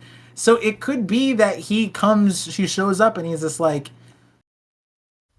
you didn't see me. You didn't see me. And then he ends up being like a small way that the a Vegapunk, the Vegapunk, whatever Vegapunk ends up leaving. Which I would imagine, and I was looking back, and this is something. And that makes sense because Kizaru was introduced with the black transponder snail too. He's the one who showed us that in the first place. And this would be a direct parallel to Kuzan because Kuzan killed Saul, which was his best friend, and then he started looking the other way for Robin and the Straw Hats. Yeah, so and it's right there. Necessarily know if Kizaru came onto the island. Dang, have I been saying Kuzan? I feel like I've been saying Kizaru. No, you're good. Apologies, viewers, for if I messed that up. But with Kizaru, we don't necessarily know if he knew of the satellites per se, because we don't know when the satellites were introduced, how many satellites, their appearances. So when we got the Black Denden Mushi thing, that was York. York was like, it's York satellite Vegapunk, blah blah, and we get like Kizaru's like sort of reaction. We don't really see the appearance of that, but like it might be that he came on this island and he was just like, all right, I guess my best friend made clones, and so now these are also Vegapunk. So it could be that, yeah, maybe he ends up realizing like, oh, I could save one of the clones, and then that would be saving the real Vegapunk, and that might be something that he has like a conversation, maybe a conversation with them or something light like that. But it will be interesting to see. Like I would love it if like Shaka came back and had like a real conversation with Kizaru, because I was like, I didn't mean to, man, my hands are tied. And Shaka's just like, don't worry, it was logical, like like that. It is what I don't think Vegapunk would hold it against Kizaru. Yeah, I don't know. Yeah, because at the end of the day, did we ever have Stella begging for his life to Kizaru? I don't think so. Yeah, he was never like. I think he did. I think he did. Did he? Let's see. It would be see. What? Like 10. It would be like height of 1105. 1105. Yeah. Kill. But what about the chase? The chase 1093. I think. No. So yeah, Vegapunk says, "I'm Kizaru. I'm begging you." Oh, then, yeah. and then Kizaru's eyes, he's like, oh, God. Yeah. Oh, there's something I told you off call that's actually interesting. I don't want to bring that one up yet, but yeah. I guess a teaser to it is like, do we think that Kizaru might have known that like this message could go out? That like Vegapunk had like a kill switch like this? I don't think he knew, and I think that's even what makes this hit even harder, right? Because like you kill your best friend, you're on the ship, and then now you're watching your best friend's message play out when he's making coffee. That's Yeah. yeah, it's something. Yeah. Wait, you said it's 11:05? 11:05 is when yeah, we get the Kizaru I'm begging you line. That was funny. I was just like, wait, we probably never got him begging for his life, right? And you're like, no, he was begging for his Yeah, life. I was like, I remember that scene. I remember that scene because I Yeah. was like, damn, dude, he really went through with it. I remember after, or like, was it after? Yeah, it's like after he's like stabbed, and then like we see like the silhouette of the buildings collapsing, and it was like more crazy there. Let me see, 11:05. It was in the Damn, beginning. in the beginning. Okay, Folly, boom, boom. One, it's the second page. Second page. Oh, I skipped it. There we go. Yeah, second page. Second page, bottom right. Please, Kizaru. Oh no, destroy it and you'll set the What about side. humanity? See, that's the other thing. How? Okay, okay. Actually, this is like a question. What's up? Do you feel because like there's a growing I don't know because this chapter doesn't really build off of anything of Vegapunk's message, but there's a growing sentiment that Vegapunk like was baiting the situation to release this message, right? He had a pre-recorded message, so it's kind of like, was Vegapunk? Do you feel like there's a world where, yeah, Vegapunk kind of Shaka already knew that he was gonna die. He already accepted it to a certain extent. Vegapunk even said, "I already made my bed." So do you feel like there's a world where he kind of baited his death here, and like this is just a part of the larger plan, whether it meant like I'm not talking about the scope of Vegapunk coming back alive like our theory or Vegapunk actually dying. I'm just thinking like I'm just straight up like, do you feel like maybe this was, yeah, like Vegapunk wanted to die here, this is it? Maybe Shaka. I Hmm. don't think Stella wanted to die here. Yeah, that's where it's interesting Because I because mean, like, even she, like Stella, he seemed like he was going on vacation, bro. The Straw Hats got here. He said, "Please save me." You know, the Thousand Sunny's up here. He's like, "Oh, let me go get my things." He had a little backpack on. No, yeah, I think he wanted to survive. yeah, because he asked Luffy take me off the island, right?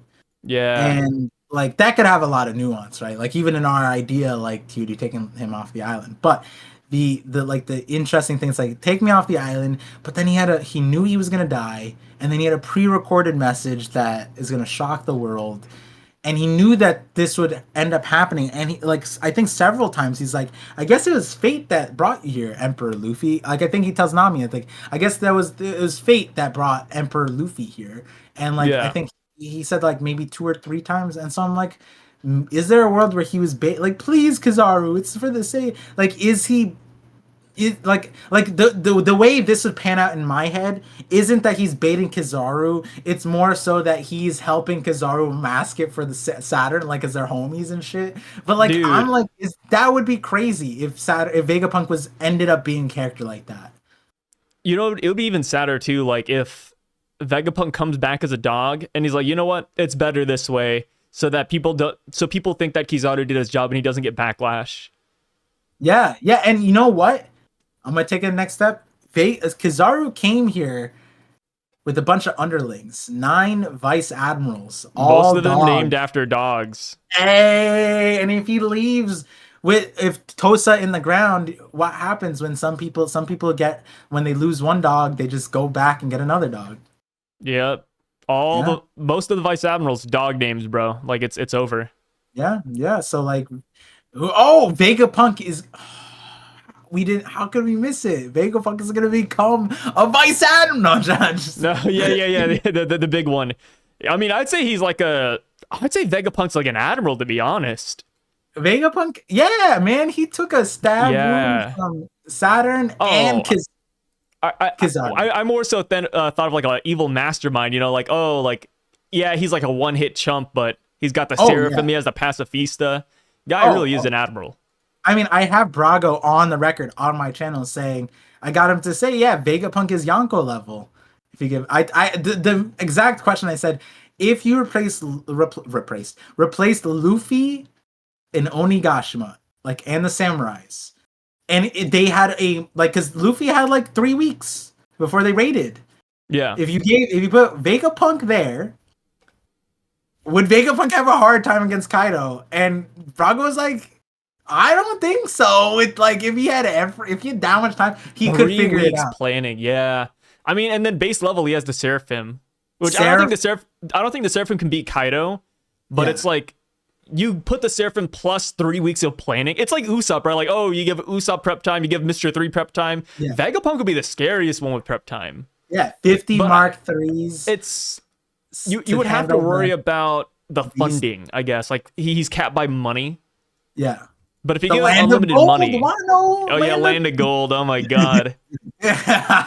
No, like my man Vegapunk is so crazy. Like he would be able to pump out all the. That's the thing. They make the breaking down the walls so hard. It's like, man, just send Vegapunk there. He'd be able to figure it out in a day. Right? Breaking the walls of Wano? Yeah, it's easy, dude. Yeah, like most of the world's problems are so easy, but like a lot of Luffy's issues, like I'm just like, yeah, you could have threw Vegapunk in the same amount of time. Like, there's already like an elevator through the waterfall, so you can already get like inside of the walls already like that. Yeah, the Mogura port. Yeah. Yeah. Like there's it's not like the craziest thing in the world to destroy the borders of Wano. Vegapunk could have that's why I like a long time ago we had the idea that Vegapunk would be going to Wano afterwards because it's like the fortress and protection. That idea. Vegapunk he doesn't need to wait for a Zunisha. He could have went there without Kaido being usurped. He could have just went there and be like we solo doloed it and just been maniacally laughing. And the irony is that Orochi wanted him to be there. Yeah, he said, "Bring me Dr. Vegapunk." Yeah, and the CP0 could have been like, "Which one? which one?" Oh yeah, they could have given them a Shaka. Yeah, Shaka and Wano would have been pretty cool. Yeah, easily really cool. But yeah, that's where it's kind of interesting with Vegapunk. It's like at this stage, it's like does he exit the story? Does he leave? I feel like Kizaru having a minor role, if he were, it would be through Vegapunk, so that would also play a role. But then it's like, is it the Stella? Like, we still don't know about Punk Records, how they synchronize, the satellites. There's so much that we actually don't know. But we're on, like we're at a point where the plan is get on the ship. I don't know how Oda could stretch out, get on the ship when we summon 5 Gorosei, and that, like, this is now panned out for like 2 chapters maybe. You know what I mean? Like they're all already. We still have the stuff. Vice Admirals though, so they can really like drag these chapters out if they wanted to. The Vice Admirals, it's not super crazy. There's a bunch more Vice Admirals that we haven't seen yet. So we know where 4 of them are right now. There's still 5 Vice Admirals that are just MIA. Canonically though. If we go by the ratio from Vice Admirals to them entering the story and exiting, we can talk about Tosa with 1 panel in, 1 panel out. So he had a whole page.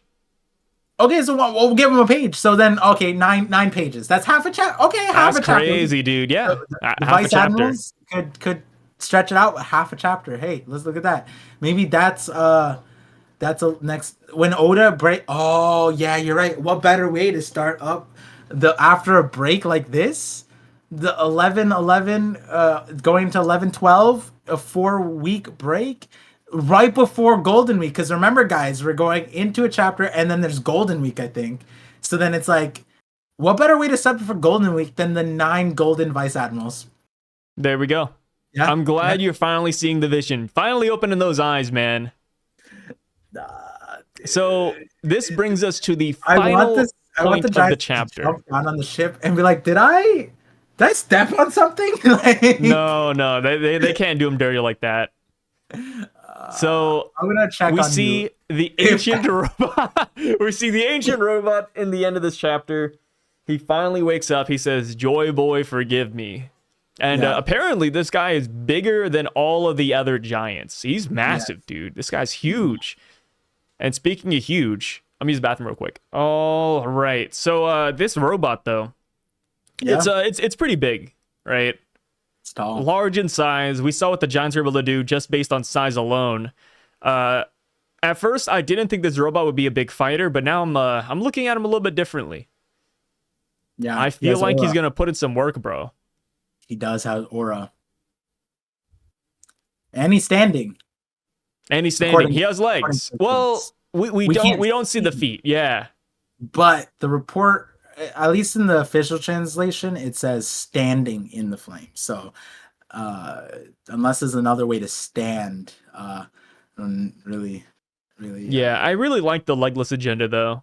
yeah, the Legolas agenda worked beyond just the memes and the jokes and the comedy, because there was like references that could apply, like even Dragon Ball references, but you Jimmy Neutron references any too, but like yeah, this guy's standing up, and like I'm not a pixel scaler, but like we don't see Dorian Brogy, so like Yeah, we really don't see anyone else. That's yeah, so yeah. crazy. So and we don't necessarily know where like they would like, because like I guess like the biggest thing we've seen on Egghead it has been was Luffy when he did the pancake thing, right? Because like Yeah. that was massive, and I guess I don't even know, because it's not. I would imagine like people that saw that, right?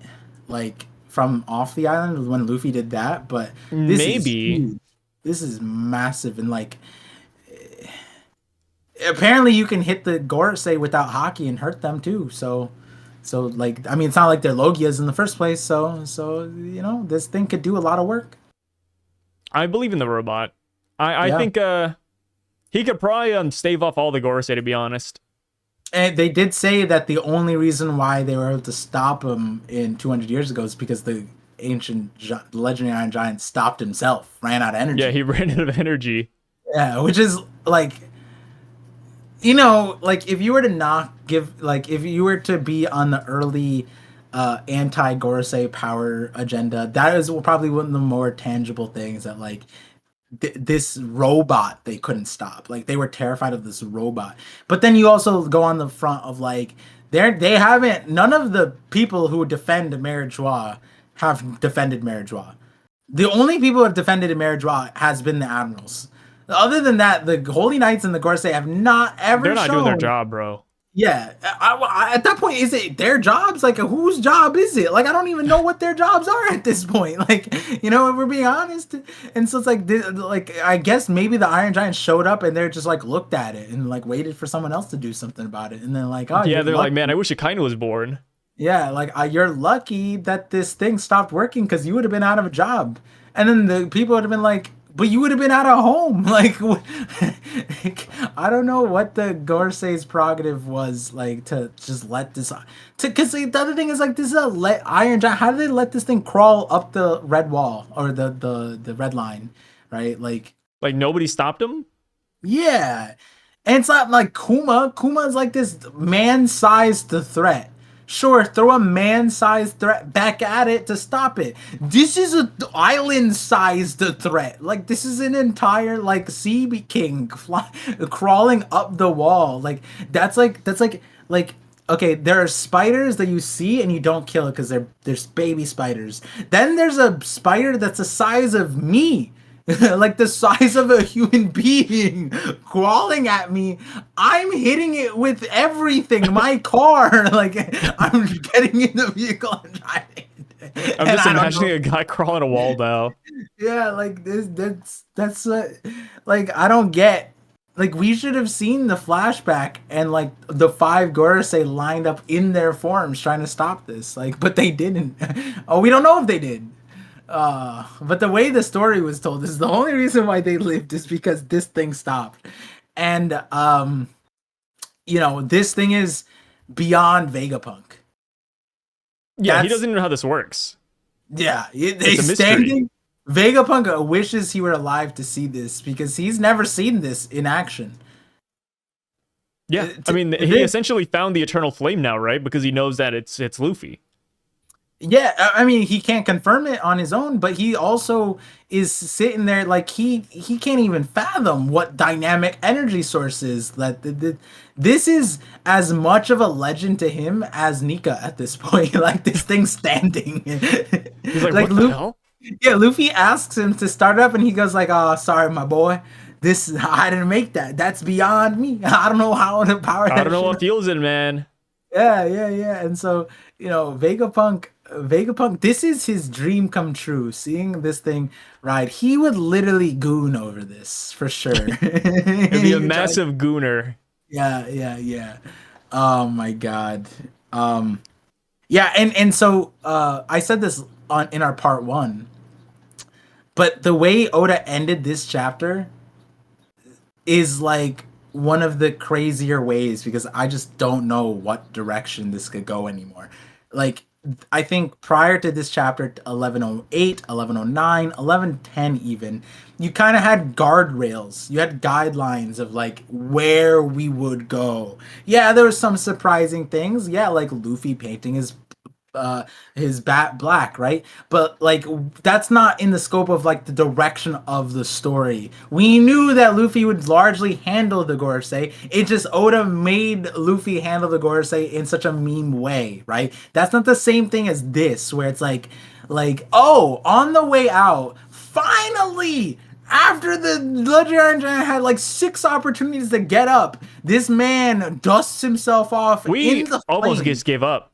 Yeah, we thought he was We almost paraplegic, gave bro. up. We thought he didn't have legs. Like that's how far we gave up. We were just like, oh, he's disabled. He's in the handicap parking at Home Depot. Like He he's took in a the long time to get up, dude. I don't know why. yeah. Like, I And mean, I guess it's like a software update. Like maybe he had to like completely reboot the system. wait, you know what?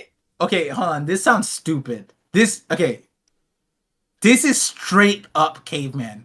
I just had a brain blast straight to my idea about Saint Saturn being the godhead of science or yeah of the defense science and him being like, oh, maybe he's not like modern science. He's like because 800 years ago maybe he invented fire and he just is living off the clout of being the guy who invented like Oh my man's god. first invention, right? And so what is the Iron Giant is surrounded by fire right now. Luffy set that part of the island on fire. What if it's just fire? What if it's lit and Vegapunk never thought to just light the thing on fire? No, it has to be Sun God Fire. It's Yeah, gotta be. it has sure.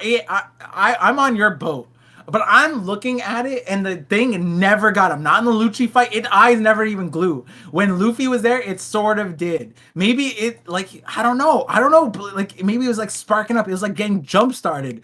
But then literal fire is there, literal fire, and it's standing up in the middle of it. Our asses thought it was paraplegic. All it needed was fire. The fire has to be white, bro. It has to be.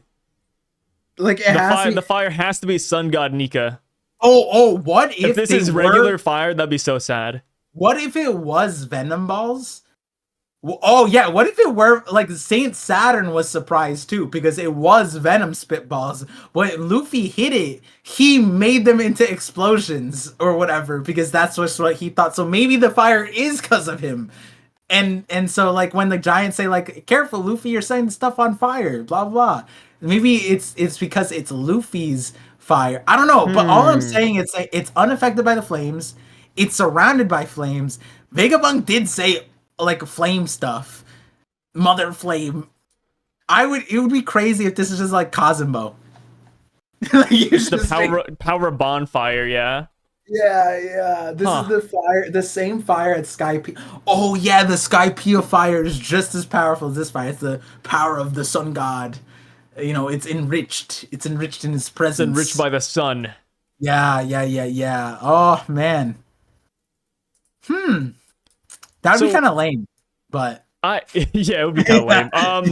So this giant though, like, do you think he's gonna leave with us, or do you think he's just gonna be no. like, oh, Gorosei, and then like he dies again?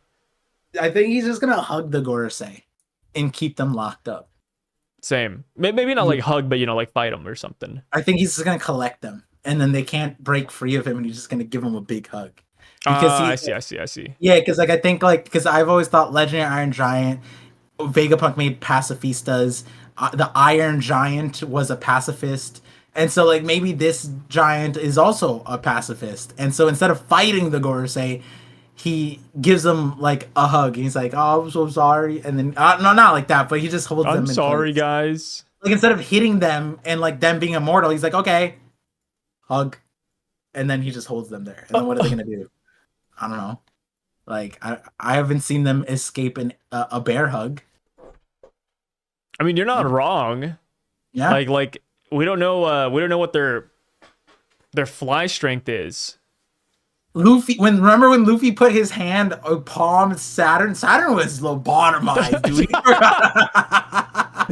Yeah, the Iron Giant's just gonna put his hand on him, and then they're just gonna freeze in their tracks. They're like dogs trained or something. Like when you put the hand out, to just stop. Like I remember Kizaru was like coughing up blood. Saturn just like It's just like super confused.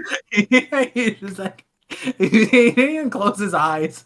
Like if anything, it looked like his eyes still open underneath the palm. He was just like we don't even know if he was still breathing under that. Like I said, I think I said there, it's like I don't think I would be able to handle like my opponent just palming my face like that. Like Saturn was just chill about it, like too chill. I'd be pretty upset, to be honest. Yeah, like if the Iron Giant just kind of just goes like, "Stay," and he just palms. Don't do anything. Yeah.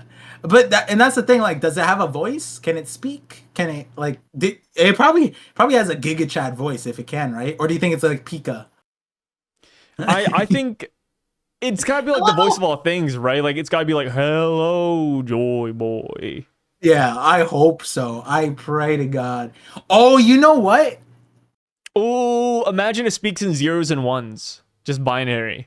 Okay, see that's cool. I was gonna say, what if it starts dancing? I would hate that. Yeah, you know how I feel about dancing in songs. Yeah. And he's like, "Sorry, I'm Joy Boy." I'm like an English teacher when it comes to that, bro. And he's like, "Sorry, Joy Boy. I forgot to dance the last time I saw you."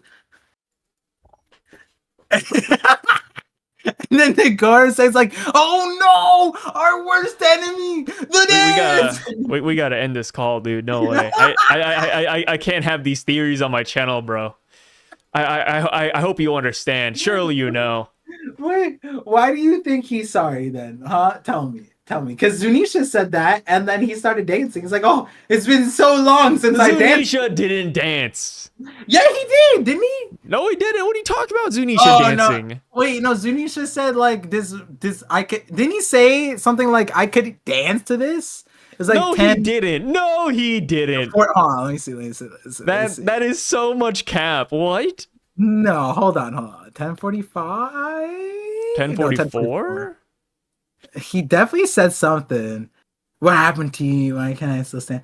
Oh, even though I lost, oh no, that's Luffy. That's all Luffy saying it. Yeah, Zunisha doesn't say a single thing. No, he says stuff, dude. He says Zunisha stuff. doesn't say it. Zunisha does not say that I could dance right now. No. I don't believe it. Yeah, I'm scrolling the chapter. Man. It's not happening. Hold on. It's not happening.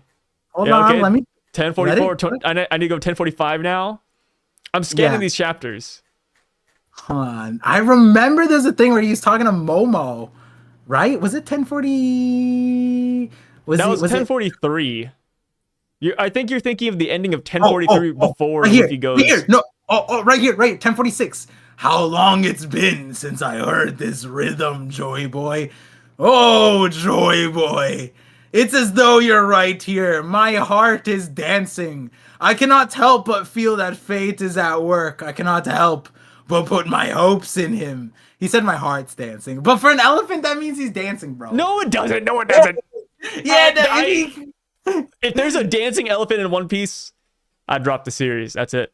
I mean, I'm sure there is and will be. What do you mean? I don't like dancing. I don't like songs, man. I hate Brook. Like, every movie is a pain to use Scourge in existence because they all have dancing sequences. Wano open dancing sequences? Yeah, Oda loves that. Yeah, Oda loves dancing. Had that film. Yeah, the Red open up Uta, all the dancing, and then Uta's fine though. Stampede also because at the festival, Gold had the Guild to Sorrow had that.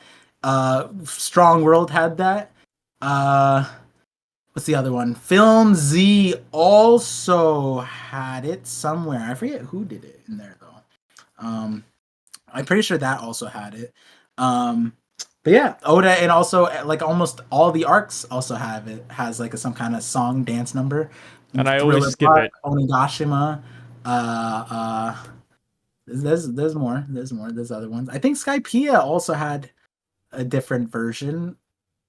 I'm trying to remember. When he And doesn't have I outright always skip those dancing, dancing sequences, bro. I can't. when he doesn't have the outright dancing, he has, I think it's like ingrained in it. Like I'm remembering like the God I don't Knights. know. Like, I don't know if I And could trust you though, trust me on what? because I mean, you said that. Everybody You said thinks Zunisha was dancing, man. I mean, listen, I'm looking at the page and there's music around the elephant. I don't know how it's kind of like we just have to assume off screen he was dancing, you know? off screen, I'm imagining Zunisha straight face, not doing anything, just standing there in the corner. He's just like sway. I mean, we saw even when he was in action, he was really slow about it. So it's like if like the normal tempo is like a 1-to-1, he's going at like an 80th beat or something. Every like every 80th rhythm of whatever thing he's going. Ooh, ooh. Ooh. And eventually we're gonna see Lucci dancing too. That metronome ain't for nothing. He's gonna be staying side by side Nika, keeping that beat. He's gonna watch. We're gonna see him flick it. He's gonna flick it, and then like Luffy's gonna be out of the of Nika like in that last saga later, and then everyone's like, "No, Luffy!" And then out from the back we see Leopard Lucci, and we see, and Luffy's like, "I remember that rhythm." Is that you, Lucci? And then they do the Goku Frieza thing. It's gonna be that, dude. And then they're gonna hold hands just like Goku and Frieza did. No, this can't happen. Wait, when we talked about Goku Frieza, is that not what you pictured? It is what I pictured. but not with the music. Yeah, not with the chin flick. The chin flick. Yeah. I can't do music, man. Yeah. At least not that music. I've said it before, bro. I don't like One Piece music, bro. Maybe if they had different songs, I'd be all for it. What if everyone has their own song? What if Luffy is the bass rhythm, but everyone has their own song based off of it? Remember like Ed Sheeran's lawsuit where it's like someone was suing Ed Sheeran and he's like, brother, this is just the bass chord. And he played it in court. He played all the songs with the same chord. And then the lawsuit got thrown out because he just memed on them super hard. And like maybe that's the case. Maybe Luffy's just the bass beat. And then Lucci has his own song. You know, it's like a murderous one. And then Zoro has one. Sanji has one. And we're kind of getting that, right? Yeah, no, I mean that's kind of what I believe. Like for Luffy, I think that having the drums of liberation play every single time he transforms is going to be really cancerous. Uh-huh. I would know. Because like yeah, and you have cancer, so you know what's up. Yeah, I mean, come on. It always comes back, and it never goes away. Oh yeah, no, it's just always there, man. You hate it, all right?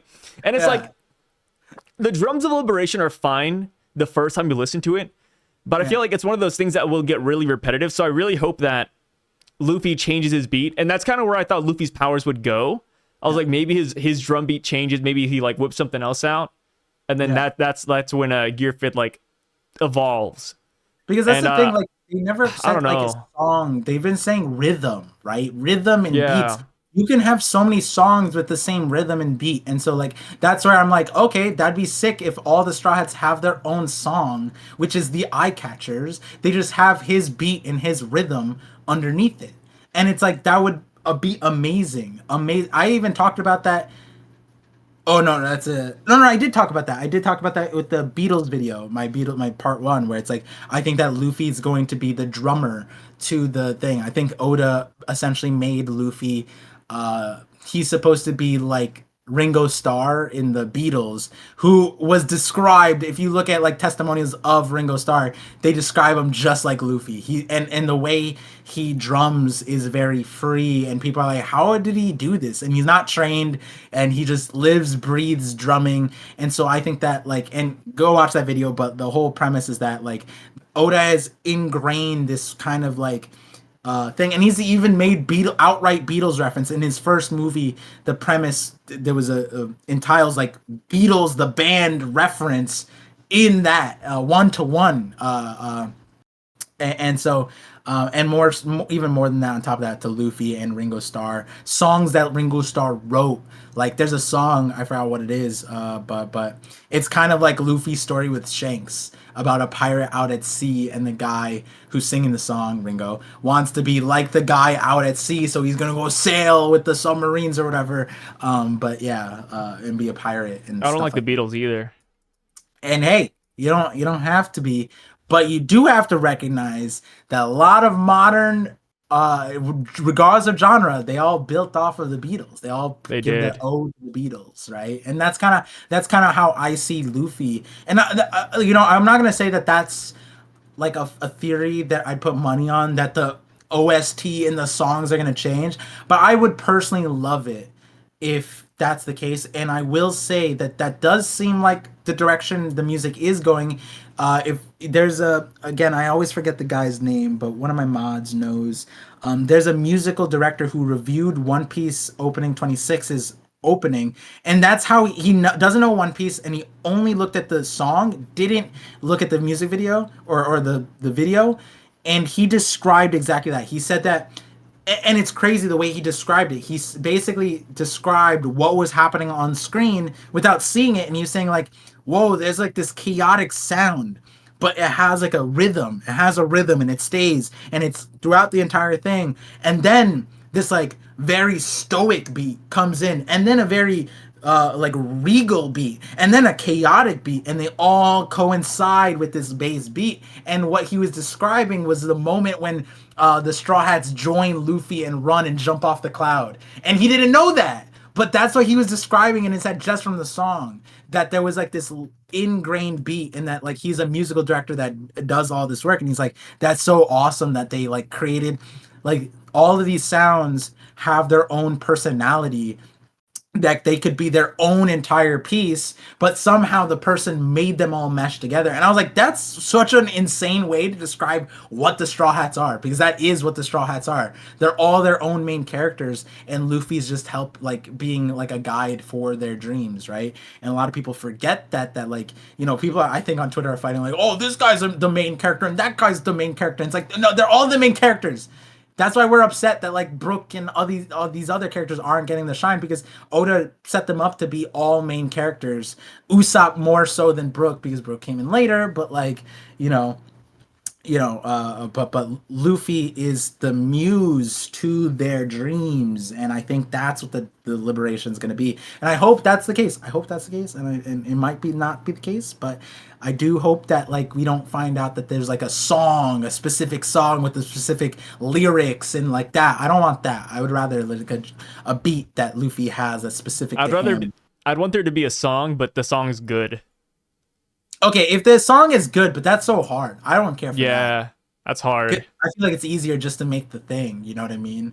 The beat, which, essentially is like kind of like the pirates. Like when you think about pirates songs, or like the Norse, like they got those sea shanties, bro. Yeah, the sea shanties where they like ad lib the lyrics, but it's the same, like what's coming, and how to the song and the rhythm and that kind of thing. But the lyrics kind of change per your venture, and so it could be something like that. And hey, I wouldn't be surprised if Oda introduces sea shanties or whatever, however you pronounce it. I don't know how they're supposed to, whatever Irish kind of accent you're supposed to put on it. Don't hurt me, guys. I'm a brown guy, a kid from America. Please let me go. Yeah, don't send Conor McGregor my way. But yeah. Is Conor wait, yeah, he's Scottish, yeah? Irish? I thought he's Irish. Is he Irish. Irish? Yeah, I don't know. Irish. Yeah, everyone calls him a leprechaun. Oh yeah, you're right.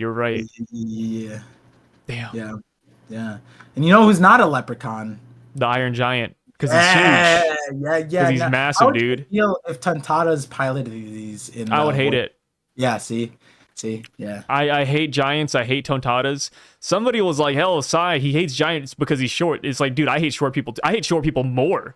But you're also tall, like taller. Yeah, I'm not like tall, but I'm like, I'm a decent height. You're tall for Asians. Yeah. Average Asian height's like what, like 5'5"? Yeah. Yeah. I'm yeah, 5'11". yeah. For anybody wondering my height. Yeah. But it's like, dude, I don't trust me. I hate short and tall people equally. Don't worry. So Well, actually, no. Like I said, I hate short people more though. Yeah, I'm 5'8", so Sai would sort of hate me. Yeah, like I would struggle finding kind words to call Par. Yeah. I'm not a Tentata. I'm just like I'm Luffy, the shortest human being in the series. Like, do you kind of wish Luffy got taller? I think he will, but like he's still 19, right? So yeah, really... I feel like Luffy will get taller too, but that's gonna be like a two-piece thing, you know? Yeah. Yeah. Like Oda's gonna randomly make him like 9 feet tall. Or he could just make him 5'6". He grows 1 inch. Oh my god.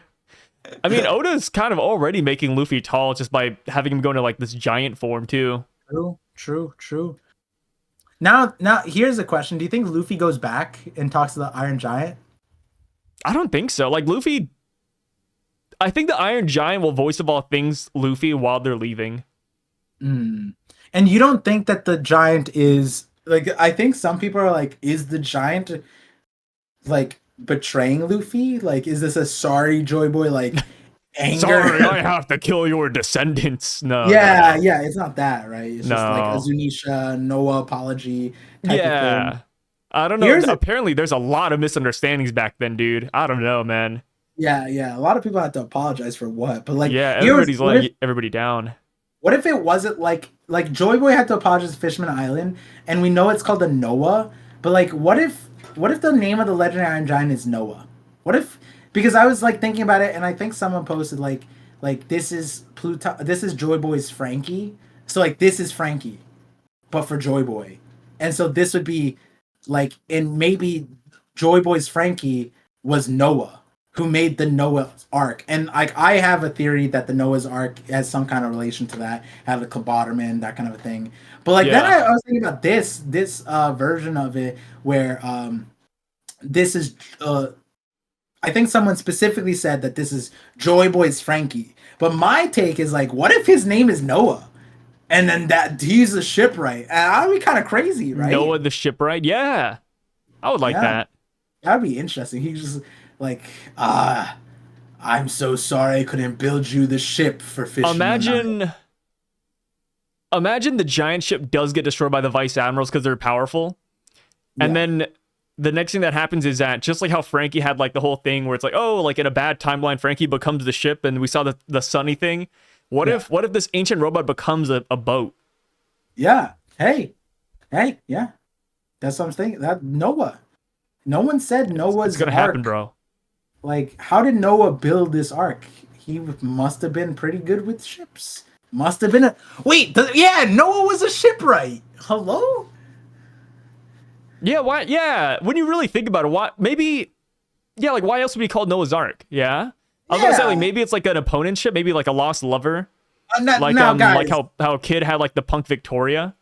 I'm no Bible expert. One day, iconically, me and Paul are really bad at Bible references. Unfortunately, we spoiled Jesus dying and coming back to life. Sure. Yeah, and we also spoil the Bible all the time. Where we're not good with this, man. I'm so sorry. I don't recall anyone building Noah's Ark. Besides, like, he made the blueprints, right? He made the ship. That would make Noah canonically a shipwright. Yeah, a legendary shipwright. In the same, wait a second. Noah being a shipwright is the next video. Oh shit, that's not bad. That's a good. See, out of these 4-hour discussions, we have like 4 hours of jokes, but we have like 1 minute where we just cook for a solid second. You know, people live for these one. No, actually. And this is the end of the video. This is like a reward. Like, oh, you made it to the end of the tour. Yippee! Yeah. This is the gift shop. Yeah, you hit the gift shop, guys. No. It's time for all the theories to come out. No, I'm not gonna lie. Noah's kind of it's not like a lame name, but like it is like of all the buildup, right? Of like this legendary Iron Giant. Okay, no, actually, I'll explain why I'm on this boat. It's because of Dune. One of the things I hated about Dune, Because of Dune. Me and my wife watched Dune. They're in the year 10,000, and the main character's name is Paul. And we were just like, Oh are you? yeah, dude, same. We were just like, why? Everybody No, else's name. yeah. Like, and then there's Duncan, Idaho. I'm like, why is Idaho in the year 10,000? It's not even now. And it's just Dude, like, that's Paul. crazy. like, like Paul just bothered me. And Noah's a better name. Noah's a better name because Noah is actually a name that spans languages. It's multilingual technically. And then you But could like, say like I know a guy. I know a guy. Yeah, like it's Yeah. funny. Paul is so lame, but I am Dune coded right now, where it's like Dune is in like, and I just hate. The Paul was so obnoxious. Like they literally chanted Paul. Like there was a thing where he was Paul. dreaming. Yeah, Paul, Yeah. Paul. I'm like, stop. Like say his last name, say his fake name, say the one. No, they were Paul. Say the White Warrior, dude. Yeah, Literally boy. anything. Oh no! See, that's what I'm saying. And like Noah, like it's fine. His name being Noah, we already have it. Great. But it's just kind of like his aura right now. He doesn't look like he's named Noah. You know? Imagine the robot's name is Paul though. Oh, I might buy the physical copy just to rip it in half. That's how Dude, I'd be angry. so upset. The Iron Giant's name is just Paul. That would piss me off. It would be cursed. It would be cursed. Until the end. No. Oh no. And then it would be crazy because then the Giants start chanting the name Paul. Like because that was another thing I was gonna ask you. Do you think that the Giants know about this dude? Probably like from myth, yeah. Legend. Yeah. I mean, plus Is I bet a there's some giant- Giants who are old enough to remember what even happened. Yeah, like what if this is like what if it's not even that crazy? Like Vegapunk thinks it's crazy, but to them it's like, oh yeah, that's our Sunday out. That's our like outfit for prayer or some like you know what I mean? Like Oh Semla. yeah, no. This is our Bobby Funk. Yeah, oh those are Jackie. this is our Bobby Funk, dude. Oh no, yeah, like this is how. Oh yeah, this actually came up on a stream because people were saying because we didn't know how big this. Oh yeah, because the Giants aren't this big, but people are saying that Oars was this big, and I can't say yay or nay on that because you know like Oars is like 120 meters or something like that tall, and the Giants are like 60 meters tall. So I forget what it is. Or no, like 20, whatever. You guys get It's something. It's something. Yeah, the Giants are, or the Oars was three Giants stacked on top of each other. 3 trench coats. 1 trench coat, 3 Giants. 1 3 Oars. Bobby Funks. Yeah. You guys get it now. And so like, is this Oars size? I don't know, but we did find out Oars died because he was naked in the cold when Chopper did the autopsies. It's like he must have died because he was naked and it was cold. I could tell the frostbite was there, and it's like maybe he was wearing this. Maybe this was his outfit, you know, like maybe that's what it's supposed to be. But we also know that this isn't a Gundam because maybe that's why he needs fire to like wake up because he's just so dang cold. Oh yeah, that's not a bad one. He's just cold this whole time. I just kind of thought about it. Imagine he's just like, sorry, Joy Boy, I needed a jacket. Like, Yeah, I needed the jacket, no me. Oh, and he's the reason why the devil fruit came into existence. Oh, it was his desire this entire time. Yeah. Oh, I mean, honestly, it was probably Oars' desire, right? Like Oars probably wanted a jacket because he was dying in the cold. No, maybe it's a lover's thing. Like because the thing is, we know that there's no cockpit. Like it's no hollowness about this thing apparently. Yeah. So like that goes at but maybe he wanted to be Oars' jacket, but he couldn't because so his desire was to become a jacket, and then he died. A tale of 2 jackets. Damn. The tale of two people who wanted to become jackets.